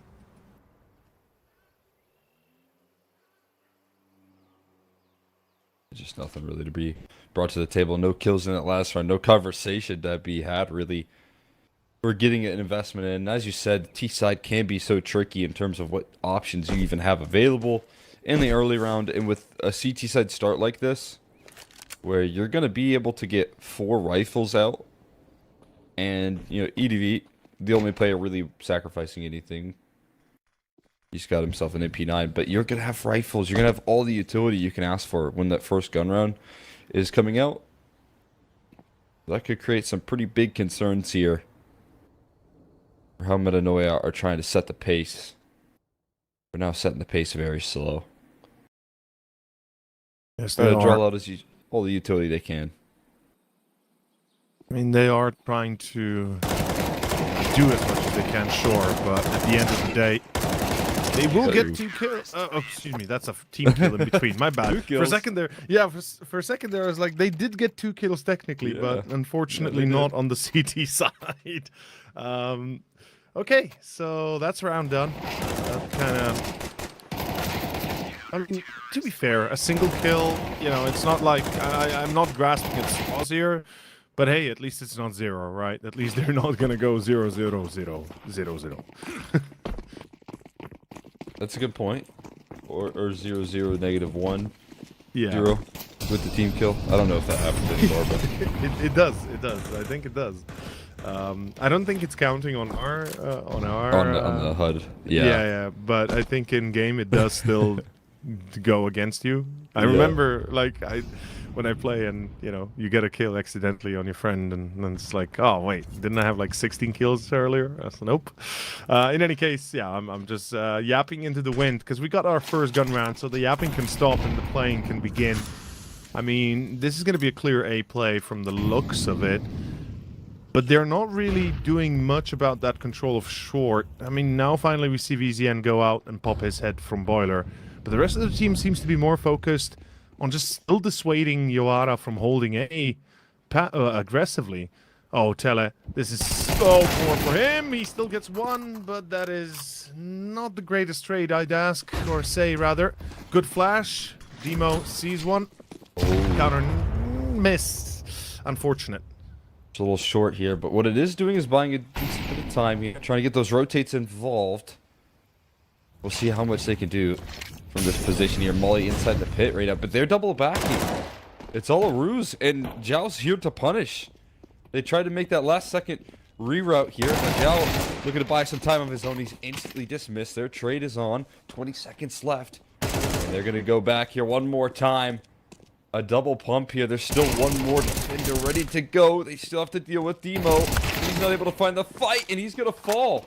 So all this manipulation is going to net them around the 1v3 ahead of Rek. Is he even going to give this one a go at this point here? Back and forth. Metanoia pulling the strings, but they managed to make do. They do. That was a little bit shaky there for a second. The start certainly didn't look as good, but it's their perhaps indecisiveness as well that surprises Yawara at the end. And as we can see, a good start here for the gun round to go their way. Rekt will get away with his life, that's for sure. And VZN is dangerously close to dying, but luckily he's going to CT, not down to Banana. That would have been a ghastly endeavor. Terrorists win. And Rekt is dead. Wait, no, they're not What? Wait. Wasn't the player in church already deep? Shouldn't he have peeked? Wait, what? No. Okay, Yeah, never that was mind. Interesting. Yeah, that was a little bit there? unfortunate. But yeah, okay, so back to the point. I was Yeah, go trying to kind of go to Tele, pushing long. I feel like that would have been a good decision if you have a second player there that either supports you with a flash or you can kind of play crossfire with from Cubby. But instead, the smoke was dissipating. He knew that, or at least should have known that, and the one-for-one trade, I feel like it's never worth it when you're playing long, because that's such a strong position, such an important position, especially on a map like Inferno, that you can't afford losing a player there at any point in time.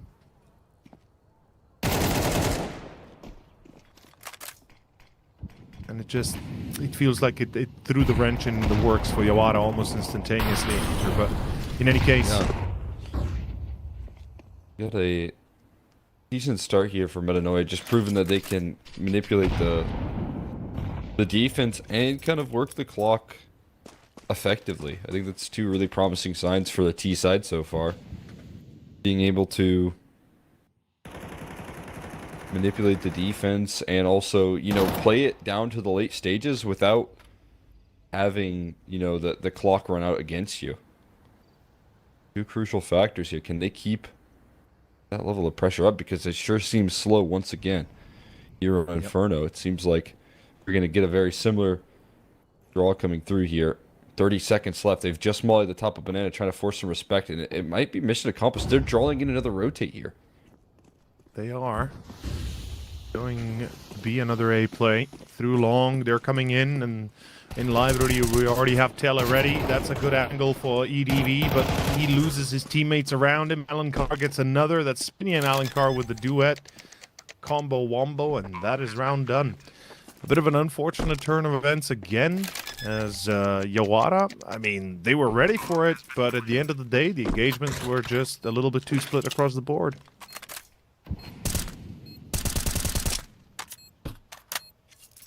Really well played it once again there. One molly towards the top of Banana kind of baits out a slight rotate, and it allows for them to start scaling in effectively. And Yawara, feel like they've got a little too much time on their hand. That's going to be the last man standing. We'll see if he gets away this time. Flashbang. Oh, wow. That is beautifully placed right there for the finish. VZN going to find his pathway out of the round and for survival. Evading the bomb. 2 in a row. Answer back on this T side. Feeling incredibly sharp here so far. Going to be a continued boost of confidence here for them. It will be really good T-side Inferno to start like this. To continuously pressure and rather keep that pressure up high will help immensely to sustain this first half and potentially get a decent outcome out of it.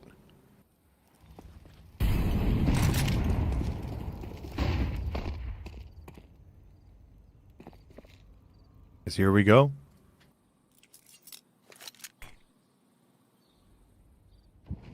But that form here. I mean, up against just USPs here, breaking the economy early. Gonna find a stack is gonna be important. They do have a MAC-10 to do so. In the hands of Thoister. I believe on the HUD is going by the name Mind Blowing. It should be, unless they change the player last second, which would be a little bit.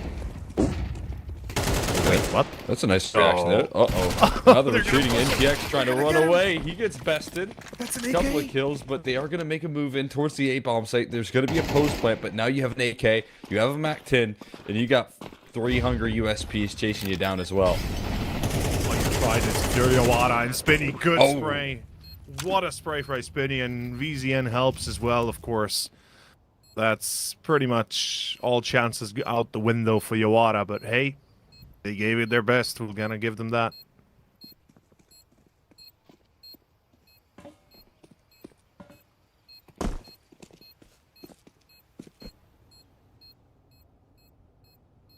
Made it interesting for us right there. They will not be able to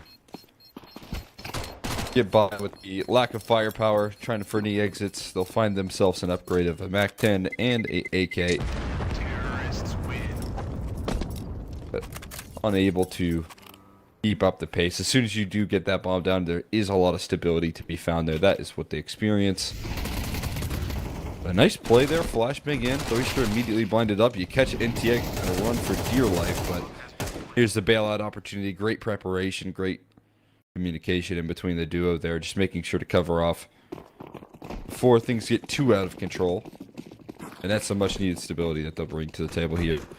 We got EDV on an op though. We'll see that into the mix here.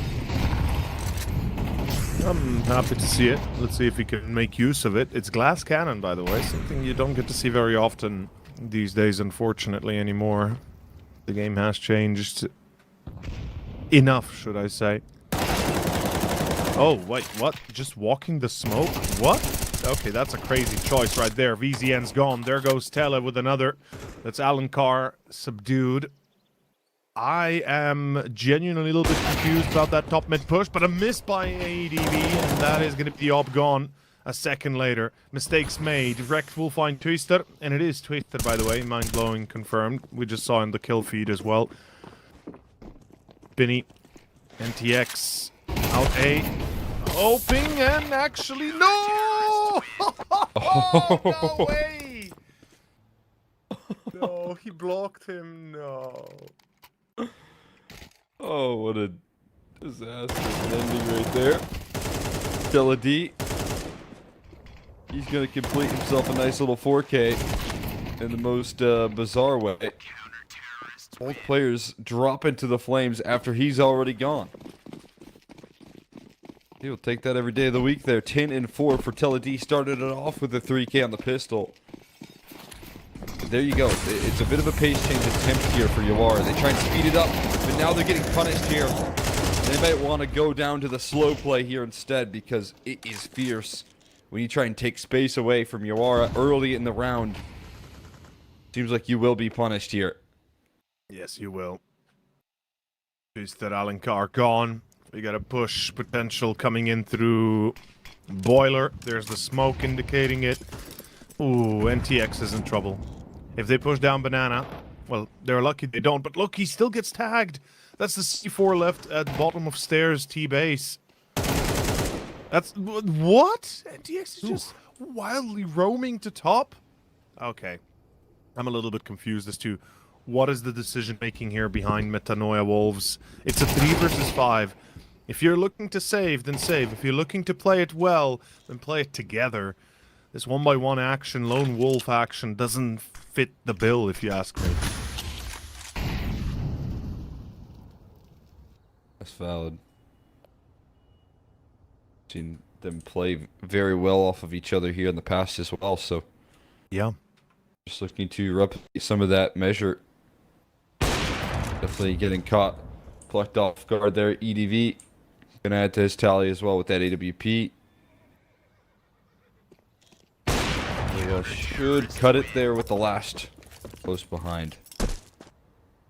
Very clean stuff coming through from Yawara as they look to resurge, and they're doing so more so off the back of their opponents changing up their game plan here. Now, you want a pace change or two every once in a while, but you see early on how well this team is manipulating the clock there and playing those late rounds and avoiding the utility of the opposition. Those are all principles that you want to keep up here throughout the grand scheme of this one, and if you're not able to do that, it could cause some problems here as ADV starting to get confident after how he ended that last round. 100%. Wait. What is happening? Okay. Yes, this is the next level stuff right here. Love it. No, it's a little bit different than perhaps we're always used to, but that's a fun one. Okay, so we got ourselves round 9. Yawara, after a brief intermezzo and kind of getting a little bit clapped at the few rounds in between, they're right back into it. 5-3. They're looking like they're probably going to get 6 as well at the bare minimum.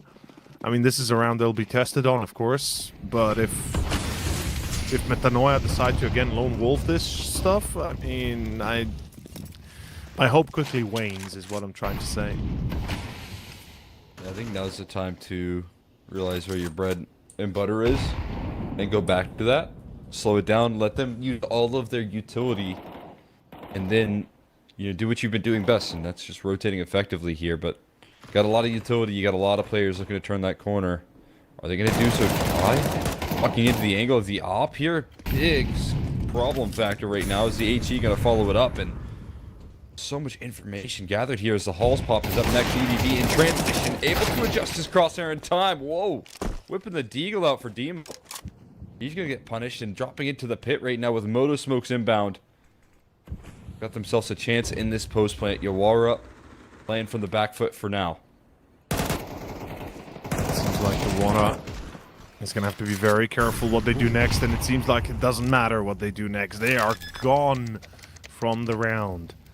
That is going to be all she wrote for it.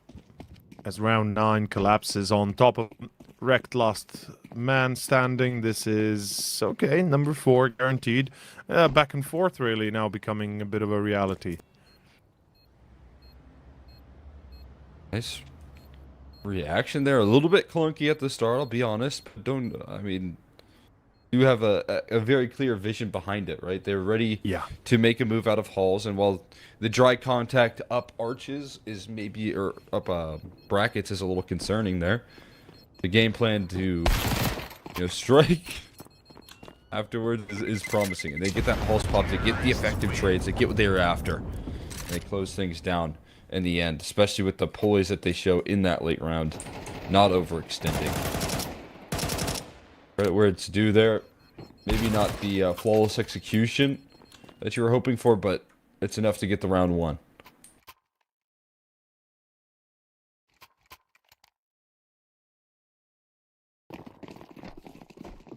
Okay, let's see if they can tie this up. Let's see if they can actually work this one as it should be.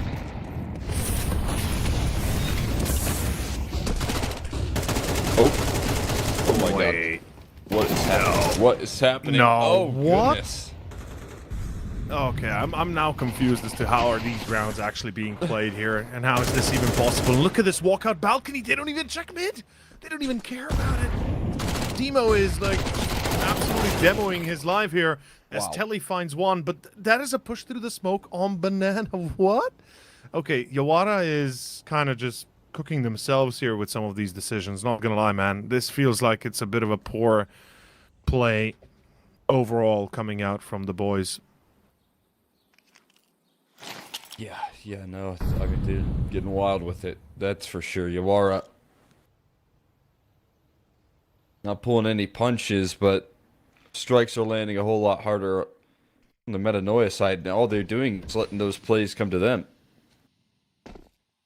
Walking right into their open arms here, and it ends up being that another example of patience paying off for MITANOIA. Just waiting at bottom of Banana, throwing an execute into this B bomb site, and it's empty. There is no resistance left. They will themselves a field day. Recognize that their utility did land. I gotta walk away with a tight scoreline here as Yawara hand over some big opening duels there. They really are. And this is... I mean, they've got the money to rebuy if both survive, which is great. But it is a little bit concerning when you see them play this recklessly. It feels like... You know, it's like they're just counting on... Not necessarily just luck, but they're definitely feeling... It definitely feels like they're counting on purely aim to win them some of these rounds. And then, you know, as you've already been saying, for the Wolves, it seems like they are much more in tune with one another and how to close these successfully. 5-5 tied up, first time out. We're going to take a moment here and see what they cook up. EDV back on the op. This is as close as it gets. Honestly, if you look at the kills, you would never say it's 5-5.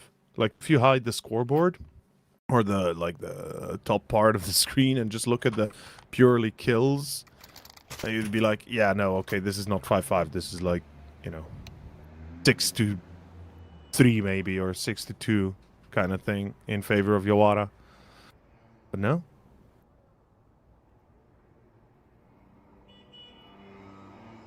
Had a couple instances of being able to hold on to their guns. Yeah, no question about it. Inferno often will have those sort of results there where a game's a lot closer than what the kills will say. There's just so much saving on this map. We know how it goes. They're able to hold on to their guns once again there, at least with that gamble stack that allows them to keep up the investments here effectively on the CT side. But to keep the pressure on. Proof of concept of some of the unity in Metanoia, but that duel goes away from VZN. Gonna lose out that fight. I'm hearing some typing, which is a little bit awkward. Yeah. Nerve-wracking, and it will be a round reset. So maybe it was called before that exchange there.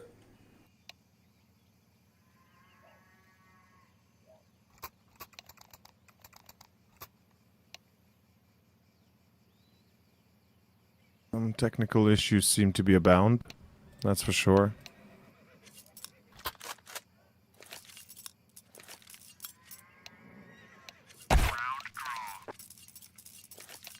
Hopefully nothing serious.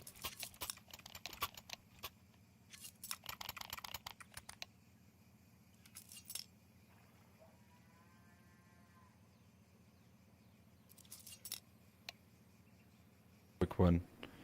Reset back into the action now. Again, assuming that in this case, even though there was some damage being done, that if it was reset, I'd imagine that that not live was called before that damage was done. So yeah, that's why we would get that reset going. And yeah, we're gonna expire that pause timer, so that's good news.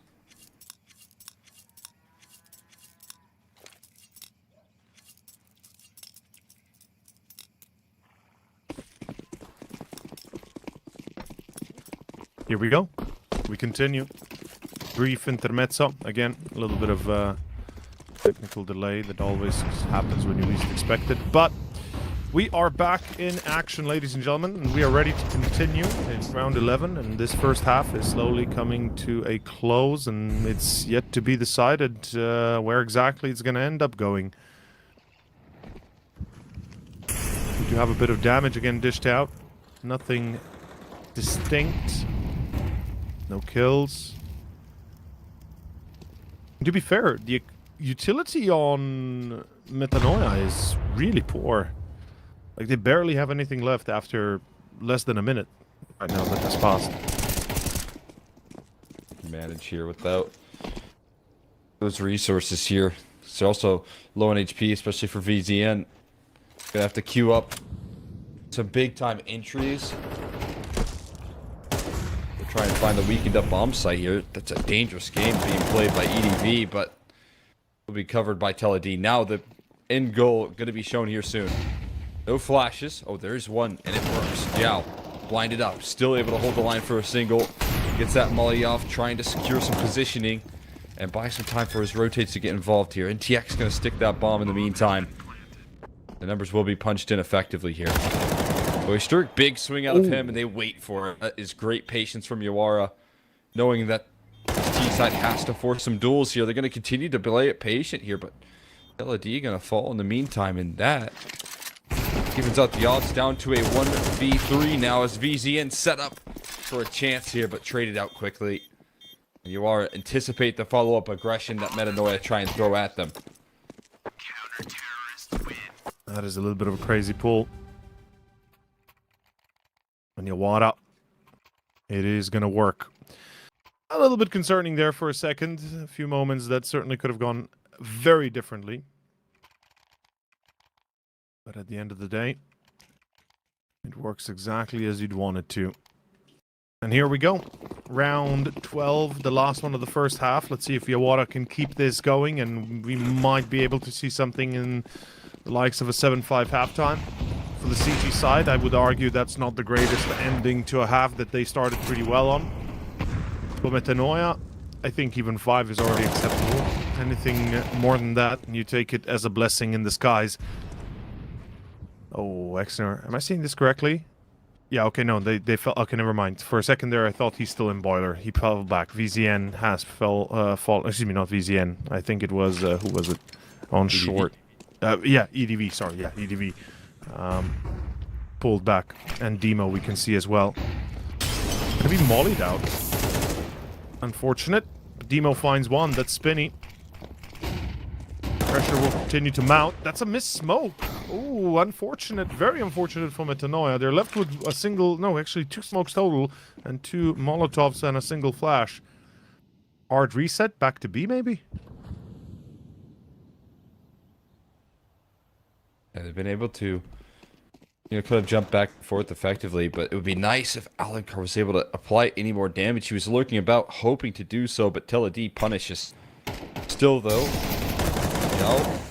weakened up in the numbers on his B-bomb site. Gets his molly off here, trying to delay and doing a great job of it once again. Forcing them behind the flames for now. HE blows open that smoke. It is punished, though, but dropping is TLD 2 through the smoke there. One blown up. Flashbang through it. VZN. He's going for the full stick. TLD is going to just press through. You can plant the bomb all you want, but Yawara will take the round in the end. And TLD finishes it off 18-7. Well done. That is very well done at the end of the day. It will give them, at the very least, a bit of an edge over, excuse me, over their opponent, but it ain't over yet, or rather, it's not done yet. Still gonna have a bit more luck on their side here this second half. A lot now rides on that first pistol. We saw how it ended last time. I mean, METANOIA, they just didn't stand a chance, and let's see if Yawara can repeat that success.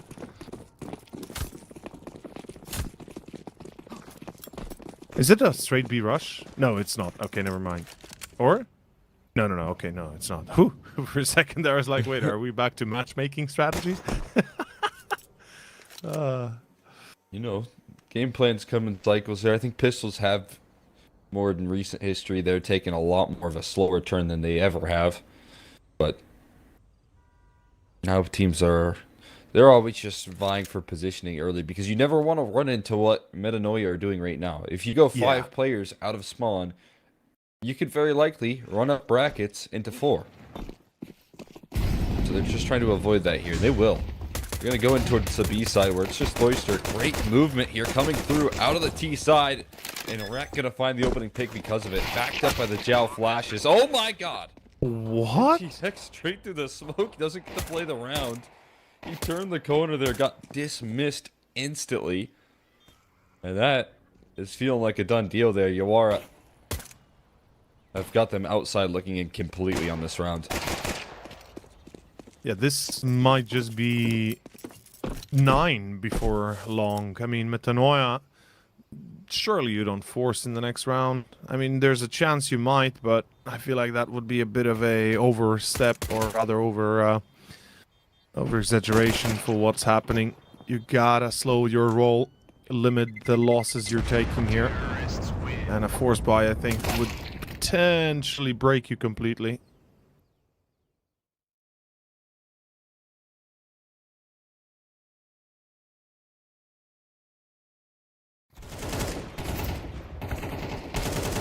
Not fun there. Sometimes you do need to make that disciplined decision there. Again, it's another one of these pistol rounds here where it's just not a lot going right for you from start to finish. Firepower certainly showing up pretty fierce here.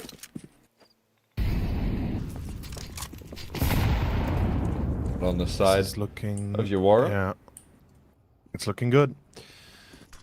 I'm just happy, as I said, that we don't get to see a force buy that makes no sense in this current standing.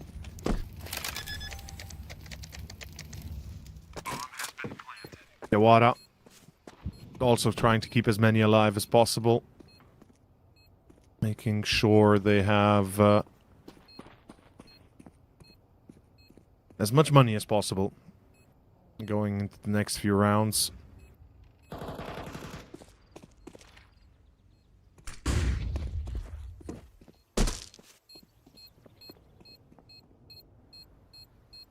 So all the tools here. Still have armor on Spinny. Get the save onto that, but gonna draw him in. That's Mr. Accomplisher. TWC's gonna die to the bomb, even though there was never a chance without a kit for him to actually stick that defuse. It nets them a single frag. There no unicorn round in this case, but a little damage there. Good measure out of the CT side. And it's always good to force a little bit of panic into your opponent's hearts. Oh, absolutely. Absolutely.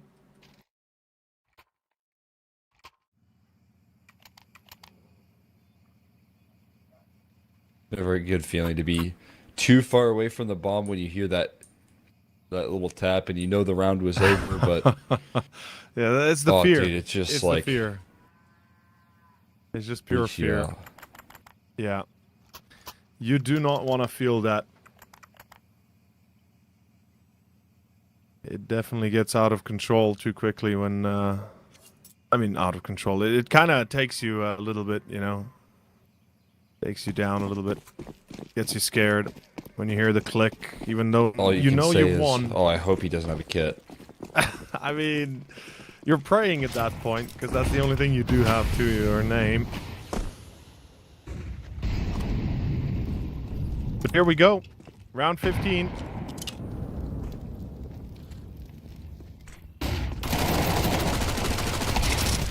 What a great flash right there. Everyone's blinded up. And it doesn't cost TWC his life. He walks away with the kill and survives. It's okay. Mission accomplished for Chow. They thought maybe an overcommitment on the wall bangs, but they just keep trying, and the bullets start to land straight through the coffins here. Spinning the last to try and put them in the grave for the round. It's an instant trade. Wreck is quick on the draw. Bomb will go down to dirt. That's double digits landed here for you, are as quick as you like. Yeah, as expected, 10-5, excuse me. And I'm a little bit worried about the up-and-coming round now, because keep in mind, there is a lot that is going to start happening. And it's, well, rather, it's quickly going to start falling apart, is what I'm trying to say. If you lose the next round. The Metanoia, 2 survivors. I'd wager they eco then, so maybe losing it wouldn't be that much of a surprise, but let's see how much money. 2,900. You could drop M4s. You have enough for 2. There's the Kevlar. There's the FAMAS. It will be a buy. Okay, yeah, they're gonna do it right here. It's either gonna be a full success or it's gonna be a full failure. Either way, they're willing to go all in on this state of the game. see what that pans out for them here. Big risk. They'd be rewarded for taking that chance. Yawara gonna delay things out to find out here first. Got themselves some early success in that last round. They're willing to slow the draw down this time around. Meanwhile, METANOIA Wolves are calling the shot correctly. With a little extra helping hand here towards the A side. It's sped up. Lots of spam going downwards through the smoke here. Trying to put the pressure on. And there's a stray caught by Tella. Clean connection there right onto the heads. The smoke there, wrecked. Also at risk. She goes down through the smoke right there. They're realizing there is a lot of resistance. He's stuck in for this one there. Molly gonna flush him out to the open, and they've got a whole host of T's waiting for you. Whole host of trouble as well. That is going to be round effectively done. Ooh. Routed around this re-aggression here. They're fighting ghosts right now. They're not sure where the opposition lies, and with Zhao's reaction, it's good enough to land the frag there. Only player left standing is NTX with just an MP9, but there are some low HP bars to lean on here. Two-step timing. The timing is good. Yeah.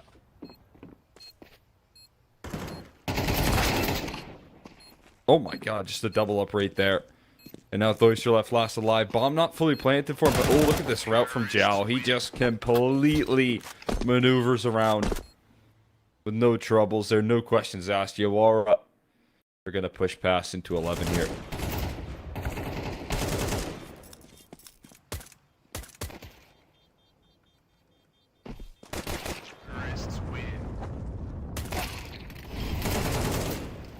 What a good molly as well. What a good clear. So important to keep yourself in check there. So much that could have gone wrong.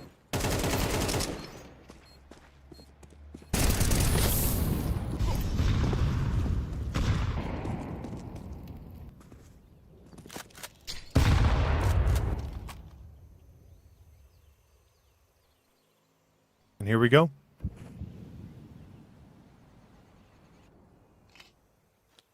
Last chance here for METANOIA to try and turn around Inferno. It is, after all, their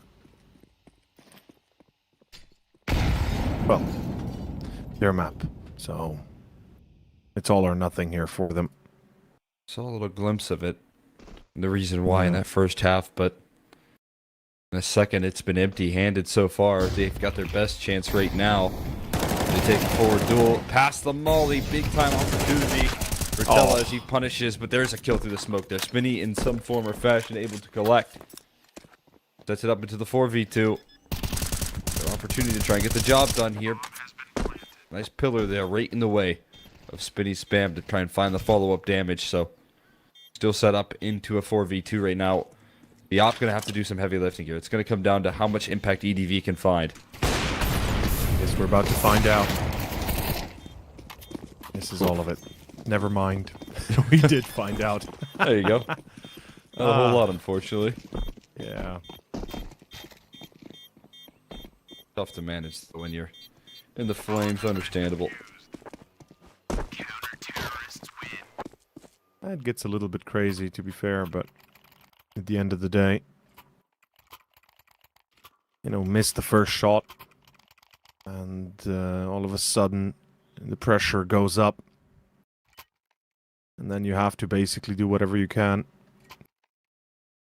Try and counter and, you know, go for the second shot. You miss again. Bam. It's over. In this case, it was just the one shot, but, you know. In any case, 11-6. METANOIA, first round in the second half. Took them a hot minute here to get there, but perhaps luck will have it to them. Let's see if it works.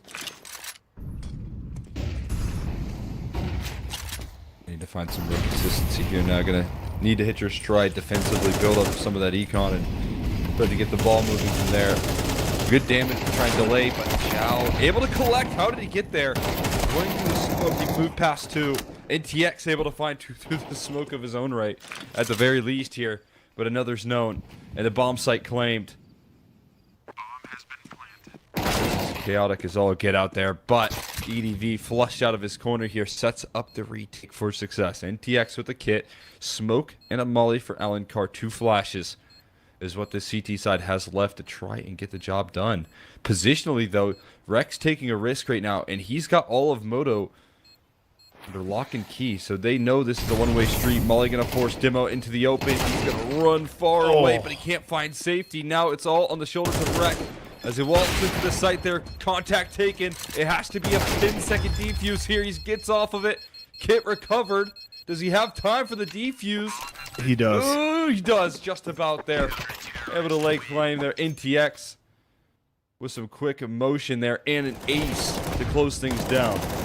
They are living on the edge, that's for sure, and they are barely keeping it together, but they ain't done yet. That's a fact. And now, next up, it's going to be the most important round of all. It's going to be the round that the T's will either be broken upon, like a wave on the shore, or they will flush them clean and close this out. Let's see. METANOIA Wolves, they're fully equipped, they're ready. Yawara, it's a full commitment, surely. Yeah, there's the full buy. A Galil even on tele. Very limited util. I'm not even surprised, to be completely honest with you. Definitely justified given the situation Yeah. that they're in here. They've got him on the ropes. They know it. They just want to push this one across the finish line. Coming down to the 1v1, it requires an ace clutch. Coming through out of NTX in that last round, so gonna try and keep the pressure up, knowing that if you get this next one, you can break the economy.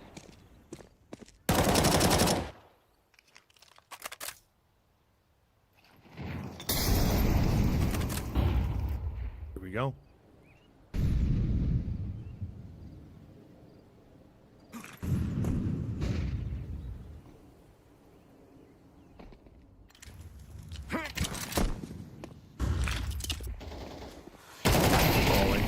Oh, okay, he's lucky. He's lucky that the molly actually burns Joe, but what the hell just happened on Banana? Twisted alone on top Banana? No support?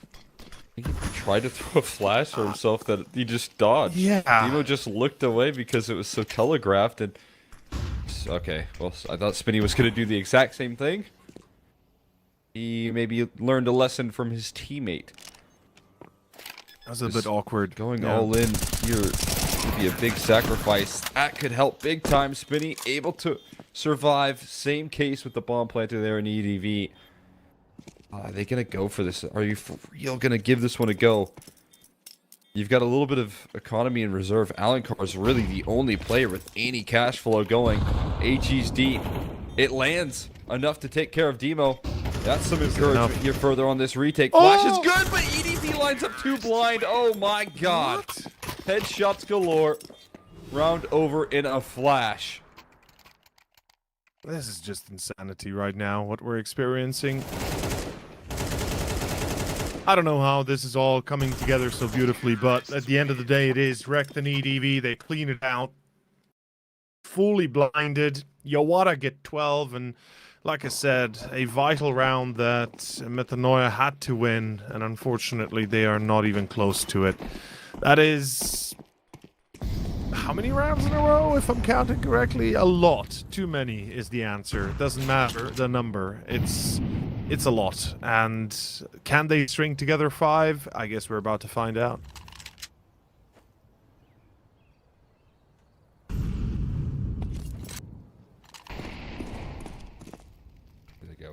Here, but as you said, it's an uphill battle to say the least, and you got to start it off with a low economy as a result of risking it all in that last attempt there just to get shut down by EDV and a blind spray.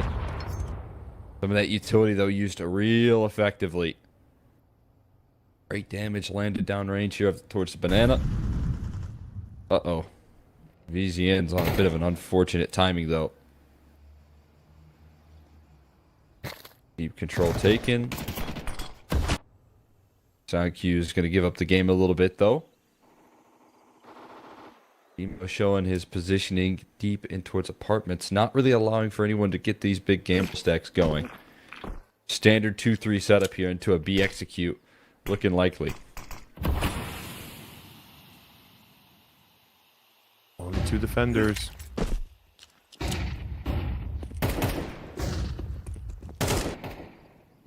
Here we go. It begins. Alan Carr, only 1. Second player spotted, heard, and killed. Twister is gone. The retake now, look at this. 3 players coming all the way from a very long rotation, should I say. And that is going to be a troublesome position to find yourself in. METANOIA, are they about to be thrown on their asses here on their own map pick? No kits. Fine. Yeah, that's a good point. No kits as well. No smoke. Oof.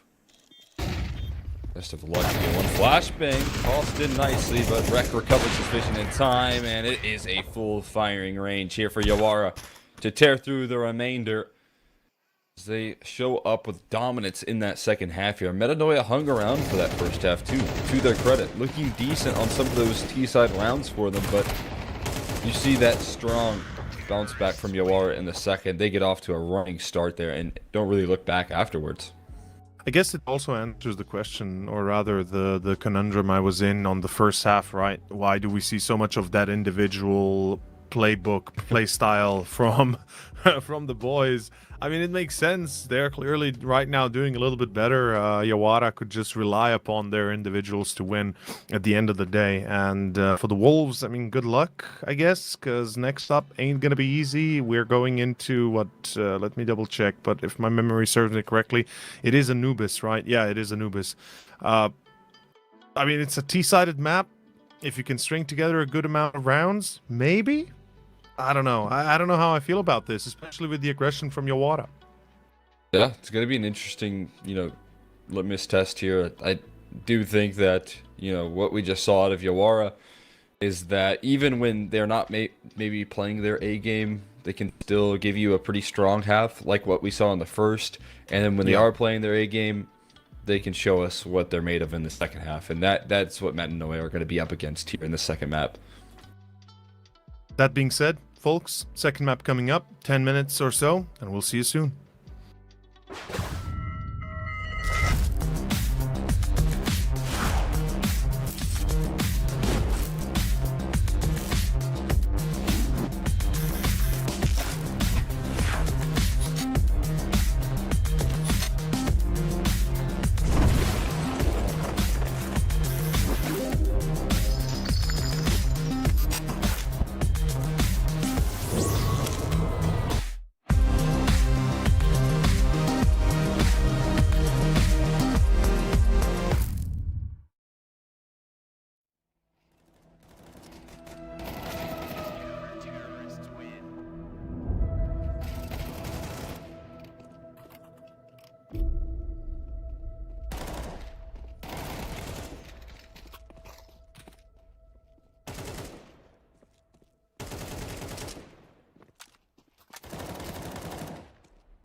Hey, welcome back, everybody. Here we're hopping into Anubis, map number 2 here. We have Yawara starting off on the right foot so far. We'll see if they can keep it up.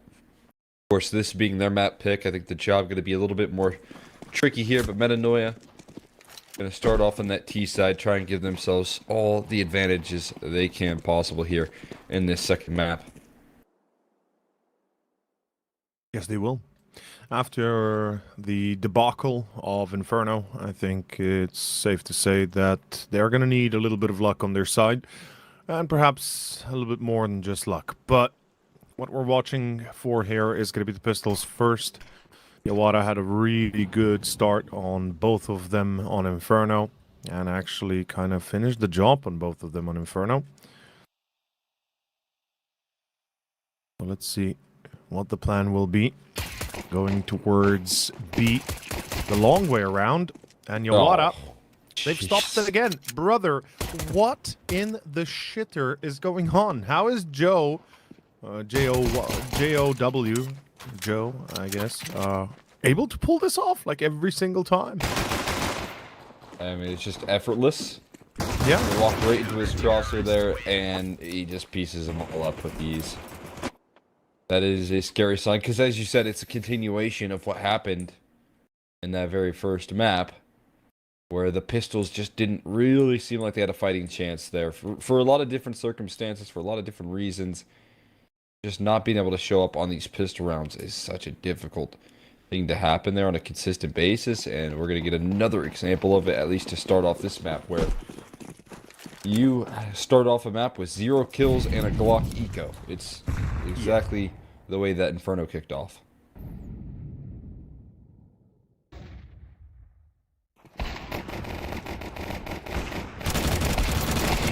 What's funny is that EDV buys the op immediately.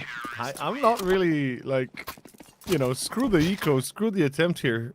EDV buys the op of the, like, off the rail immediately. That's an insane choice if you ask me. Because if this was a force buy, he misses a shot or two. Remember what I was talking about in Inferno? How quickly it can happen.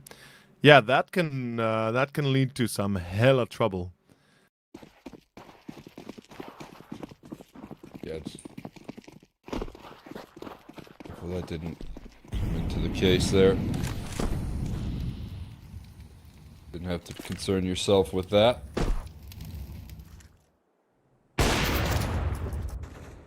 There's a missed shot. Proved to be pricey here whatsoever. Right now, the CT side just trying to keep things relatively slow pace right there. Second fired shot there. No dice. Twister. Double swung right there. Smoke. Gonna make Jow try and run away there. He's trying to survive, but he gets leveled by the molly that eventually will do him in. Tele-D already on the rotate, though.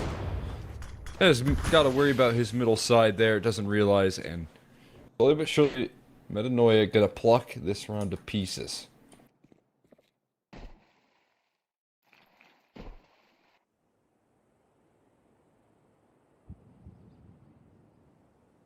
I guess we're back to Inferno, the way we're playing here. It's a similar kind of start. Yawara get the first few, and then it all kind of starts breaking away.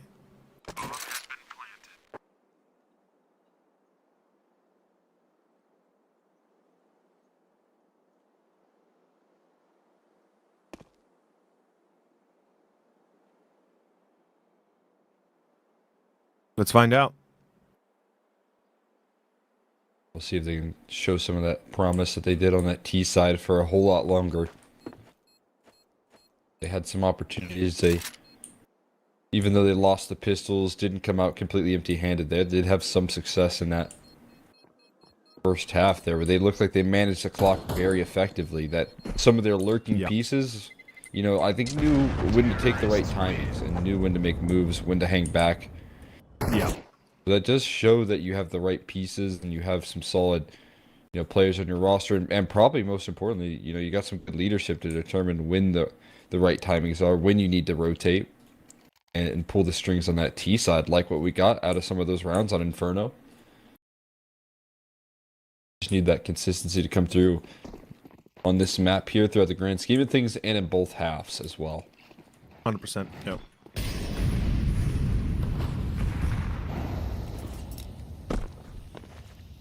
Well, here we go. Continue the magic, if you will. There's the X, pushing on to B, finding a secondary as well. That's the bomb plant, and that is the second round. Good job. Good job, lads. That is much better than what it seemed at first glance.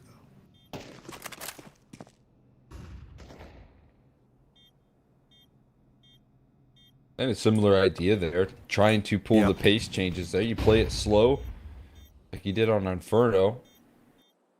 For the first couple of rounds, you find a little bit of success here or there. And you turn the heat up on them. And when they did that on Inferno, it led to some pretty frustrating rounds. It didn't really work out for them, but this time, right what they needed. Speed up in towards that B bomb site. Double entry. That's around done and dusted right then and there.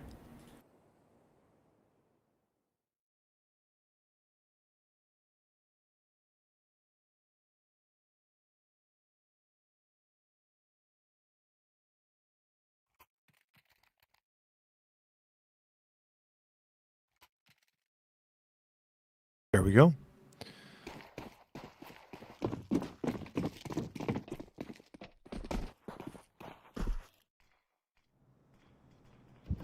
Round 5. We got a, well, saved up first. We got a little bit of magic here and there.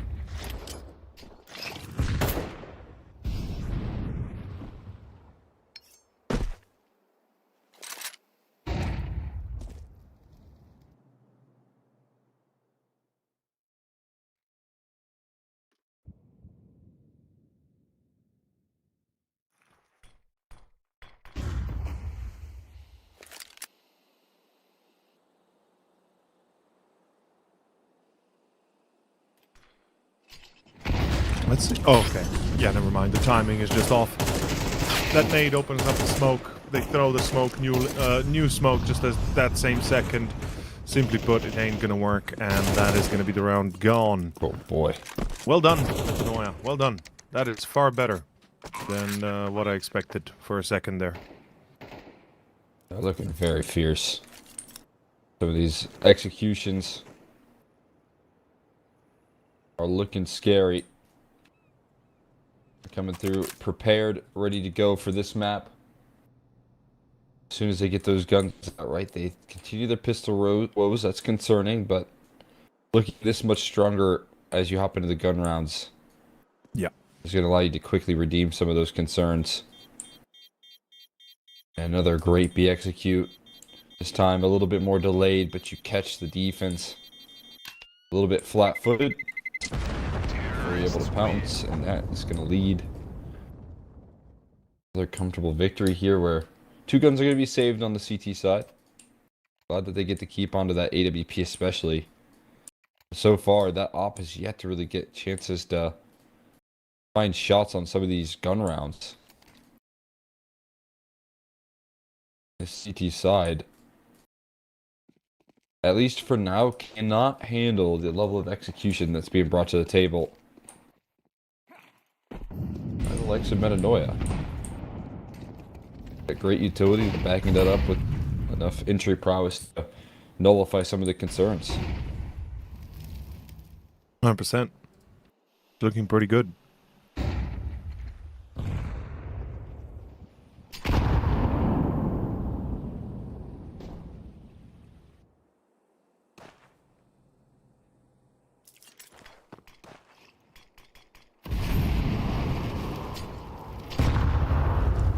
Here we go. Attempt towards middle into an A split, maybe. Good flash. Very good team play there. EDV way too exposed. And Demo just takes a wild gander here. Jumps into action. I love the decision. It's a bit crazy. It's a bit out of, you know, out of pocket, if you could say so. But at the end of the day, it gives him the refrag. Joe finds another. Filters is quicker there, and is this... No, okay, yeah, they're just gonna push. Okay, so they open up the smoke and they just straight up push, but the timings don't work as well as they'd hope. Demo and Joe left. NTX, what, 19 HP left? Against 2, bomb down, both coming in through connector, through electro. Let's see how it works. Yeah.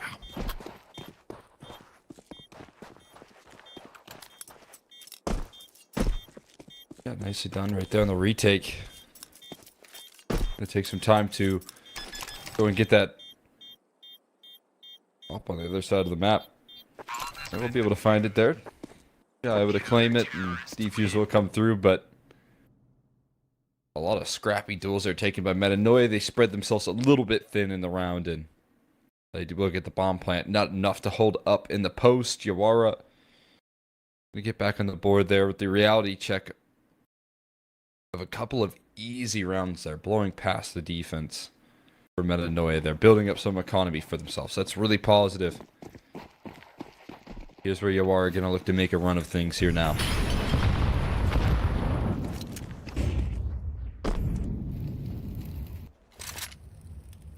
Here we go.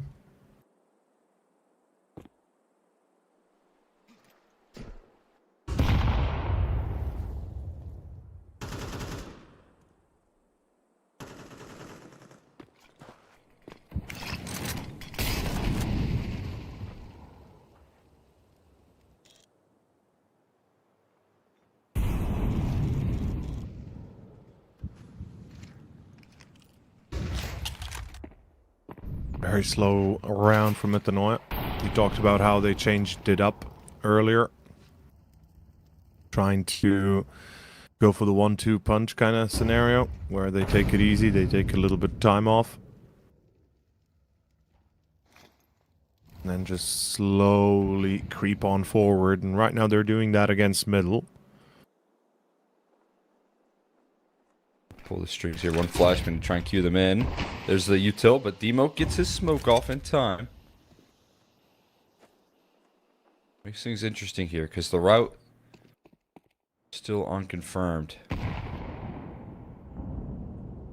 The HE to blow up in the smoke, not a lot of visual gained. Their A main player is not in a position to throw flashes for them. So they're going to have to brave this duel head on. Up first point of contact there, and Demo just sprays 2 down. 2 headshots, as easy as can be. Extra rotate and wreck already on the scene. And this one's a non-starter there. Is it? 8 seconds? Does he have time to pull it towards the 8 ball? No. Oh, just a second short there. Yeah. Yeah, nice try. There was maybe some chance on A if, you know, if he had gotten a single kill and then maybe pull it off, but nah. What do you think about the A player, the A lurk going down first? It's VZN. Instead of having a flash ready from like the window or anything, which is so incredibly common. That is step 1 of a heavy draw from middle in towards A through camera. You gotta have the flashbang that lands and pops in front of camera to get on in, and he's the one that dies first. He should be the last one alive, if anything, but he's the first one to go down to that opping presence, and that's just kind of a tone setter for the round. You have no utility to get through this very tight choke point, and you lose your only other prong of approach.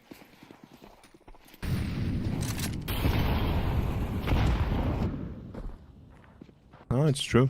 It's true. I do agree with you. I feel like that was a little bit of a empty-headed decision there that caused them quite a little bit of loss.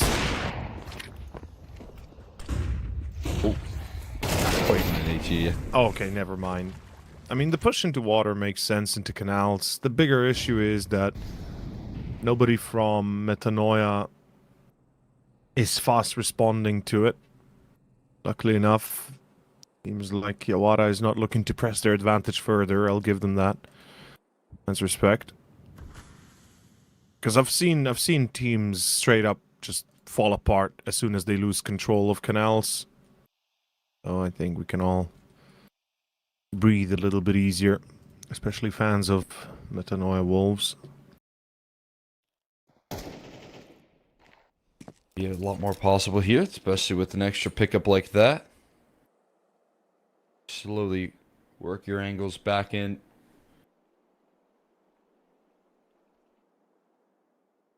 That's a big pickup here to provide some extra security. Molly that gets tossed in late into this round, though. To keep them at bay for as long as possible.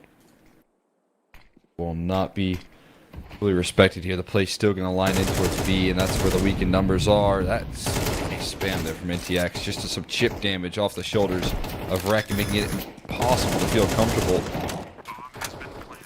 Spam through the smoke won't connect. Yawara. Look at it back away here at this point, it seems.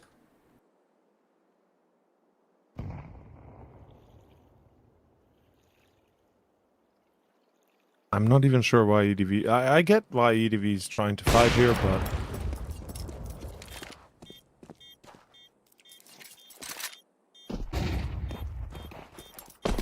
High risk, low reward kind of deal. Yeah. Like, the chance of you going down is a little bit too great, I think, so... Yeah. Terrorists win. Fortunately, doesn't cost him, just gets the shot off and gets to back away.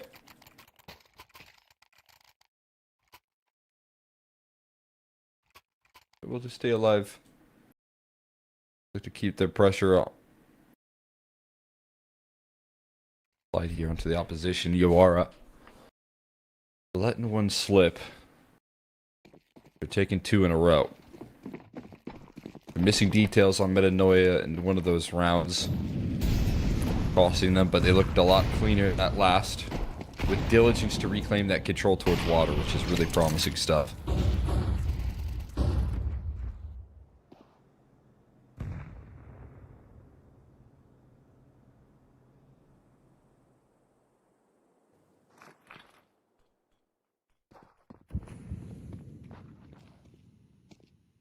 Here we go. Another B attempt. 3 holders. Yawara should have an easier time kind of standing on their 2 legs here.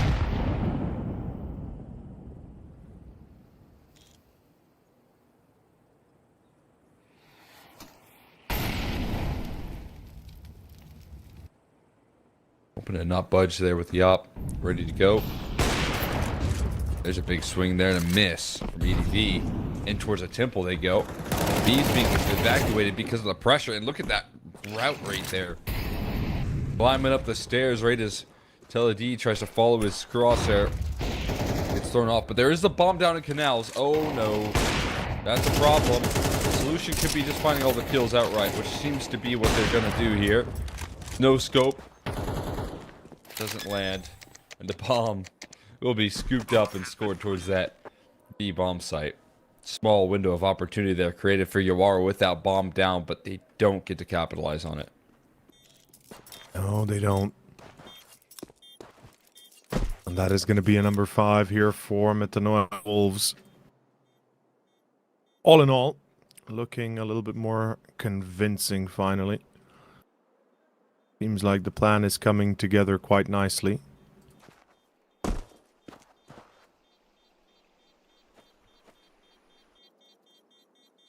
Terrorists win. Okay. And there goes the op as well. It's not going to change the buyout, but makes life a little bit easier. Top right there. Don't have to risk much in taking that last one down. That's quite nice. They're going to move forward here. The lead in this T side, as you should, for the T side of Anubis, but not always the case here, depending on comfort levels, especially this being the map pick of Yawara. Yeah. You're going to want to give yourself as much of a foundation as possible. 100%.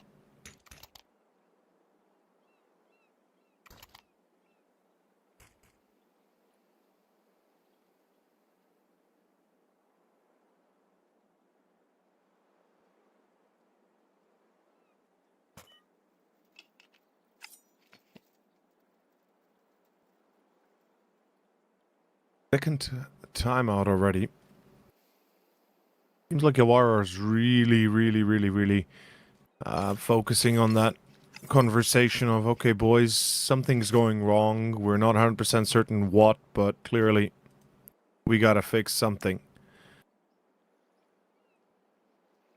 I mean, I guess there isn't anything particularly wrong, but they're just not hitting their shots. They're being surprised by single individuals here and there. They're kind of losing a little bit of control when you least expect it.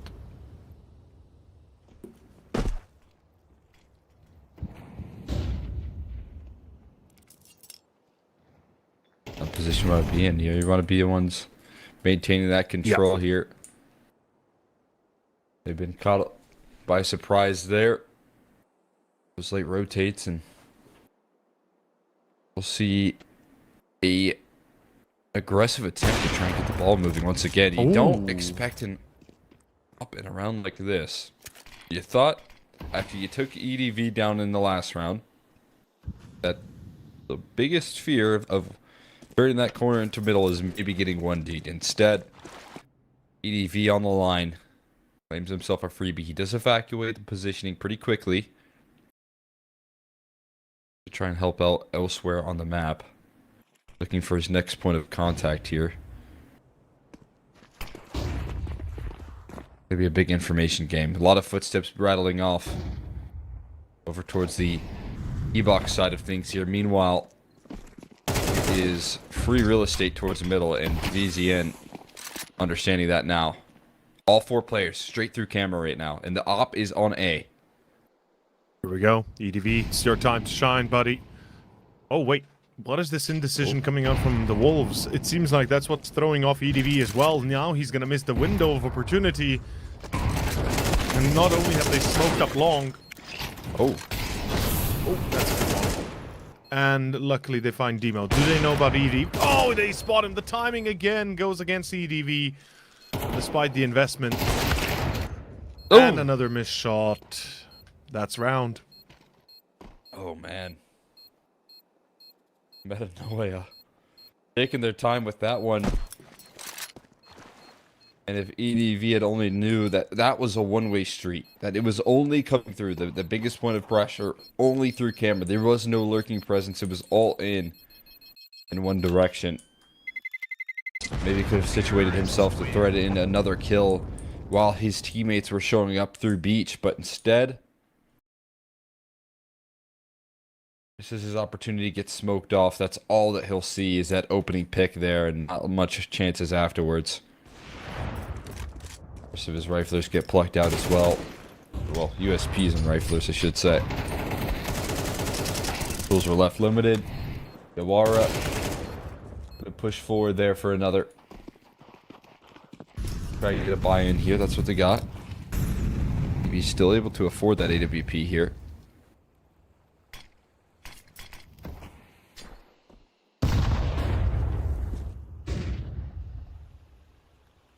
Let's see.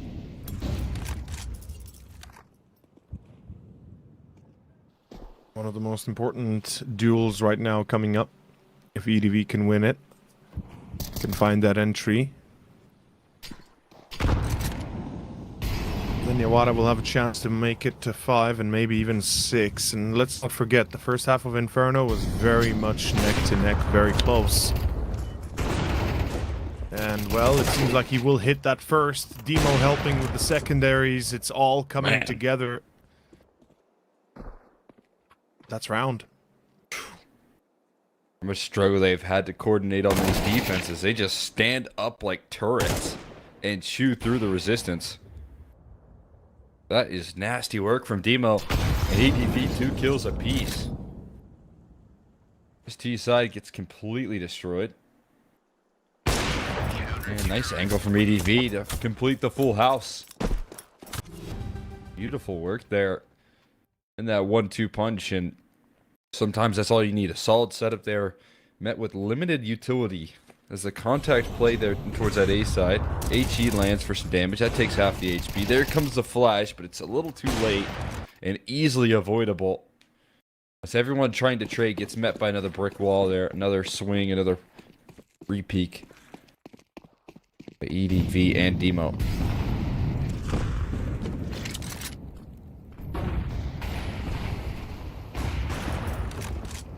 This is where things are about to get a little bit crazy, I guess.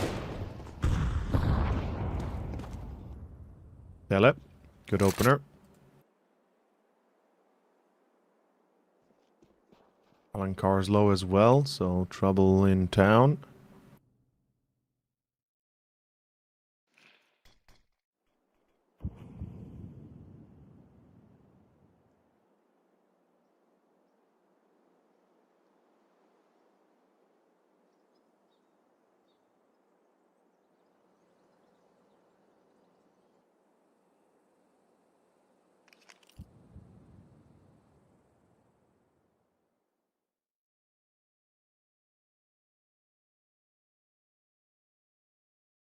I mean, let's be fair. They're gonna hit B, sure. But it's such a telegraphed move by the time they get there. Oh, wait. Okay, he takes a wild shot? Come on. That's just gonna prop Spinny to push further, though this is a nice little bait, perhaps, but it doesn't matter. Wow. Spinny gets it. Oh my And god. Alancar has found one in between as well. That's a smoke kill, by the way, as well. I can't turn this on their head, but still more work to be done, and just back turn there. As for a follow-up frag. Alancar low in HP, but has the right tool for the job. Has the op in play. Emo going for a long reposition through the temple side instead. Is he being watched by the opping presence? That's going to be the big question. They're looking to link up, and oh my god, swing from Demo's. Instant double kill coming through out of his rifle as he puts the finishing touches on this one. Oh, man. Counter-terrorists win. That's some of the craziest rounds I've seen in late days. Has been planted. Okay.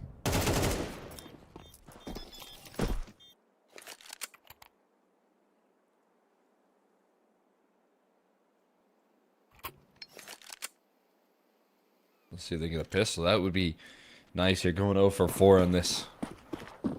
That's going to be a tough pill to swallow. Being able to at least capture one of them, maybe get things rolling in the second half, get a good defensive start, that could be another case. That is a big if here, because once again, you look at the mini-map, and it's not painting a pretty picture here for this CT side. No, it's not. Smokes in, retake setup in order here, Spinny the only defender trying to provide the resistance. Bomb gonna be planted. No, wait, what? They stopped planting? Oh, they're planning it for CT now. So they Okay. realize that something's up with the lack of presence here, and now they've planted it even better for themselves.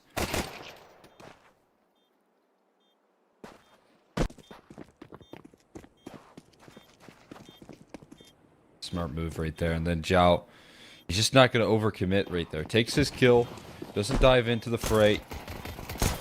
He will eventually fall. Smoke on top of the bomb. Demo's got his knife in order. It's stabbing through the smoke here is the only option. NTX is trying to get away with it as well. It's a complete Oh my mess. god. But 2 knife kills for the T side. Oh no. And that is 0 for 4 for Metanoia Wolves on the pistols. Yeah, not only that. 2 knife kills. Let's reiterate how much money that is right now. Oh no. Oh, that is... Oh, brother. Yeah, things are about to start falling apart real fast, it feels like.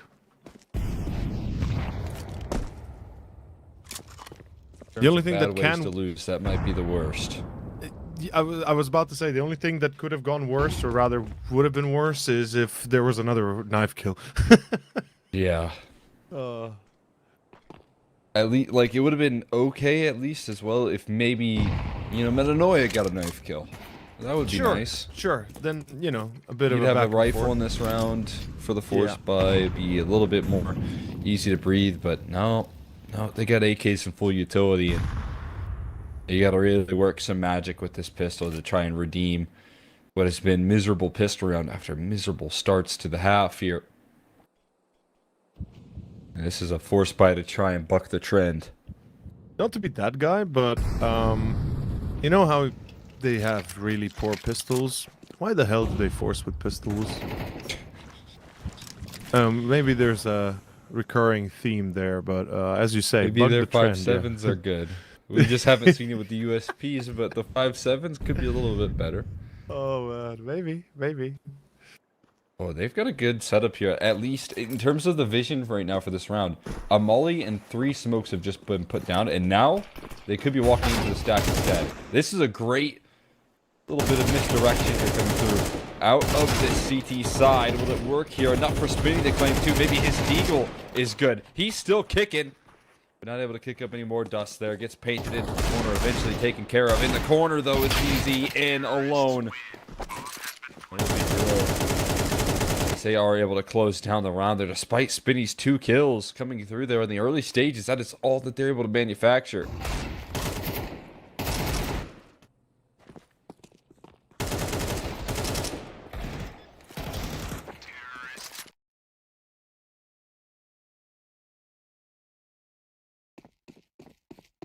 Here we go. Once again, we're back where we started. And metanoia, it feels like melancholia almost. Melancholy. How do you say it? Yeah. Well, I kind of like the melancholia. Yeah, melancholia. Metanoia. Yeah, that's kind of what I was trying to build up to. Yeah. I was like, wait, is that a word I could say? You can just invent your own words as long as you say it confidently. Yeah, that's actually true. Look it up in the dictionary. Just write it in there, don't worry about it. Call everyone's bluff there. Say it's there. No one's gonna actually look it up. Yeah, it's on page 10,000 something. Good luck finding it. In any case, I mean, yeah, the Wolves, they might be made pelts off if the next round doesn't go their way. Obviously, here this eco, yeah, cool. They got a kill with a pistol. Is that first kill with a pistol almost? I feel like it is. Might be. Got a couple with the deagle, but yeah, doesn't really matter all that much. It seems 3 HP for a ninja diffuse kit that Thoyster had that is available. Smoke diffuse kit doesn't get a chance to get it down range. Dismissed. As that'll be 9 on the board here. Another second half, kind of getting out of control here, but at least the gun rounds are going to come through here. Now, yeah, it'll be a good test here as to whether or not they're prepared. Have anything in the tank for this gun round now?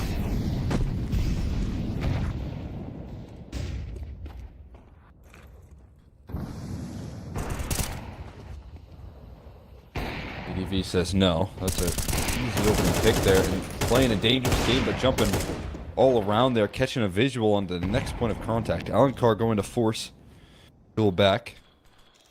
It's a good little shot right there. Demo gonna pay the price. So these 2 oppers going tit for tat. Teledee takes this timing off of spotting the opper and E-box to reposition and take some aggressive stances towards middle. Oh, okay. Finally. This is actually a round that could work. Oh, gotta be careful though. Gotta try to isolate his way in towards this A-bomb site. Boy, playing off the edge of the flames. He just gets caught with his back turned.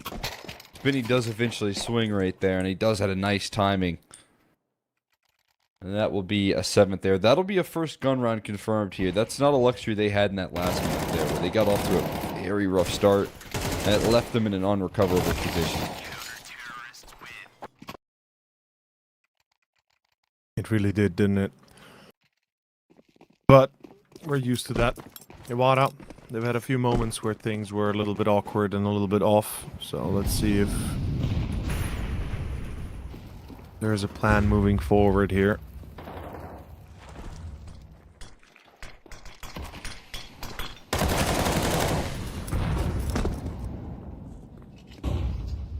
Opening pick there. Able to pull those ones back. Promising sign. Like the boost idea though. Through. Trying to get some advantages here through middle. I don't think anyone's really watching at the moment for where Zhao's positioned. In fact, he's completely overlooked, and now this round could go from a good start to a disaster, as they have Zhao primed up for a winning position, and he might not be necessary. Rek just dealt with the double up on the B push. That's real bad news. They're waiting for further aggression, and EDV catches VZN. Oh my god, Spinny. What do you have in the tank here? A little bit of chip damage, but he's dead to rights. Rat completes it with a hat trick. And that's the round done and dusted. Metanoia, they don't want to sit in their hands, and they just end up walking into the meat grinder.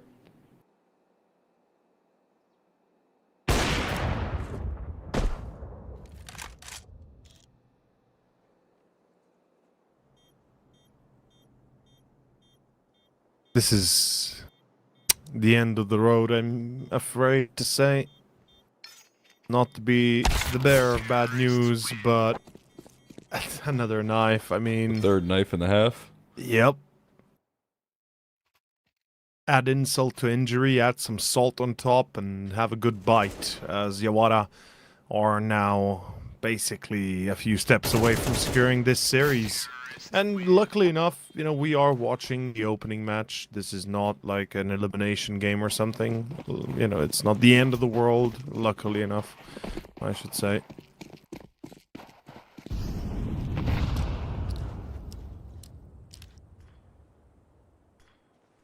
I mean, you know, definitely cause for concern in terms of not showing up and the pistols, things like that you would like to nail down, but Yeah.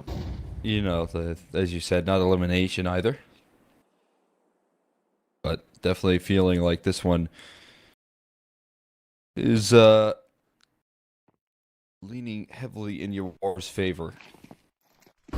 See if they can really buck the trend with the 5.7s. It's just rough on the start from the get-go. No safety to be found there. Nice job from NTX to create something out of nothing. But it will not be enough to defend the site. Not even close. Ooh, good flashbang set up right there, but Frank is on the trade, and Alan Carson only got that USP at his disposal, so some promise there, but no cigar there. It's going to be quickly closed out.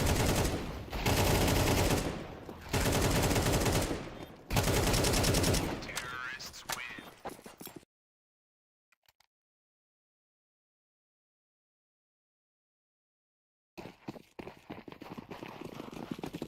Well, here we go. It's the chance now or never. It's the round that's either going to make it or break it for Metanoia.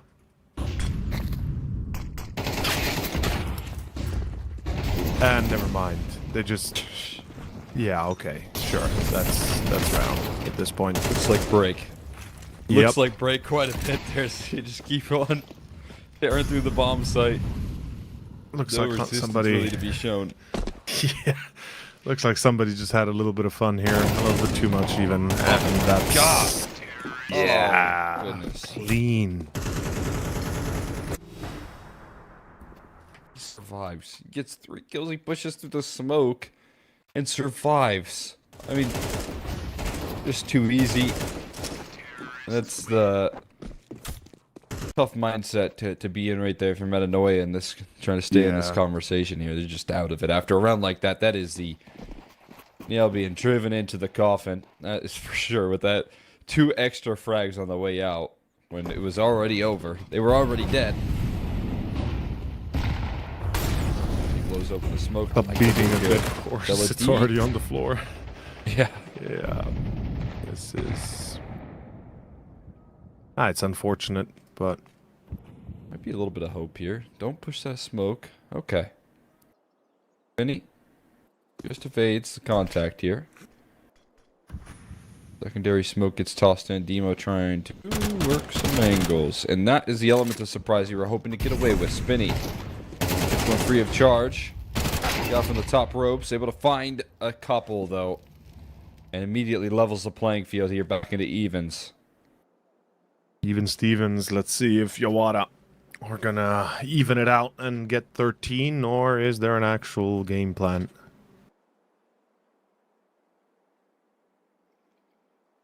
Correct. He's being expected.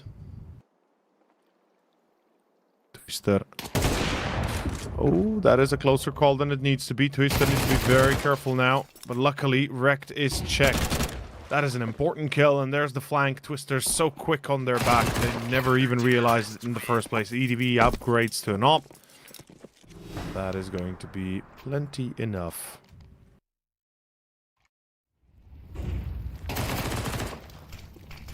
Yawara denied 13. It ain't gonna end yet. Maybe we see something more.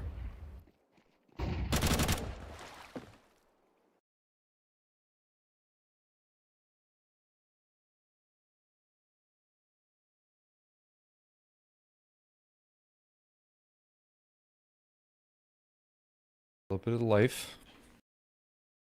Gonna be re-inspired here. Themselves some ground to work on. Tech paused before we continue.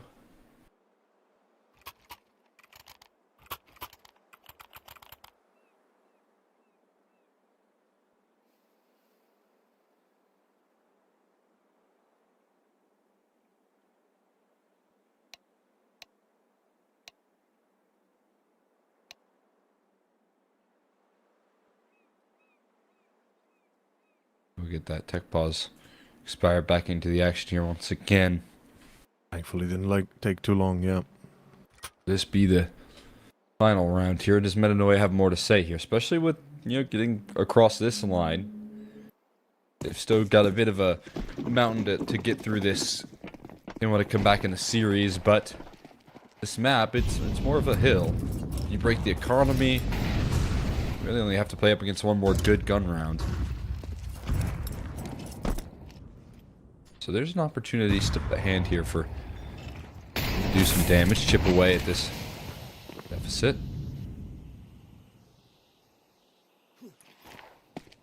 More damage dealing utility on this B side. Can they get it off?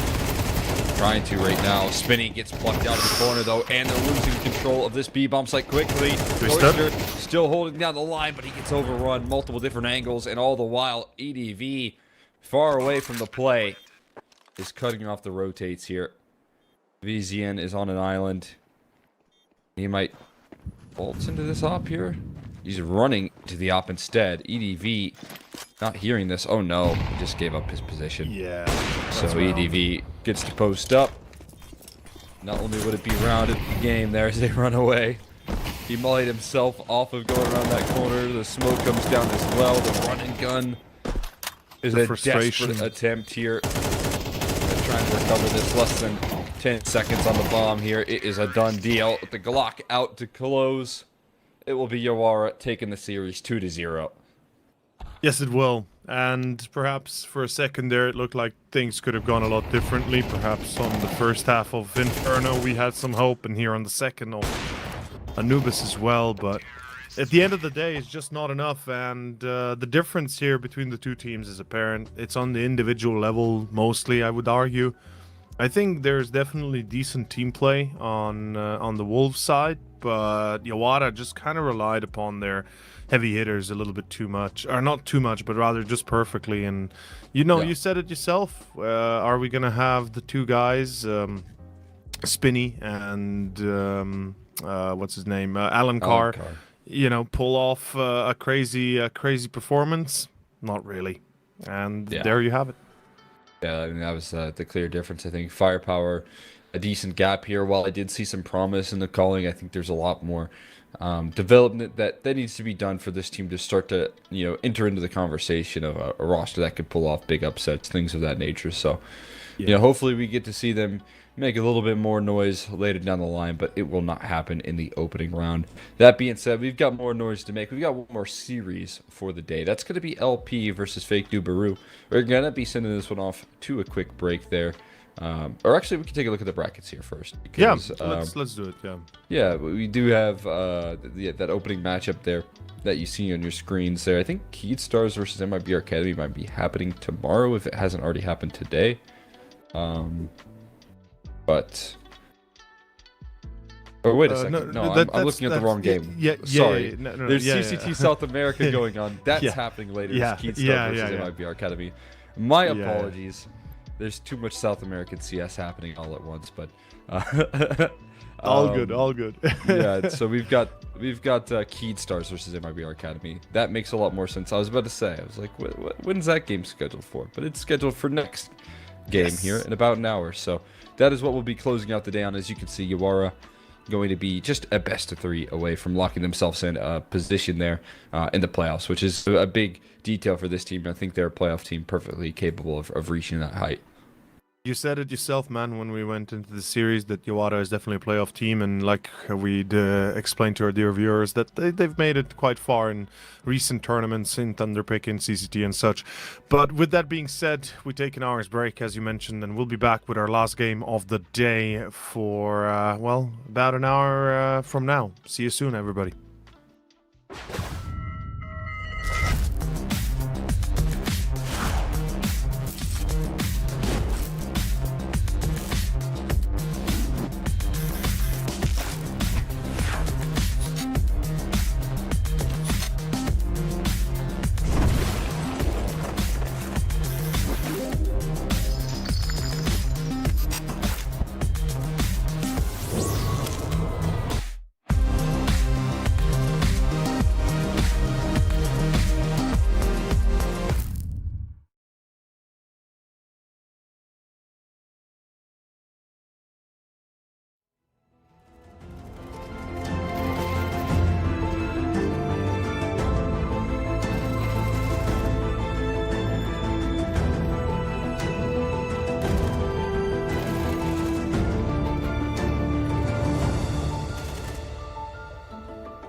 And welcome back, everybody. Here we're hopping into our final series of the day. I think I've got it nailed down this time around. It's going to be Keyed Stars versus MIBR Academy. I'm still X, and I'm joined here by Over once again. Yeah, it should be a fun way to determine who's going to be starting off on the right foot in this group here. Group B, that is. And, of course, METANOIA Wolves waiting in the lower bracket. Yawara waiting in prime position. They are best of 3 away from locking in that playoff position here. We'll see who's going to be joining them on the right side after this series. Yeah, and this one should be a lot closer than the previous one, I would wager.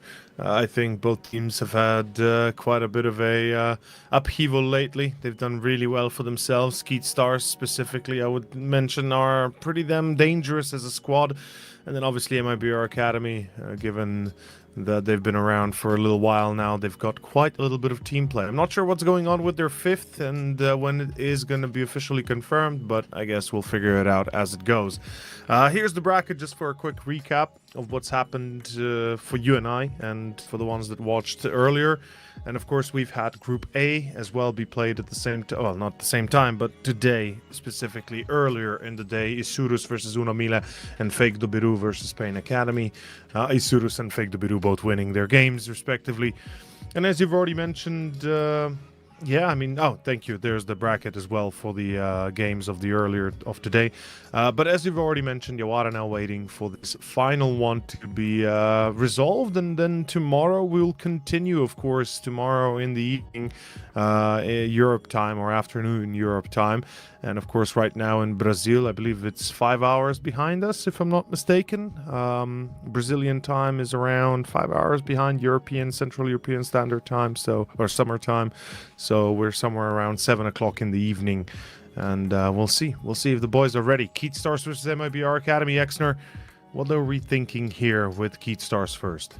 Yeah, I mean, Keyed Stars are full of, again, experienced pieces here. You look at players like Zareba, who've been able to consistently claw their way up throughout the scene there, show that the firepower, show what they're made of here. Players like CK Zhao, who have really come into their form individually here, and kind of, you know, recent history with some of these new rosters that he's been brought into. So I feel like he consistently is showing more and more comfort as an individual. One of the key contributors to this roster. So really promising to see that confidence level. And of course, Zeddy, who is an incredible piece here. Again, you know, all these guys have been able to put in a lot of work in the tier 2, tier 3 realms of South America. And I think being joined together here, consistently being able to make those pushes, finding a little bit of consistency in their results, you know, definitely some upset losses here and there, but I think over the grand scheme of things, if they're playing at their peak here, being able to take down teams like Game Hunters, being able to at least play, you know, Fluxo in a series decently close, you know, there's some real positive outlooks for this roster. So definitely excited to see what these players can bring to the table here in this matchup up against a team like MIBR Academy. Yeah, I agree. And as I've already mentioned earlier, I mean, MIBR Academy, they've had some issues finding a 5th player. Today it's going to be Shazan or Shazan. I'm not even sure how to properly say it, but Shazan sounds correct, I would say. And I believe he has already played a few games with them, if I'm not mistaken. I'll double check real fast just to make sure. But effectively, we'll see how they handle this. It's not going to be easy, that's for sure. They're going up against, as you've mentioned, Keyed Stars, who've been really strong lately and just solid overall. And Stormzin, definitely one of my favorite players out of the scene. You know, I've had the pleasure of watching him for a while now. He's been playing in a few different teams. W7M is the one that comes to mind immediately. It's the one where I've seen him most, really. And he'd usually not disappoint, is what I'm trying to kind of get at. And then we got Jerry, Flash, and LKZ as well, or LKZ. And honestly,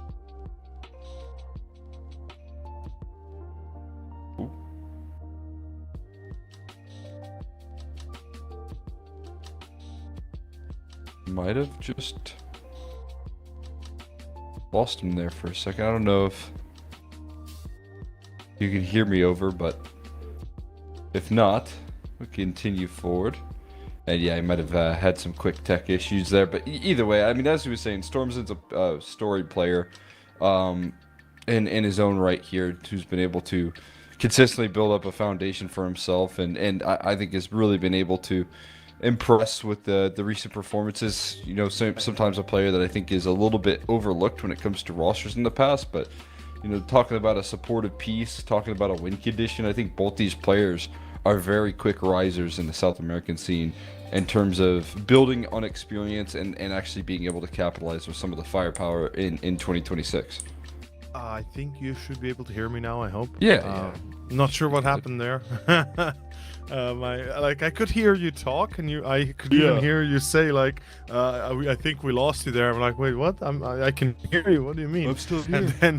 And then it just restarted, like to reconnect. Sorry, yeah, going off on a tangent here. But yeah, no, I agree. And for me, Stormzin has definitely been a highlight of this squad. And despite me not seeing the squad play for, let's say, right now, it's probably been at least 2 to 3 months since I've last actually watched them actively play, right? So I'm a little bit in the dark as to how well they'll perform. But it's still that feeling of, okay, you know, I know what we're getting into to a degree. I know they've got some issues. Yes, it's going to be Keith Stars that are likely to be in a much more favorable of a position. But I'd argue that at the end of the day, it is also going to fall down to the map veto as well as just the day and how you perform. Yeah, no question about it. I think the veto going to have quite a bit to do with it here, given some of the experience levels, given some of the opportunities that we have at hand. Still yet to see any cash played out just yet. That's another talking point that has been played out in the past by Keith Stars, but they lost on it. So I don't know if they'll be all that interested in playing that. And actually, in fact, they're going to ban it in the first phase. So that's an interesting pull right there. It does leave open a little bit of an opportunity for Nuke to be picked into for MIBR Academy. Most experience that they've had coming through on Nuke, and they're going to look to play upon that for their own right. You see Ancient picked out here coming through from Keed Stars. It's an opportunity to find their footing here. CK Zhao, a phenomenal piece on this map, so always interested to see when they bring out this map of Ancient, and then Mirage to close us out if required, which will be an interesting showcase here. Yeah, for teams that have been playing each other quite a bit. A lot of Ancients, a lot of Nukes, and a lot of Mirages coming through here in the veto in recent history. But with Cash coming in, it is going to change things up a little bit in terms of where you have to go. Personally, I do like the fact that we finally get Cash back. I've waited for that for a very long time. I'm a little bit sad we once again lose Overpass. You know, it's I think it's a map that definitely was on the more tactical side. But at the end of the day, you know, we get to see Cash return, which is nice. Now just bring back Train, remove Dust, and I'll be a happier man for it. And honestly, I wouldn't mind if Ancient was removed or Mirage. I know that's not a popular opinion, but I think Mirage has had its time in the limelight long enough, and it's time to bring back some of the GOATs of Counter-Strike.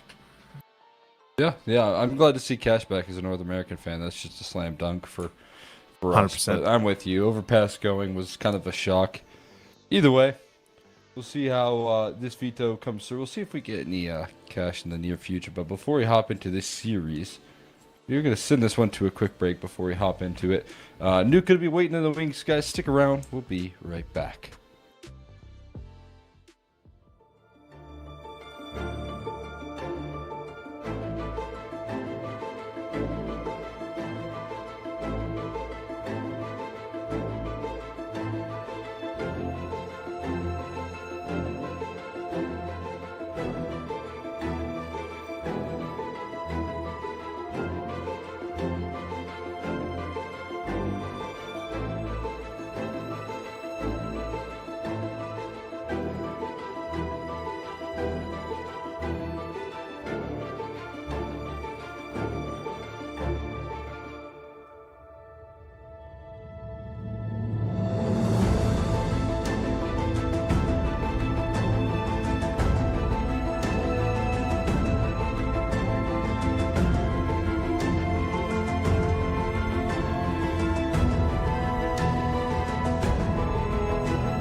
Yep.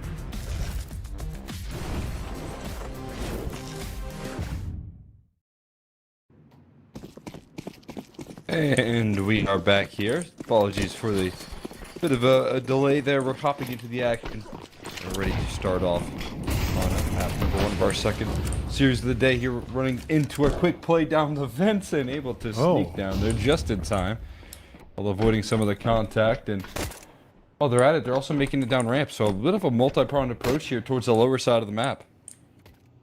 Yes, it is. This is going to be looking pretty good. Flash has found one, but Kureba, and of course Lash with the replies. LKZ and with the one. This is looking a little bit better. Bomb still going to be planted. Big push through double doors. Bomb not planted, in fact. They've decided against that and instead pushed through double and lost it all. Okay, that is a strange decision to not at least try, you know, get the bomb down and then do that. But I guess they wanted to clear long double doors, making sure they have a chance. And unfortunately, well, they don't. Yeah, I wanted to ensure some safety, and as you said, they just don't have a chance to. They don't win the duels to. They come up empty-handed instead. No bomb plant. Pistol going against them. Eat stars. Gonna be off to a start that they're hoping to get away with there, despite the scrappy nature of that pistol. They've got themselves a bit of a lesser fly round to worry about here. Not a whole lot of firepower to play up against. They should be able to just coast through this one with relatively ease.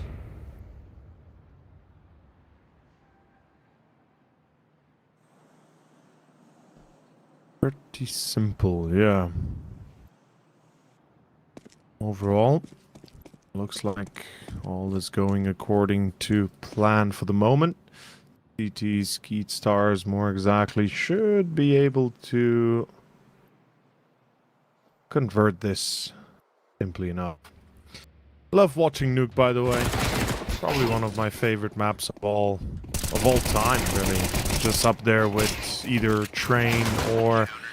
This is like, yes, Cache, we talked about it earlier. Great map, love it. But if I'd have to choose between Cache or Cobble, I'd go Cobble.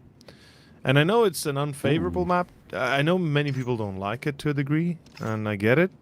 But I really do like it, personally. Yeah, I'm with you. I love Cobble. I've always been a big fan of Cobble. People say it's just nostalgia. That I don't understand that. It was a genuine fun map to watch. I'm with you. Now, tough to say between Cache or Cobble, but obviously we've got cashbacks from that in CS2. In this map of Nuke here, we got a bit of aggression going in towards Squeaky, and that will be swiftly handled there with a quick punch. He had the headshot, but he just didn't have the right gun for the job there. The AK overpowering the A4 there in that case.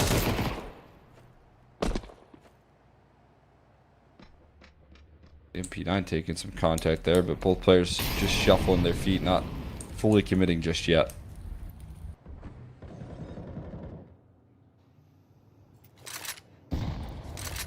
This is about to get very interesting.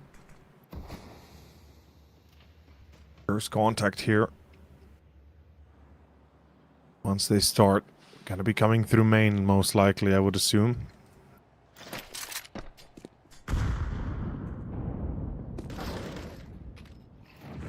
Lash, good opener.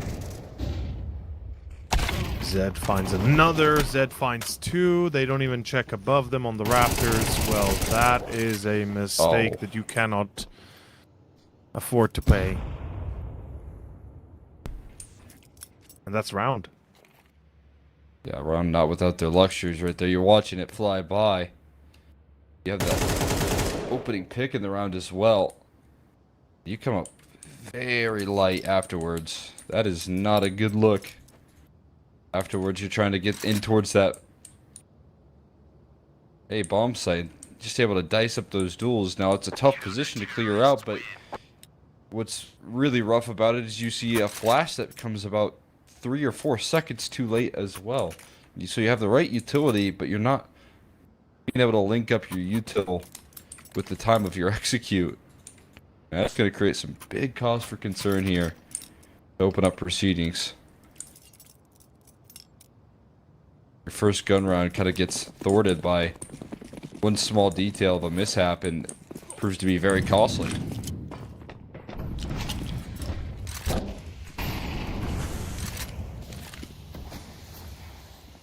That you've just given a lot of resources, a lot of confidence to a player like Zeddy, and that is what he's going to do with confidence right there. He's going to throw it right back in your face. Trouble in town, man. Trouble in paradise. Round will be done almost momentarily here in a second. Bit of an unfortunate turn of events.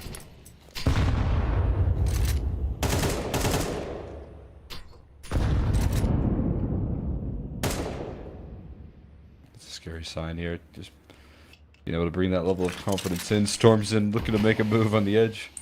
But that smoke thinks he has the right idea. He might have something. Getting ready to pounce here. We'll see if he gains any access for his squad. Right now, nothing granted. 8G. Goes open the smoke. It does catch the player top of HUD off guard. Out towards the HUD there. Oh. Another kill coming through, so a little bit of chip damage here taken out of the T's, but they're still holding their ground.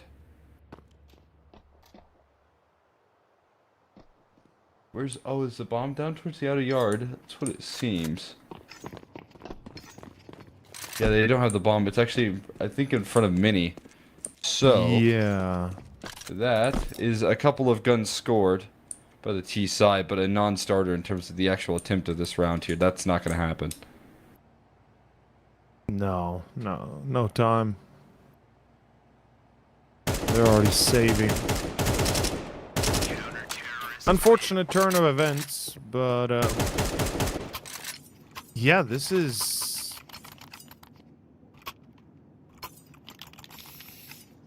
a problem.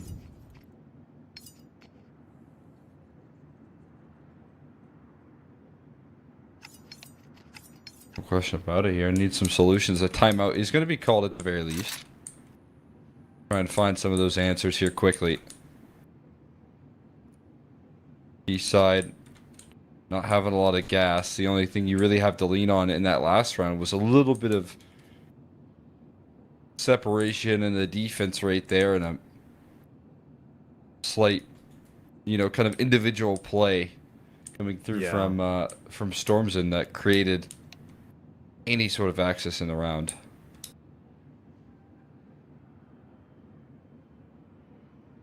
Well, Stormson could definitely be that guy for the team here.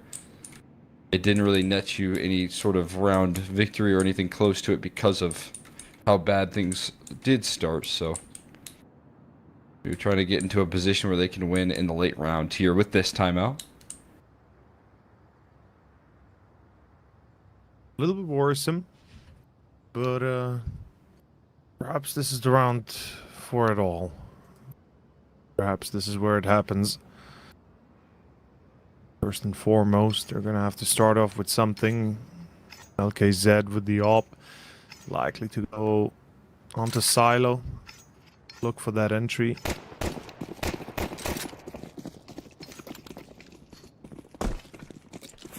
Lash. Classic push to peek squeaky, I would assume as much. Or does he just... Oh, no. Oh, okay. This is very aggressive coming out from Lash. I'm not sure I subscribe to it, and yeah, there's LKZ on Silo. I will admit, if you're going that aggro towards red, usually you'd want some sort of distraction happening from main or from garage, because you want to make sure that Silo player is not aimed at you. And not to mention, obviously, an unfortunate miss that brings down Lash in the end. Bit of a clunky start here. Trying to throw a lot of aggression in the face after a timeout, though. I can see the idea behind it. Making sure not to respect a team that's trying to rebound after the awkward start, but this could be the leverage they need here to get things rolling for them. They find themselves into a 5v3 now. Very promising position to Be put into. With ramp control as well to boot. A lot of options here. And Flash gonna take it a step further. Another pickup here. Reba all alone for now. That's a couple of frags, but he does have a teammate close by. So they keep brute forcing their way in. Might be in for a rude awakening. That's the bomb scooped up. Are they gonna commit towards A? Okay, it might not matter. Gives Reba down, and Jerry finds the last, so it's all good. In the end, they managed to find a way to win. Damn. MIBR Academy. Good job. Find yourself with a bit of success and look at what they can do almost instantaneously right after. Well played. Okay.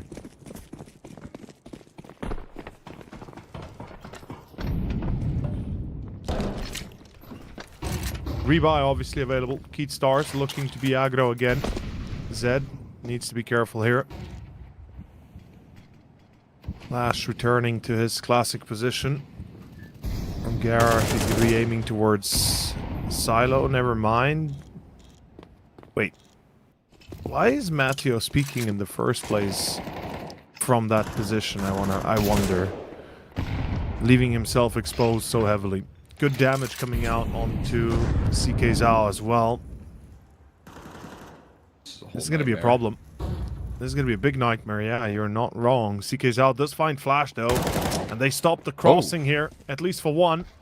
That's a lot of players down. Another one. Oh. What just happened? They just wanted to face it in an instant. Zeddy able to trade, but there's a small window, a small gap to cross down it, and I thought they were going to do so free of charge. Instead, they just get plucked to pieces one by one. In a round where you had a player back of Silo drawing everyone's attention and the rest of your team unable to capitalize by that space creation. That's terrifying. That felt like a slam dunk. When you have a player in the back of Silo like that, I mean, the round kind of feels over. That's why I said it was a nightmare, but they don't really blink an eye on the side of Keat Stars.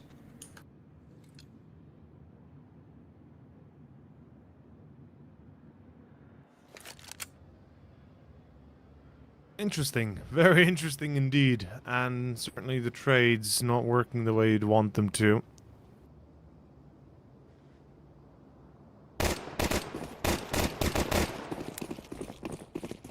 MIBR Academy.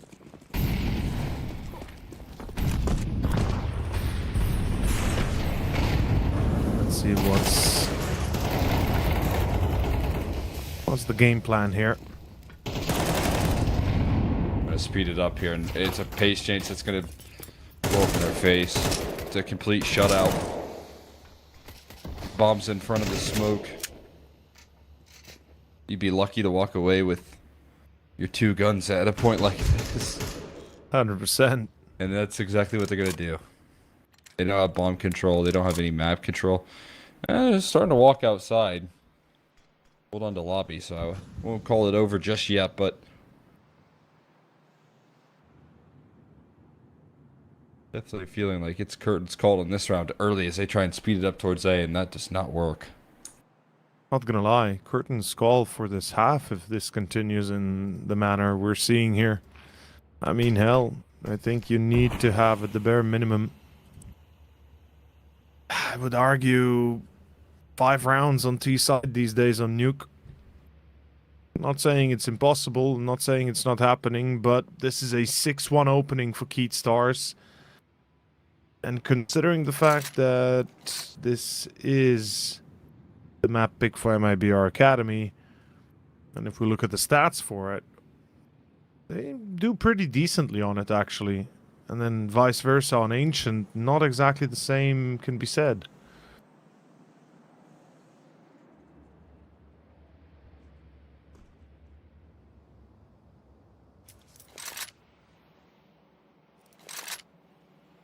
Finding themselves in a great start here already. MIBR Academy's selection little bit out of hand here early. One rounded, I would kind of accredit it more to Keydstars maybe not respecting the competition, respecting the opposition by, you know, getting in the face. You see that, you know, very early on, the opping presence is immediately, you know, pressing the outer yard. Yeah. And that was kind of how they took the loss there. It wasn't necessarily anything MIBR Academy have done to recover that in a big way. So now that they know that those sort of plays aren't necessary, they've just been able to lean back and trust in the anchoring. Good position to be in.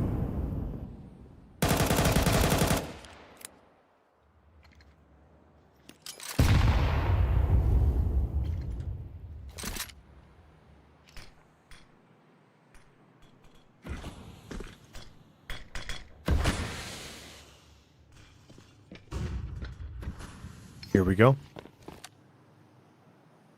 Another round. That's gonna cost MIBR Academy everything, potentially. Nice little bait there. But it didn't work to pull him out of it.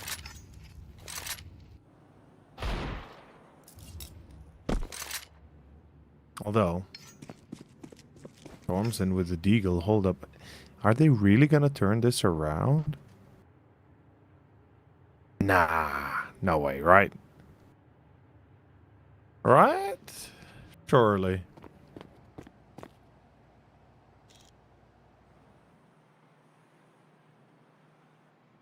I mean, very possible at this point here. Great position for the Op to find himself in, but there's Jerry as a win condition, and an extra 1D certainly won't hurt.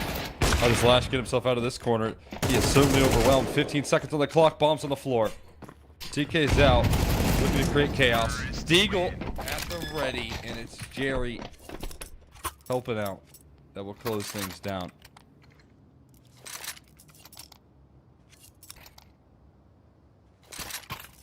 Great round. MIBR Academy, you avoid certain death. Could have been sudden death even.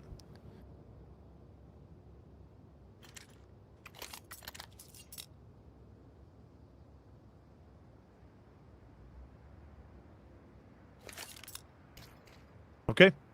We got a tactical pause. Makes sense. Want to take a moment here.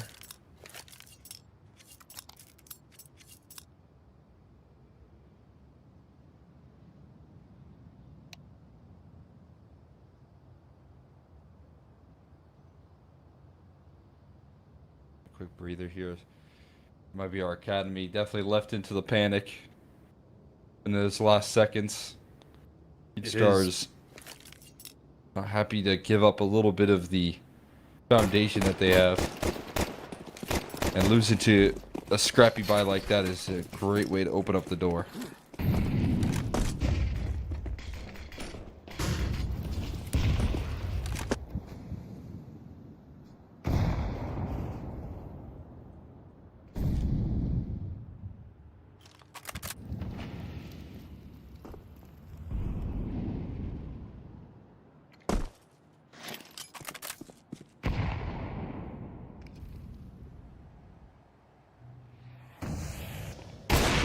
Here we go. Oh. Okay, Lash. You make it look easy here. MIBR Academy might have had a great, successful previous round, but doesn't mean it's going to continue that way. Very slow pace push outside. Looking towards Secret, I'd wager.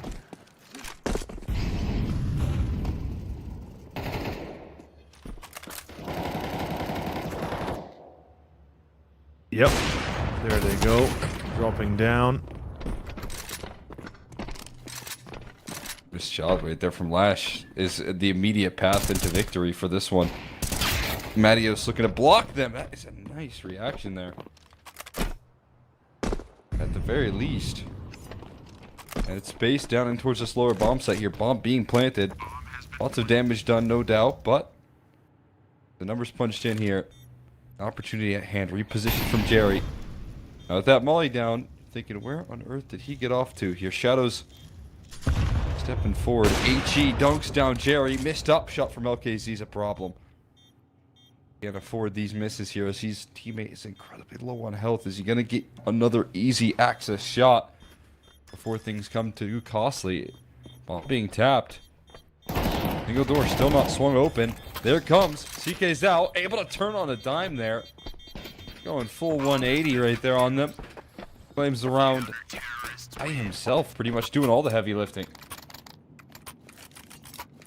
That's the round, and that is potentially, once again, right back on track, the game. Oh boy, one hell of a showcase we're seeing here.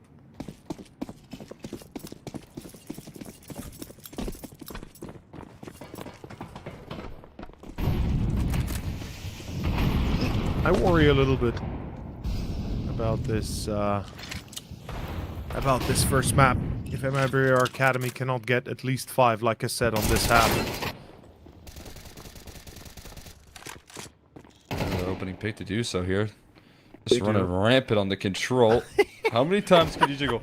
Lesh. Oh, no way. Lesh just letting him. Hoping that he makes one small overstep. It never comes through, though. Now he steps forward a little bit. Ever so slightly. Another pickup. And the kill feed. That might just beckon them away here. Keyed stars. See how much more interest they have here in giving this one a go. CK's out, kind of already in the danger zone. He's already in the running. Might give something in this round, but outside of that,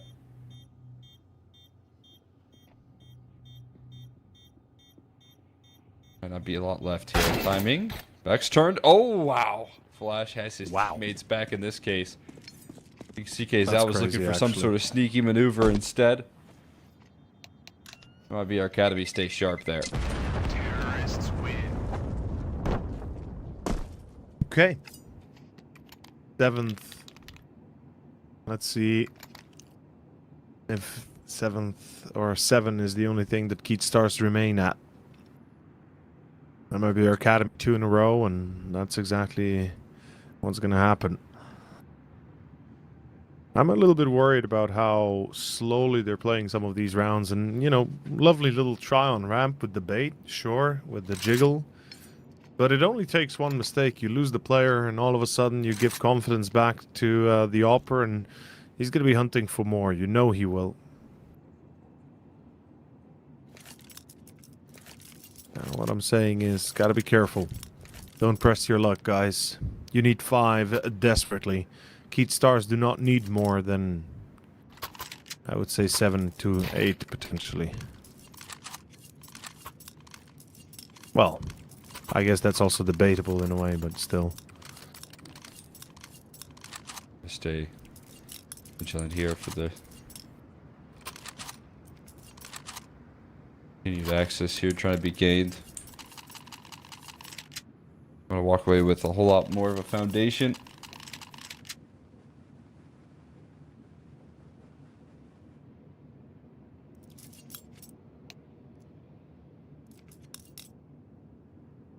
They've got themselves a scrappy buy to do so. They give themselves a little bit of tools with what they've saved and gonna force buy around it.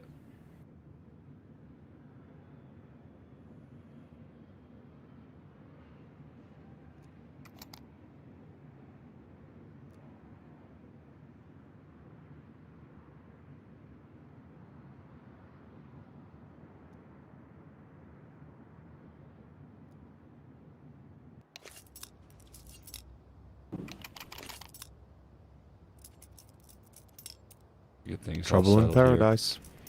Yeah, there we go. Back though. We are back. Timeout expires. You should be getting the show on the road. Yeah. We're not gonna lie on this round here, whether or not Keat Stars do move away with that great foundation, or if MIBR Academy are able to battle back and give themselves, you know, a key start here in this series on their map select.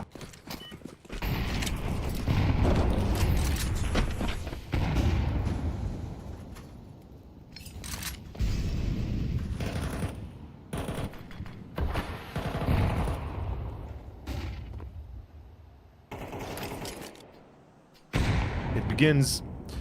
Ooh, okay, Zed, nicely done.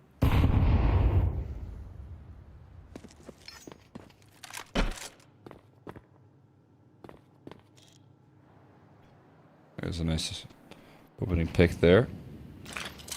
Not a lot really required out of your operators. Not a lot asked of your operators in this first half, usually on the T side, but you're looking at a little bit of impact here on the T side. That's a good news. Recontrol of lobby established as the flank comes through onto the opper. So that might be funneling them forward here. Zareba, how patient are you? Oh, God! Zareba, they're coming! Wake up! Oh, He boy. was snoozing. He was asleep at the wheel. Yeah, he definitely felt like Wow. something went wrong. Yeah. Like, you know what? I didn't expect that. Well, brother, how could you not? Oh. I think this server's got to be all sorts of messed up. It But could be. judging by how Zareba tracked his opposition, I don't think that was his aim being bad. I think it might be lagging. Could also be the case, yeah. Very possibly so. I know Zareba. I've seen him play quite a long time. I don't think he's whiffing that poorly. I do have to agree. I don't think that's... Who knows? I don't think that's normal for him. Terrorists win.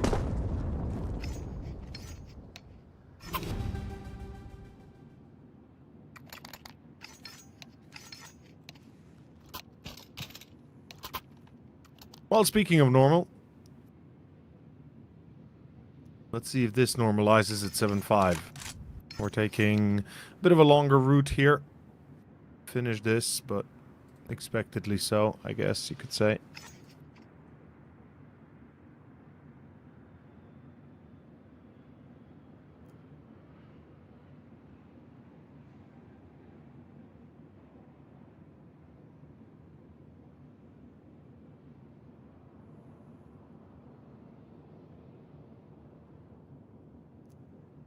We do have a tech pause called, and I guess it's exactly for what you said, right? Perhaps some server lag is happening, and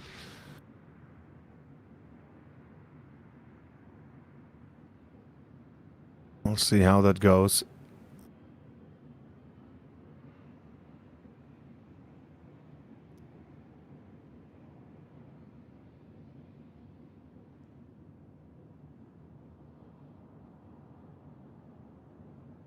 Hopefully everything gets sorted there.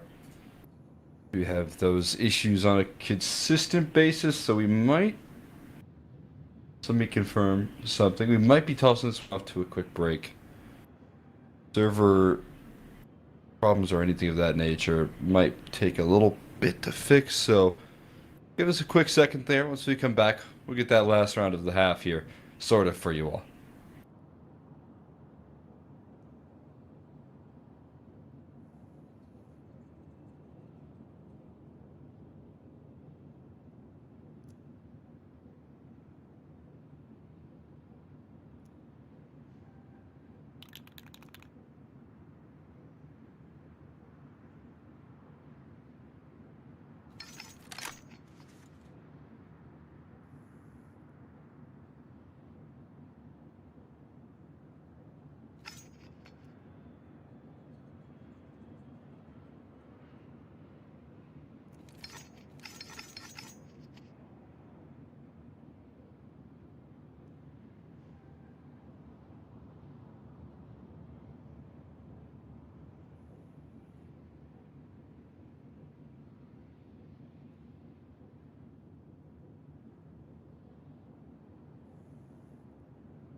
Well, seems like we're back. Short little intermezzo again. And everything's been resolved. So we are okay, A-okay, as they say. And we are ready to continue the game here momentarily. Ladies and gentlemen, we are going into our next round here, round 12.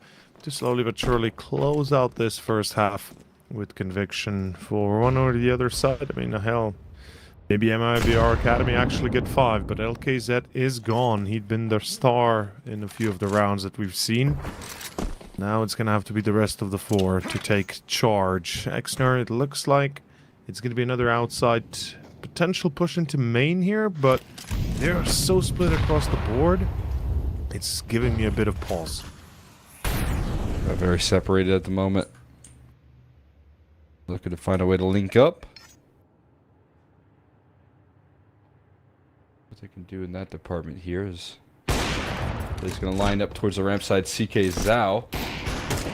That would add another one to the tally. 2 op shots miss. Be able to dodge a couple of bullets there for Shane's.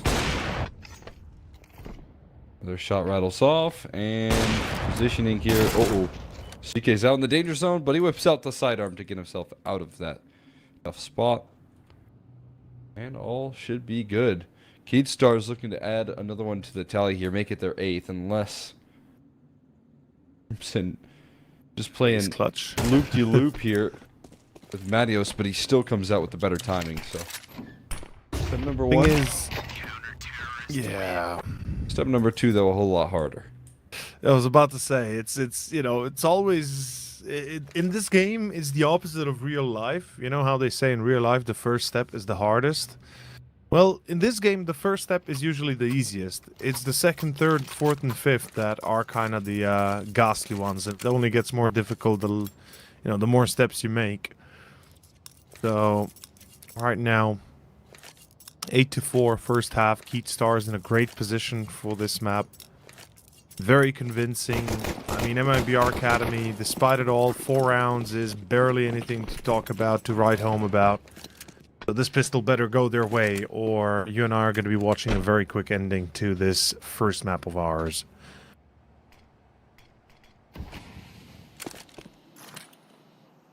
See what they have in the tank. Belts rattling off there. Flash able to find one, but just as quickly as he does, Flash traded out. LKZ has to keep his head on a swivel because the timing is severe. He gets caught with his head looking the wrong way. Stormson going to recover some lost space here. They make a move into an open A-bomb site. Bomb will go down. Starts the timer ticking against him here. Even numbers. Post plants could be better for Keatstar. So that's going to be the challenge to drag themselves out of this hole here. They're going to need some quick shots as a flashbang lines up first. The exit out of the vents. 1-for-1 trades already manufactured, but CK's out goes hunting. And Zeddy now left all alone. Running a little bit low on health there, and will be finished off there. Nicely done by MIBR Academy to chase down those frags before the timer ticks too far gone. Before things get out of control, for sure. Good save. Very good save. And that makes a massive difference right now. It gives them a chance. It's a difference between certain defeat on map 1 or a potential comeback.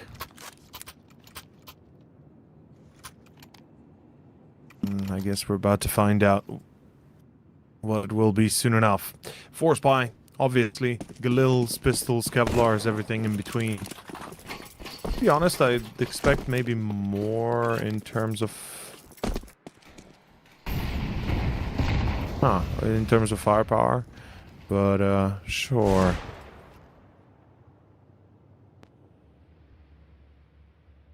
Trying to muster up something. As you said, not the most promising look.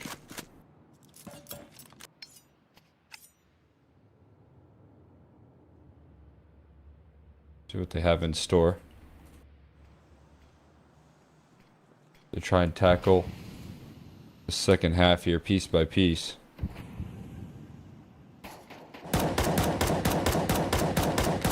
Smoke spam coming through. Tap it away there at the gap.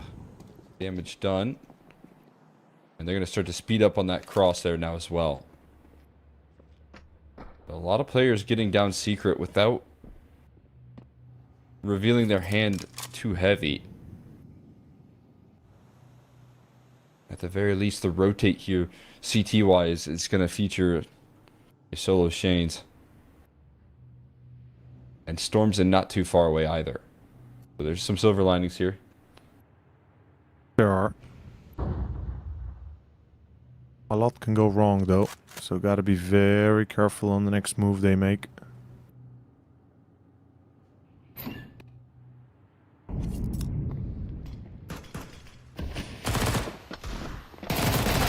Lower bomb set to go here. Lash nails it. On the opening This is a doors, problem. nothing out of your B defender.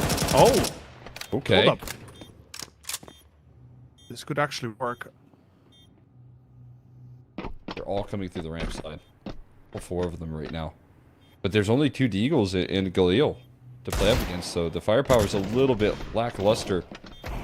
And they're taking the space here that they need to. They're getting quickly involved here. There's a nice pickup, though. Storm's inside lined. Quick trade out of Flash. And he needs to do a lot with the Galil. He starts to pack a punch here. Serious damage out of Zeddy. Dicing up these fights here before finishing the job. And Keed Stars are going to push past with the Force by victory. Damn. What a round that gives them one hell of an advantage right now.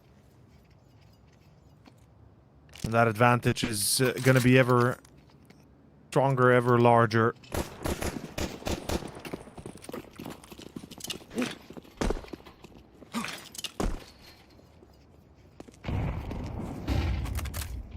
Things are about to get out of control, I would argue. This round right here is what's going to make or break MIBR Academy, if you ask me.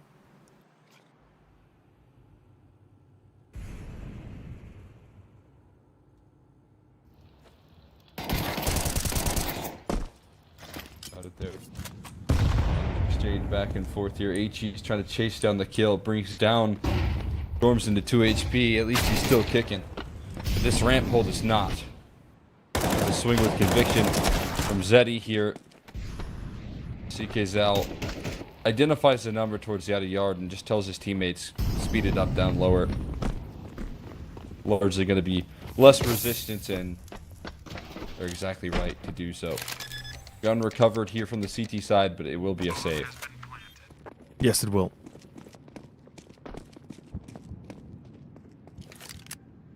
That is number 10 for Keat Stars confirmed.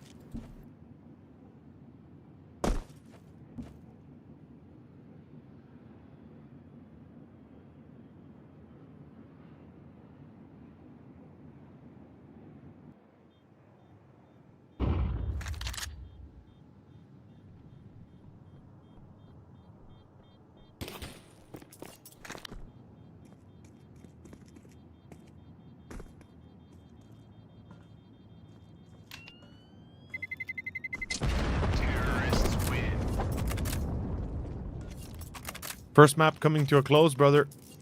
And it ain't looking good if you're a fan of MIBR Academy.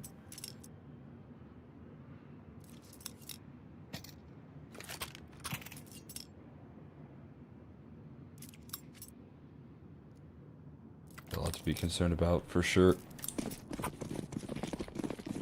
Gotta get this second half rolling for themselves, but already thwarted by the Force by victory is pill to swallow.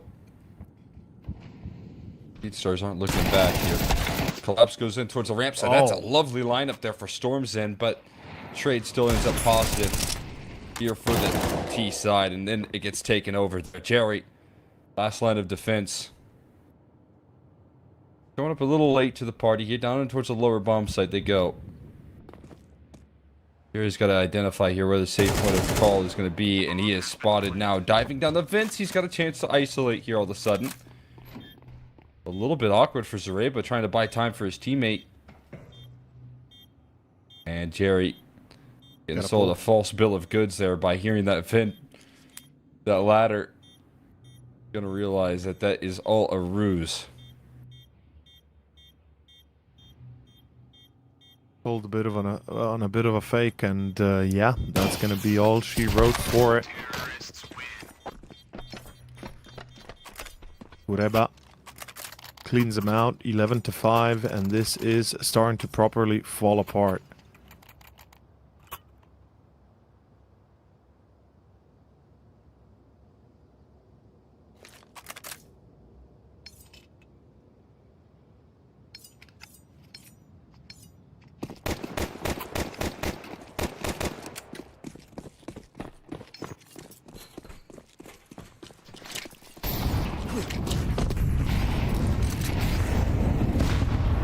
In that direction here.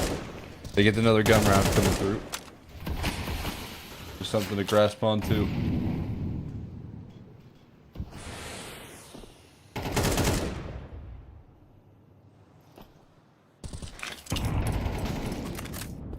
Ooh, Matios. Good stuff.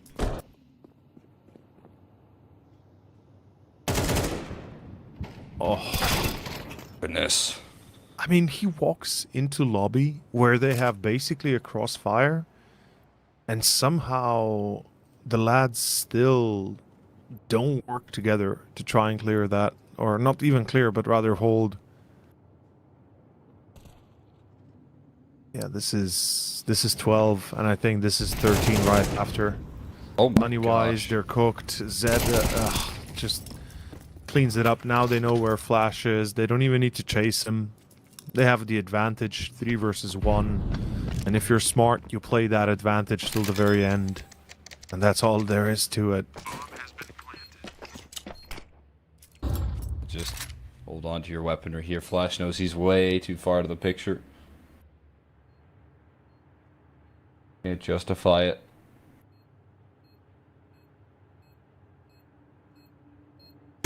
Back away slowly but surely. We'll add another kill to his tally at the very least, but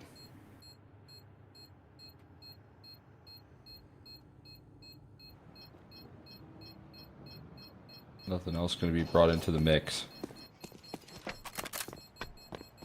12 for Keystars on the board. Terrorists win.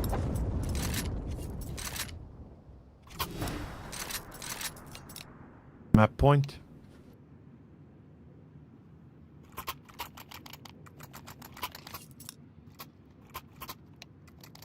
I don't know, man. This feels pretty empty, if you ask me. MIBR Academy, I expected a bit more out of them, honestly.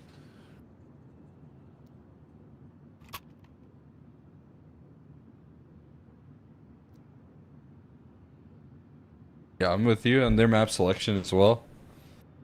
Yeah, it's more about the map selection, really. Given that they wanted to play Nuke, I genuinely thought they would do a little bit better, at least.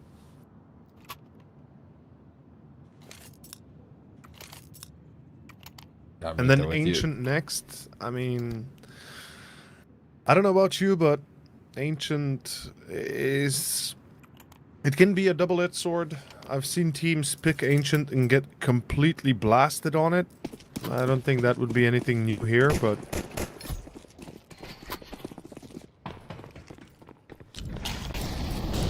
I feel like the difference right now is a little bit too much and a little bit too high. And it just ain't gonna work, no matter how much they try. Does Jerry get checked? I'm pretty certain he should, right? This is such an obvious position. 99% of the time, you have to check this.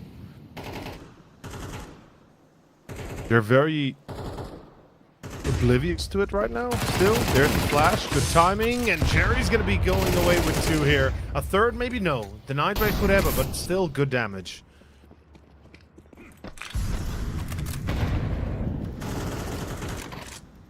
Adios able to answer the call here with the continued aggression. Or do they want to continue to stick it to them here, as Storm's going to take the aggressive stance as well, and that going to lead them to a victory. in terms of the numbers, at least for now. And now they get themselves where they need to be as well, positioned nicely to avoid any open sight lines in towards the lower or upper bomb site here.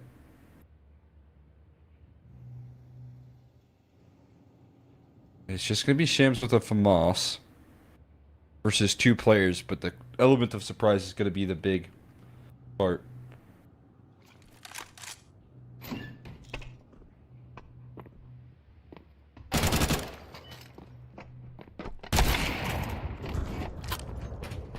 Just a quick trade, Sadie with a no-scope. Bomb going down, not quite.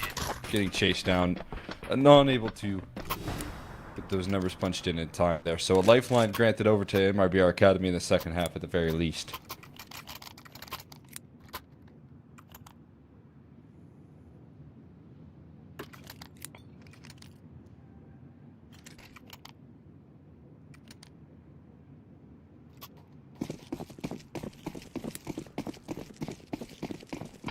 Here we go. An opportunity for 6 in a row. I mean, I know that's a measly opportunity, but hey, better than nothing. Storms in. Oh boy, this angle is crazy to take. He still takes it. Only good for 1 though. Oh, what? Okay. Quick as a flash. Oh. That's just speedy with it. Swinging in towards the outer yard, and Shane's gonna clean up the last 2 in towards the lower side. That'll be that there. MIBR Academy gonna be hanging in for another round longer here. The money gonna be shot on the other end of the server there. Stars don't have a lot of bread to work off of there, so a chance to claw their way piece by piece back into this one and show us what they're made of.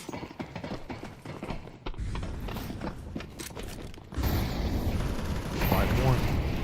Not impossible. Storms in. Good stuff.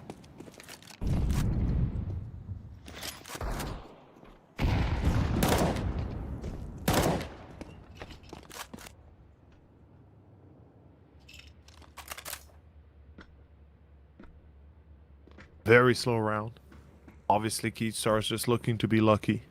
Or looking to hit some lucky shots, I guess.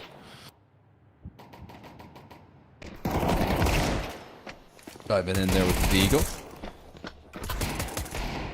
Taking that close range approach there, but the USP is going to find the last 2 kills. That'll be an 8th round here, closing the distance even tighter here now.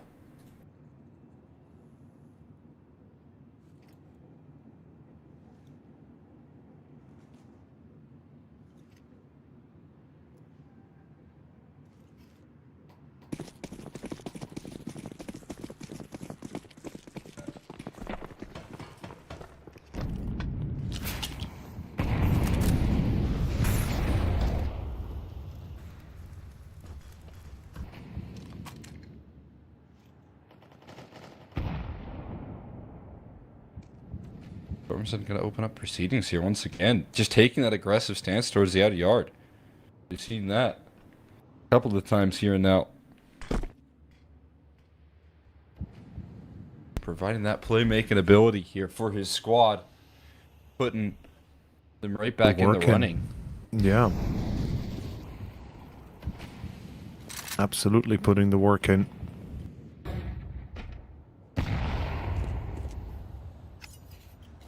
Every step of the way, man. Every step of the way. Oh. I heard that. Just a single shot. Popped off there from Storms in to find the second frag of the round. Out of yard looking like it's off limits. This round looking like it's off limits here. Keystars are huddling into T roof as their smoke is blooming over towards ramp, and they're backing away into T spawn. It's a done deal. It's 9.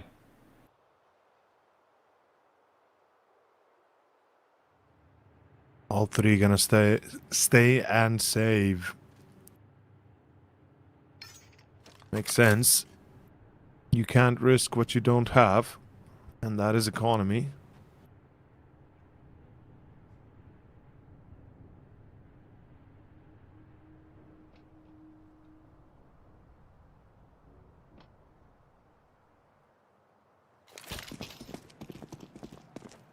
Counter-terrorists win.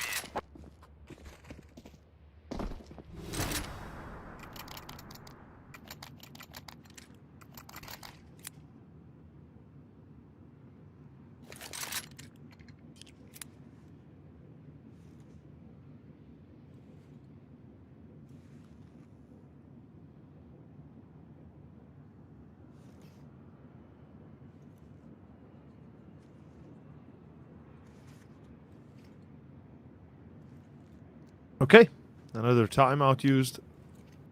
Another opportunity here to think about the next step, really.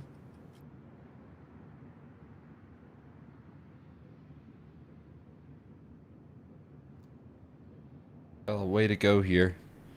And close things down, but Stormzen just ended it outright.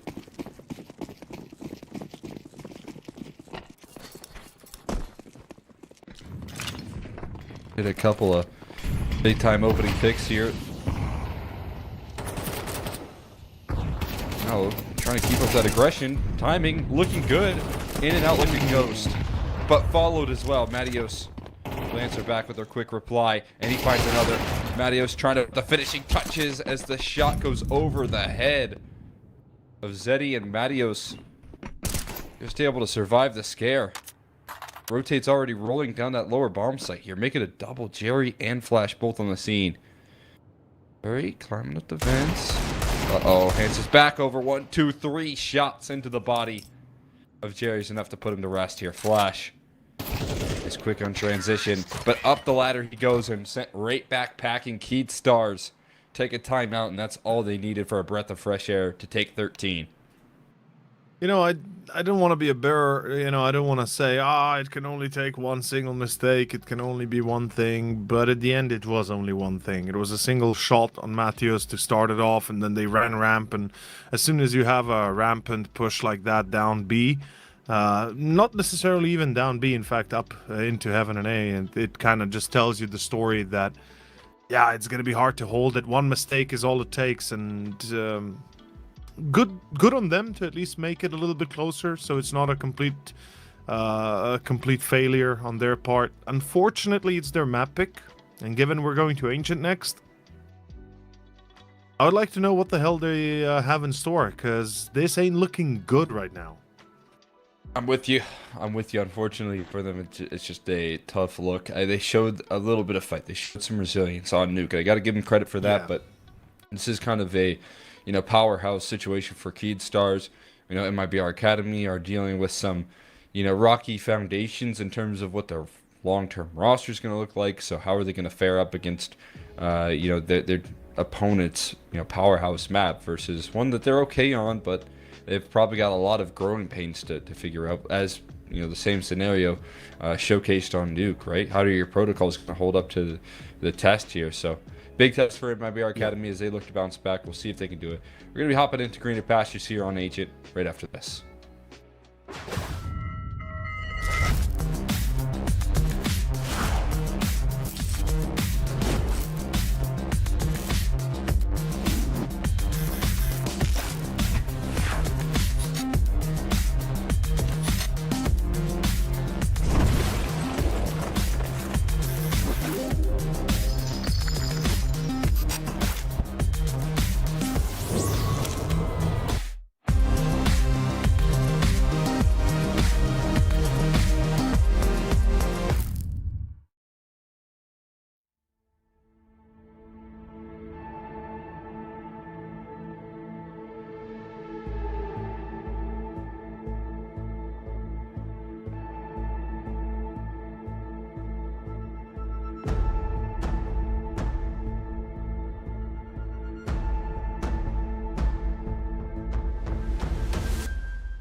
And we are back here for the second map of play.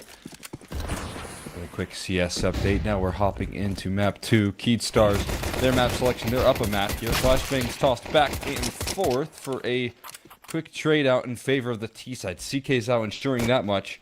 He's going to step forward for even more. Does he want even more here as they make a move in towards this B side? LKZ forced into all fronts. He's going to walk away with just a single here before he's eliminated. So bomb will be planted towards his B bomb site. And CK's out, still being a nuisance, is toppled over eventually. Lash Coming down to Lash. Yeah, not gonna work. Hate to be the bearer of bad news, but that is all there is to it.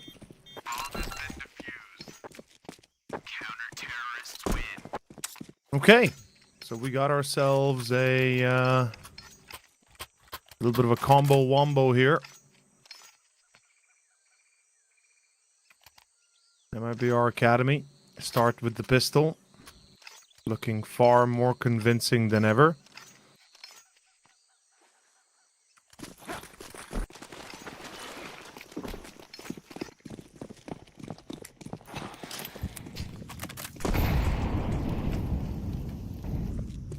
stepping up to the plate early right now. A good foundation for themselves with the pistol, the boot, but the force buy is back in order as we saw on Nuke. We got the second round force buy, led to some decent success here. Here comes a trade. Zeddy nicely done with the Tech 9 at range. All that bad. They're going 1 for 1. Smoke's still in bloom, but Flash tingling right there. He's able to come up with a clean kill through the smoke, and LKZ having no trouble dispatching the rest here. So this time, their pistol looking like it will be capitalized on, and it will be by only losing a single player there. LKZ and Flash step up big time. Good job, MIBR Academy. Looking far more convincing right now than they did only 15 minutes ago.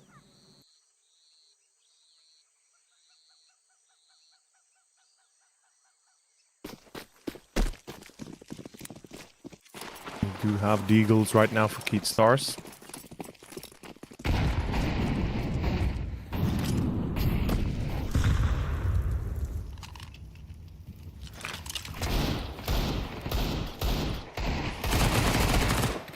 Very simple, very clean.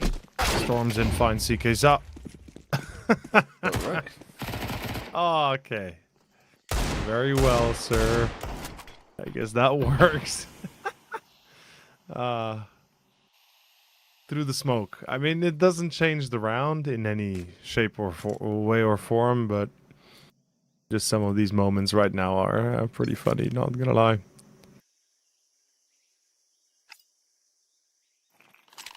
Ridiculous. Right through the smoke there. Able to make do. And some damage at the very least here is what you're hoping for. Yeah.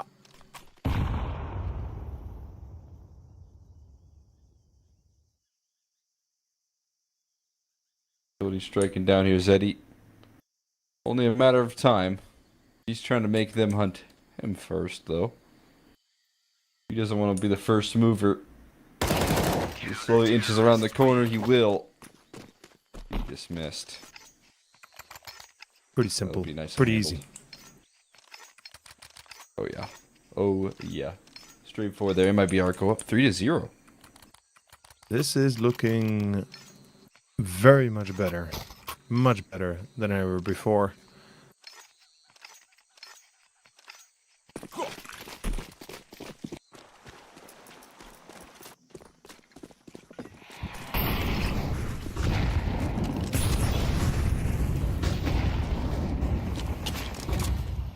Here we go. Continuing on.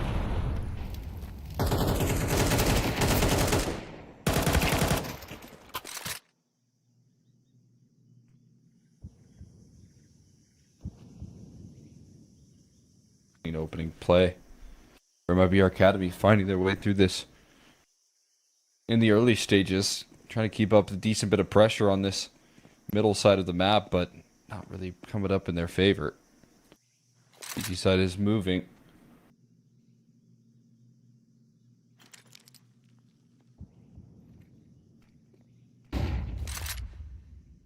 I wonder what the plan is right now. I mean, obviously they want to wait for the player out of mid, right? Surely, even if it's only but a lurk, you want to make sure he gets close enough to be useful. Otherwise, what? You risk playing 2 versus... that gap. That's a... Oh. He's not Interesting crossing the little smoke, gap. though. We're waiting that out here. It's getting mollied out. Seems like he's Yeah. aware of the vulnerability at least, and yeah, he Yeah. should be. He shores it up. Molly comes through a little late, but better late than never. The boost up is lethal, and Matios is going to even out the numbers here. Flashbang right in the face of Storms into provide protection on the plant. Flash is yet to make it out there. In a name duel here ahead of him, Storms in stomps his way forward as Flash fades away. Utility is only one molly left. It's being tossed in towards A main. That's one player dealt with. Flash, an unknown quantity now. He'll try and play protection there, and it will be coming through there from the hands. Shanes, who delivers a finishing blow there. MIBR Academy, 4-0. Trying to get a little bit out of hand. MIBR Academy. What a glorious opening, honestly. Much better than personally I would have expected.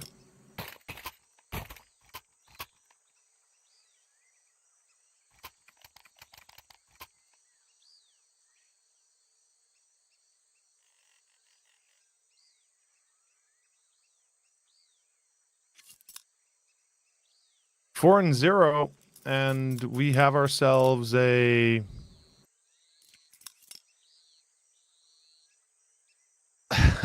very troublesome start for Keat Stars.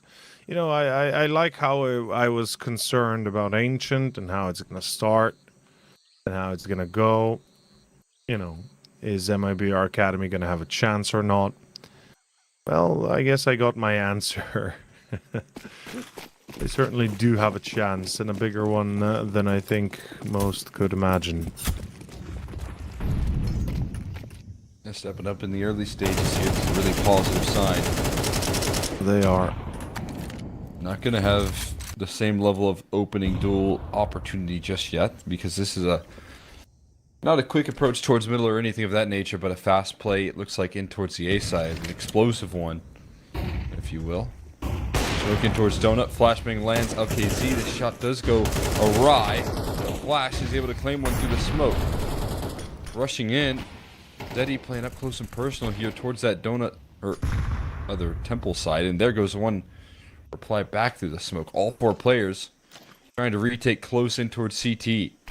No one in towards Donut whatsoever, which could create a problem for the defense here if they're funneling through one direction.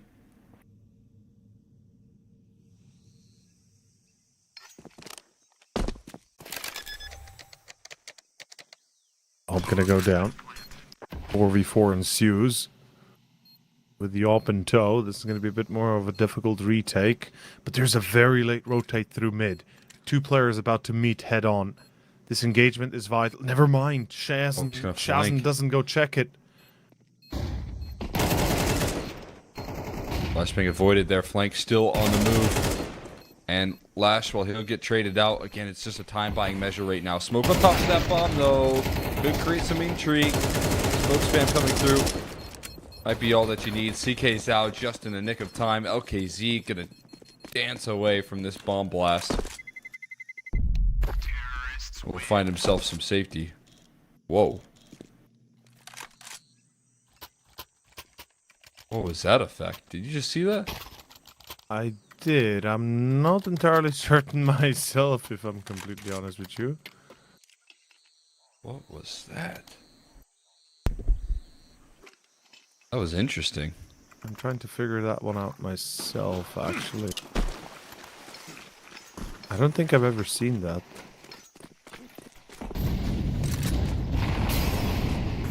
That might be the new update, I think. As far as I'm aware. Very well might be, yeah. New C4 update. You will now take 1 damage anywhere on the map, meaning...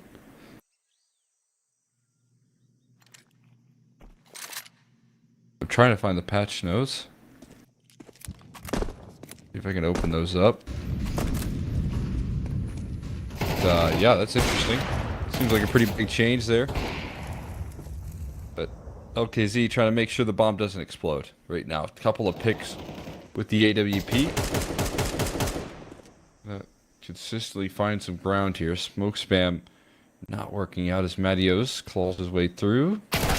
What am I running into? It's a player, Matios. Oh. Lines up the multi here. Brutal impact coming through just at the nick of time. Even doing so with low HP. All the while, this flank is still pulling through. But they know exactly where LKZ is boxed in on.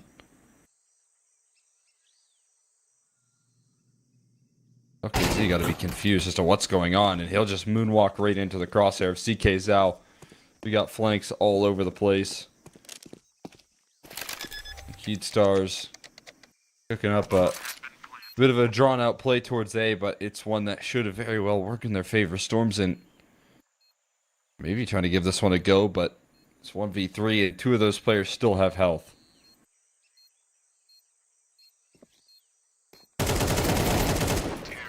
Good angle for CK Zhao. And an easy round for him. That's all it takes.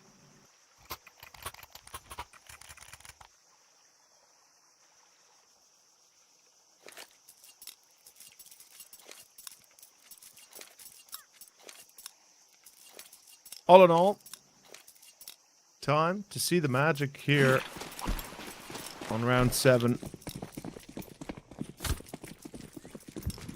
Beat Stars, they need to win this flawlessly. They need a little bit of that extra cash to them.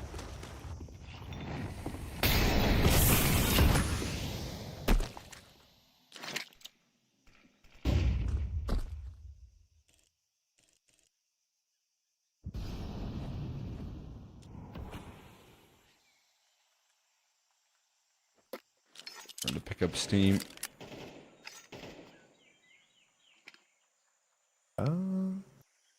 They will be able to get a couple in a row. Break the economy. I did look up. Season 5 has arrived with explosive changes, and the CS2 bomb damage has been completely reworked. So that is interesting. Seems like what they've gone and adjusted there according to the Steam update. Changed a little bit of the audio as well, it seems, but we might get a case of that here. As looking at locking the digits. I need MIBR Academy to save.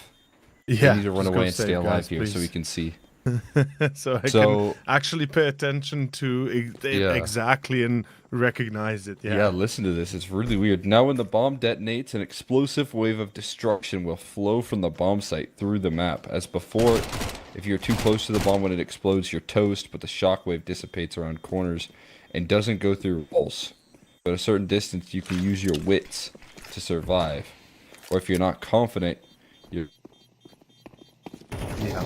which will flash a preview of how well you'll fare after the blast. I mean, it makes sense. You see that? Yeah, I see that.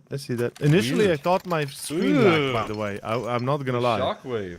Yeah, it's basically like a shockwave, and if you're behind wall, like, so if I'm understanding this correctly, so now you basically take damage anywhere on the map, like, unless you're hiding from it. Someone on Reddit said it was at least 1 damage anywhere on the map. That's what I mean. Like, if you're hiding from it behind like a solid wall that counts as a wall or something, you take no damage. But if you're out in the open, you take damage, which is just plain stupid. I don't know what the hell Valve is thinking here with that, but you know, sure. I guess. You know what? Actually, I just fact-checked it there, and Travis said that it's not true. He tested it on a couple different spots of the map. Oh, okay, and good. He did survive. Good, good. I'm glad to know that. So that's good news. It's not good news here for MIBR Academy, though, is that got a couple players here, and Speedstars have really picked up the mantle. Since going down 0-4, they're looking to tie up the scoreline. They got the man advantage to do so. Big Pete coming through there, and Zeddy just plays a patient game. Walk right into the crosser. It's going to come down to Shane's 30 HP left. And that MP9 will blast him out of the server. LKZ going to try and hold on. We'll get more of that shockwave. Zeddy's on 2 HP right now. We'll see if he goes down to 1 if he survives. Maybe. Depending where he is, I guess, yeah. We'll figure it out.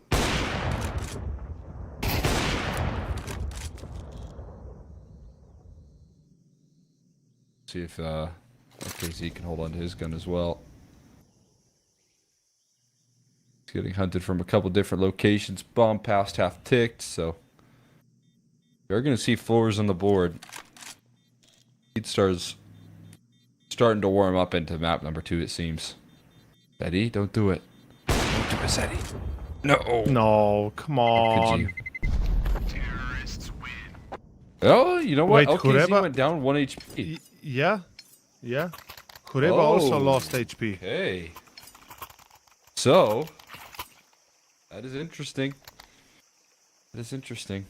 I don't know, man. I'm not gonna lie. I don't think I'm a fan of this. I don't like where this is headed.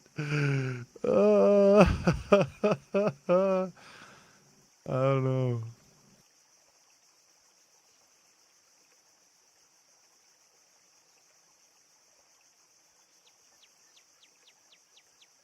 I have mixed feelings about it, is what I'm trying to say. Yeah, I'm with you. I mean, it would suck if you're on 1 health. I think it's maybe another change that we'll only see so often, but you will see it. And I think it will have, you know, it could have big implications on how the game plays.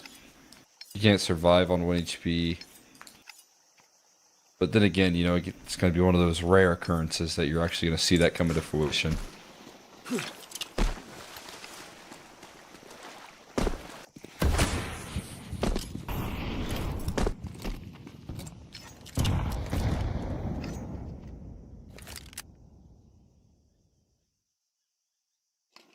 Well, I'm trying to think as to why would they do this. Like, what's the reasoning behind making this change? So far, I'm drawing a blank, but you know, maybe due to the like late defuse attempts or something. But it is an interesting because I feel like you can actually play a little bit closer to the bomb, or you can survive a little bit closer to the bomb as long as you're behind a wall.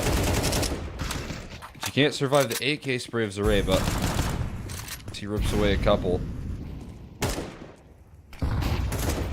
Flashbang comes through as well. It does blind him up, but Molly should provide enough comfort to secure themselves up positioning on the speed bomb site free of charge. AK is scooped, as well as that op being maintained. And they're going to dance away. We'll get to see another glimpse of the bomb blast.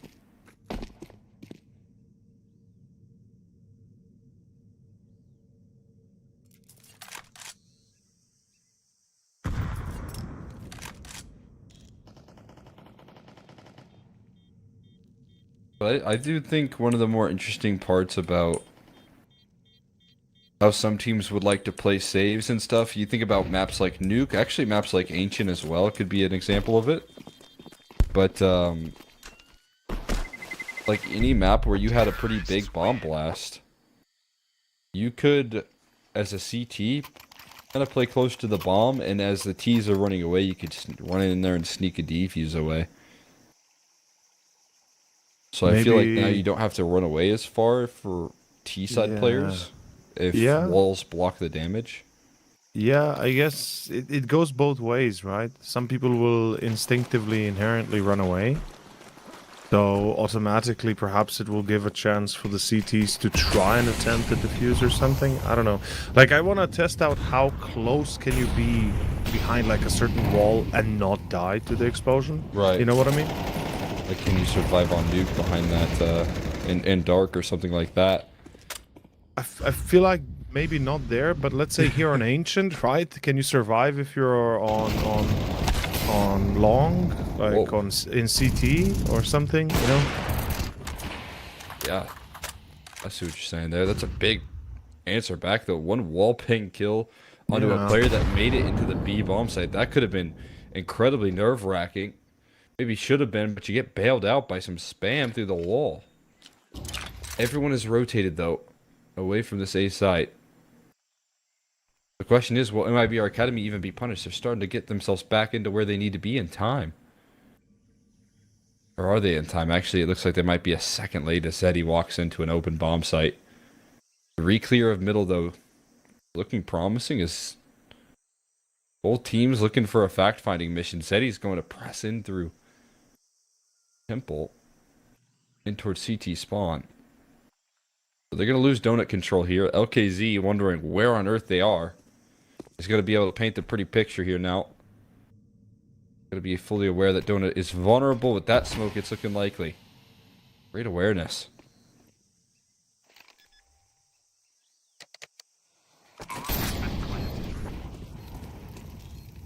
Planted safe. You got quick access for control through CT. Zeddy taking an off angle.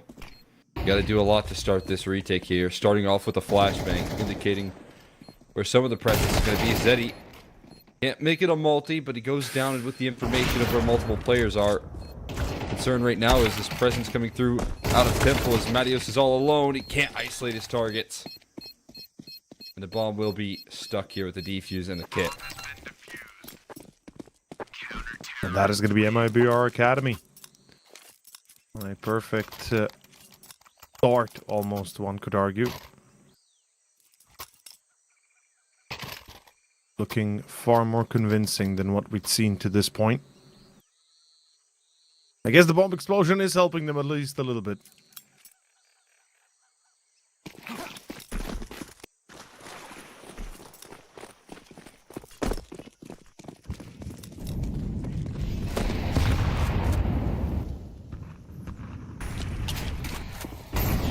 Uh-oh.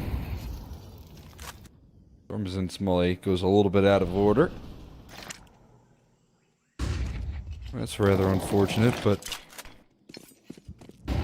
didn't cost him too much in the grand scheme of things, at least for now. A lot of pressure being made out of this just duo towards A. And of course it's going to cause a lot of rotations though. DK's out, bested by a risky play through the smoke by Storms, and he's going to get out of dodge as well, barely able to escape the spray. Here's where things get interesting here. In the back of default here, Matios kind of reveals his hand with the smoke. Hearing some noise being made. Back to back right now. Flash comes up empty-handed. Panic to now rotate in towards this A-bomb site. Going to be coming through as the smoke is still in bloom. Are they prepared for a player already on top of the perch? I think they are. There's the smoke though. So now it's going to have to be a decision from MIBR Academy how they approach this. Do they go before the smoke clears? I doubt it. It feels like a little bit too risky of a maneuver, and with the AWP in hand, I mean, they're kind of limited on their response, or at least the speed of their response. Need to wait a good while for Stormson to get involved as well. We got time though. They do. Losing their way on this retake. Flashbang does land on the Matios. He does get taken care of, but bomb already being stuck or tapped at least here. It's going to be a fade away. We'll see how safe you are in this map now. I feel like if you're Zareba, you're for sure dead in the last update, and he's dead this update too. Yep. So maybe not that big of a difference there, but that shockwave comes down to finding him anyways.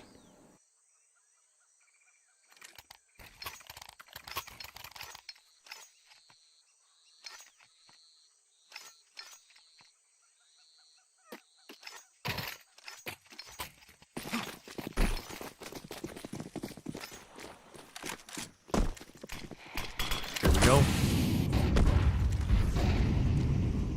Eight stars. Took them a little bit to wake the hell up. The update must have rolled just like an hour ago then, I guess, right? Yeah, it rolled right before we hopped into this game. Yeah. This map, brother. This We map, played it. I was about to say this map because on map 1 it wasn't happening. It was like normal. it didn't happen. Yeah, yeah. They announced season 5. Okay, now I've got the update patch notes on Steam as well. They've started season 5 of Premiere. Yay. See. Yeah, no, I think. Pretty cool. Yeah, it's interesting. I mean, hey, at least they're doing something, but, you know, I'm still missing more than just this. But in any case, what we're missing here is likely around for MIBR Academy.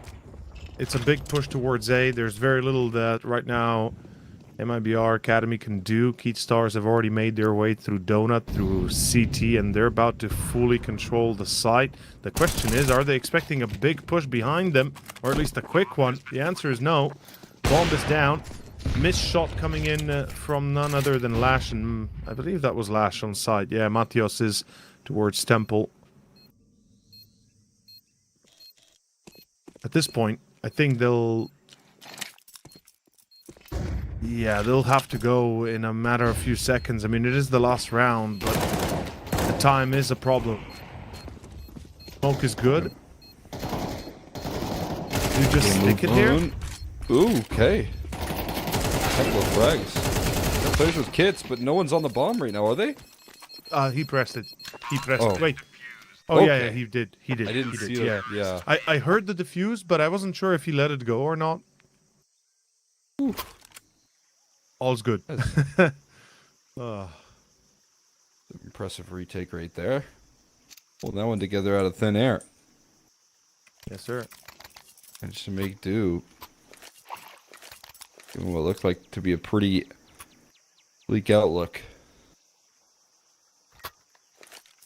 Close things down. Give themselves another opportunity here, even out the playing field. Tied up at 6s.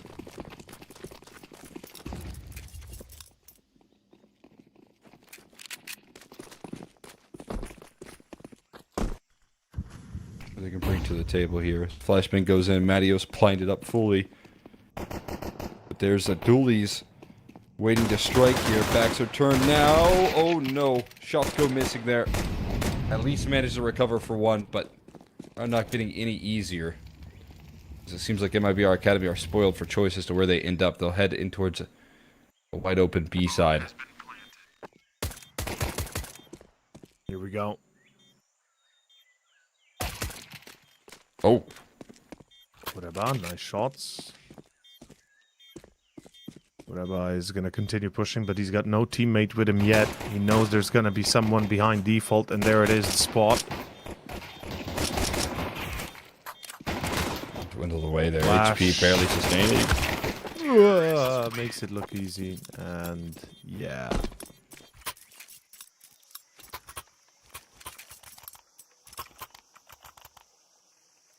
It's tough.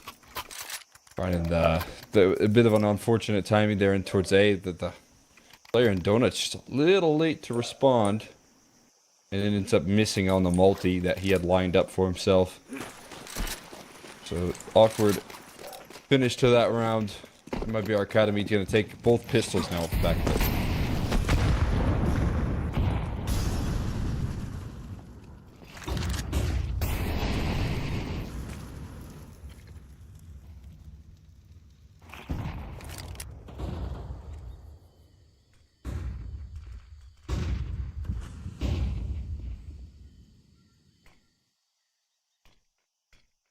Here we go.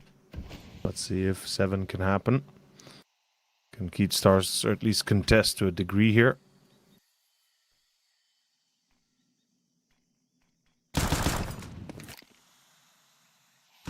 What these 5-7s can't find here, but giving over all of this mid space is just a touch problematic. Make things hard. But what can even up the odds here is having the numbers where they need to be. Caught in transition here. In rotation, it's going to be a nice pickup from Flash, swinging with conviction here. There's low HP bars looking for the collapse, but they got all bases covered, even with the low health. Still finding their frags. 4 and 11 HP for Flash and LKZ, but they got things covered. Oh, strays through the smoke there could really be brutal. And one strike connects on the LKZ. He's out of the round now. Now Zeddy forced to fight on multiple different fronts, and he's got him a little bit nervous to head in, but there is just a sheer numbers game. So much to worry about. They'll prove to be costly, and Jerry will clothesline the last and Lash. There we go. Too good of a position to let go.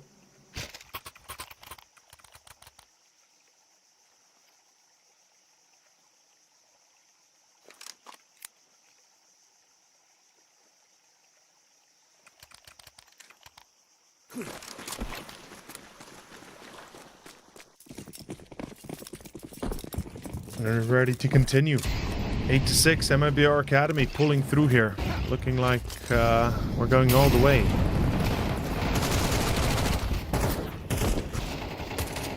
Well, could be here as they stampede their way in towards the free site. Able to dice up that with relative ease.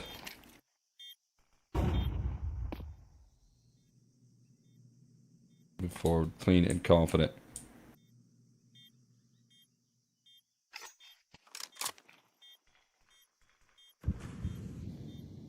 I will see the bomb blast come into effect here. How far away do you have to get if you're in MIBR Academy? Or do we see it? Because the kills could come through there. Flash gonna fall.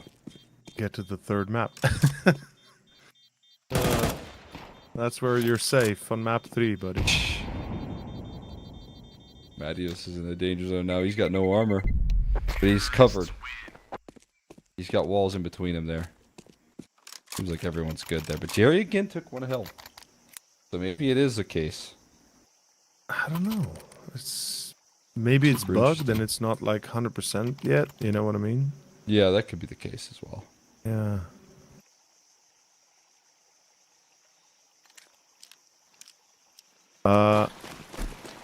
Another thing, I don't know about you, but the bomb explosion or the wave, like the pressure wave, I guess you could call this, is what it would be in IRL, right? It feels so weird.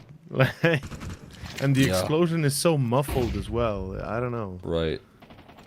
Interesting take on Strange. explosion.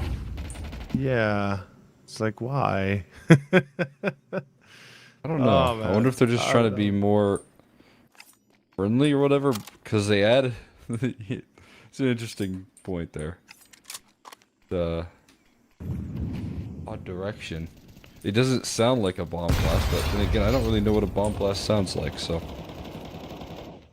who knows? Either way. Big opportunity for MIBR Academy to take this map by the horns here. Flashbang perfectly placed here, but Flash not fully convinced he wants to turn that corner. So the CT side lucky to walk away without any casualties given how that was looking.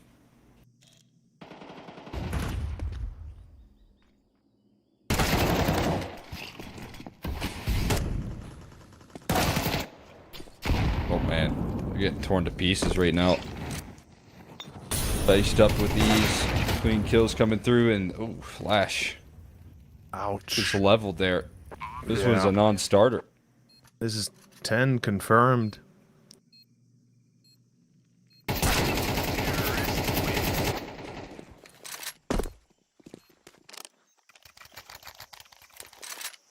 Honestly, I think this might be map. Like, not to be the bearer of bad news, but I genuinely think this might be map. Yeah, I'm with you. Feeling like it's heading in that direction fairly quickly. Yeah. We turned from like a pretty solid first half, which was kind of back and forth, into a very much one-sided affair right now.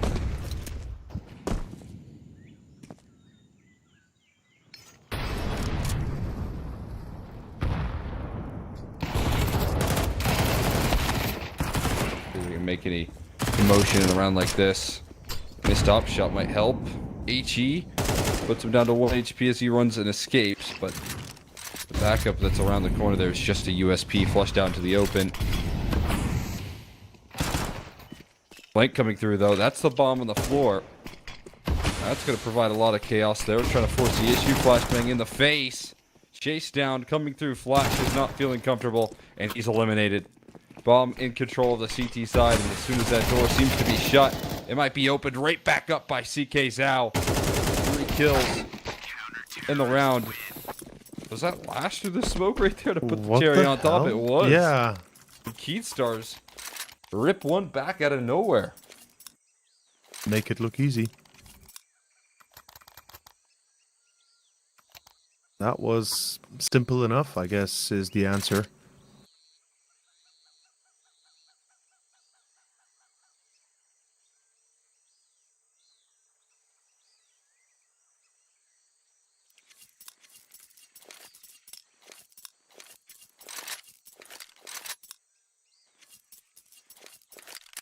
Just like it, they're pretty straightforward.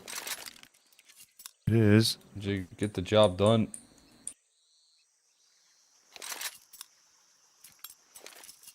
Having too many complications. With the lesser weaponry, being able to revive that round is fantastic.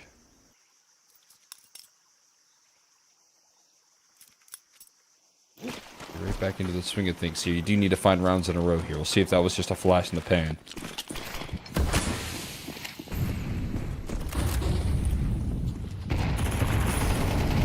Here we go. Ooh, got him caught fully committed on the spam right there for Shane. So he has no ammo.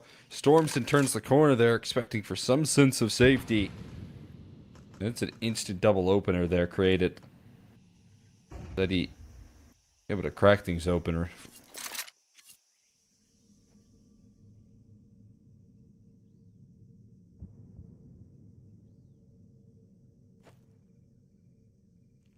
MIBR Academy, I think they might just be looking to save here, honestly. Like, they're going to try through mid, but if they don't get a crack at this in the next 5 seconds, they might be forced to actually save for real.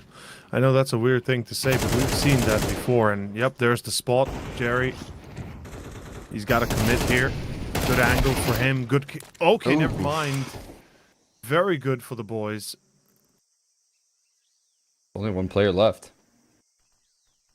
A bit of a committed position as well. Smoke fades. Off could be a big point of contact there. Able to dice up the first frag. Trying to buy time for some help to come through.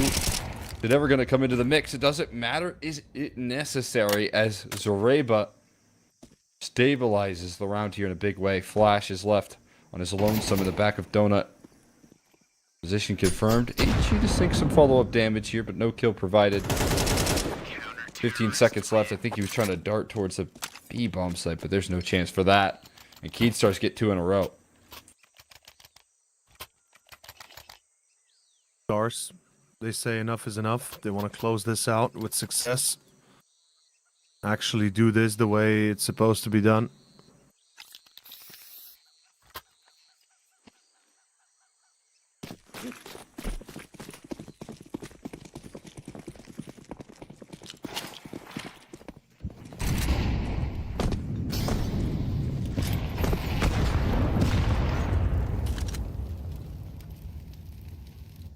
Here we go. Whatever. Oh, okay. Shazil caught, and he's continuously aggressing here. He finds a secondary. The ball's on this man. I know it's against pistols, but that's exactly why you'd be extra careful.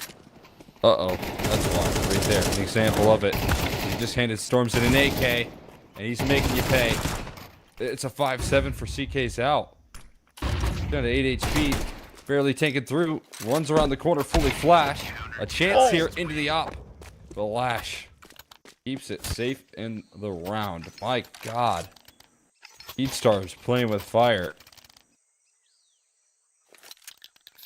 They certainly are.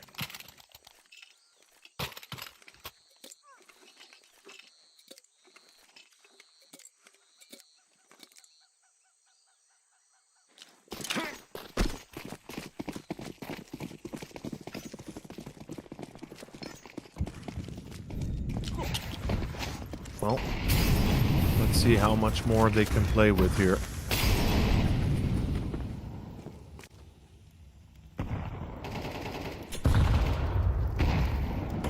MIBR Academy, the Lils, Smack 10, and wait, what? Bro, Flash is... How is he not checked? Oh, how do they gosh. not check that? That's Oh, round. goodness. Yeah. This was a fire from start to finish right there that Stars could not put out. And with the messy nature of that last kind of force buy round where they started off in a 5v3 and gave it up down to a 1v1, their money's immediately put into question. So MIBR Academy handed gifts and back-to-back rounds there.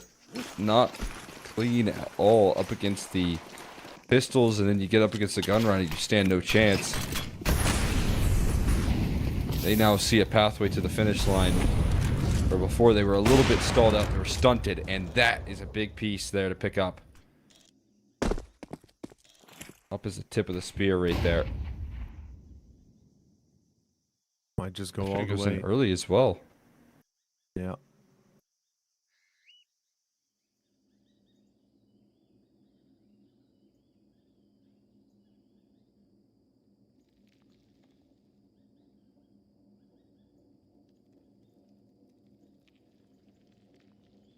Flash turns that corner, it could be certain death there waiting. And for now, they're just trying to give LKZ all the time in the world. Make any further moves with his op. It's a polar opposite performance here. He showed a little bit of prowess in that last map. What he was capable of. A couple decent opening picks here and there. Had some impact.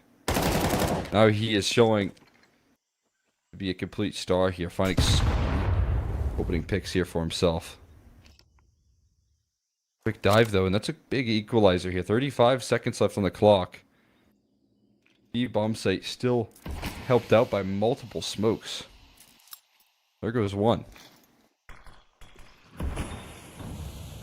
Just gonna jump through it. That's a bold move right there, and it goes about as well as you'd expect. Oh wow. What are we watching here? I'm sorry, but what the hell are we watching right now? MIBR Academy have just made a massive tactical error that costs them dearly here. This could all, you know, this could impact the whole series for them, in fact, actually. That was not an expected outcome of the round, nor was it an expected... I don't even know what to say here. What the hell was that? Genuine?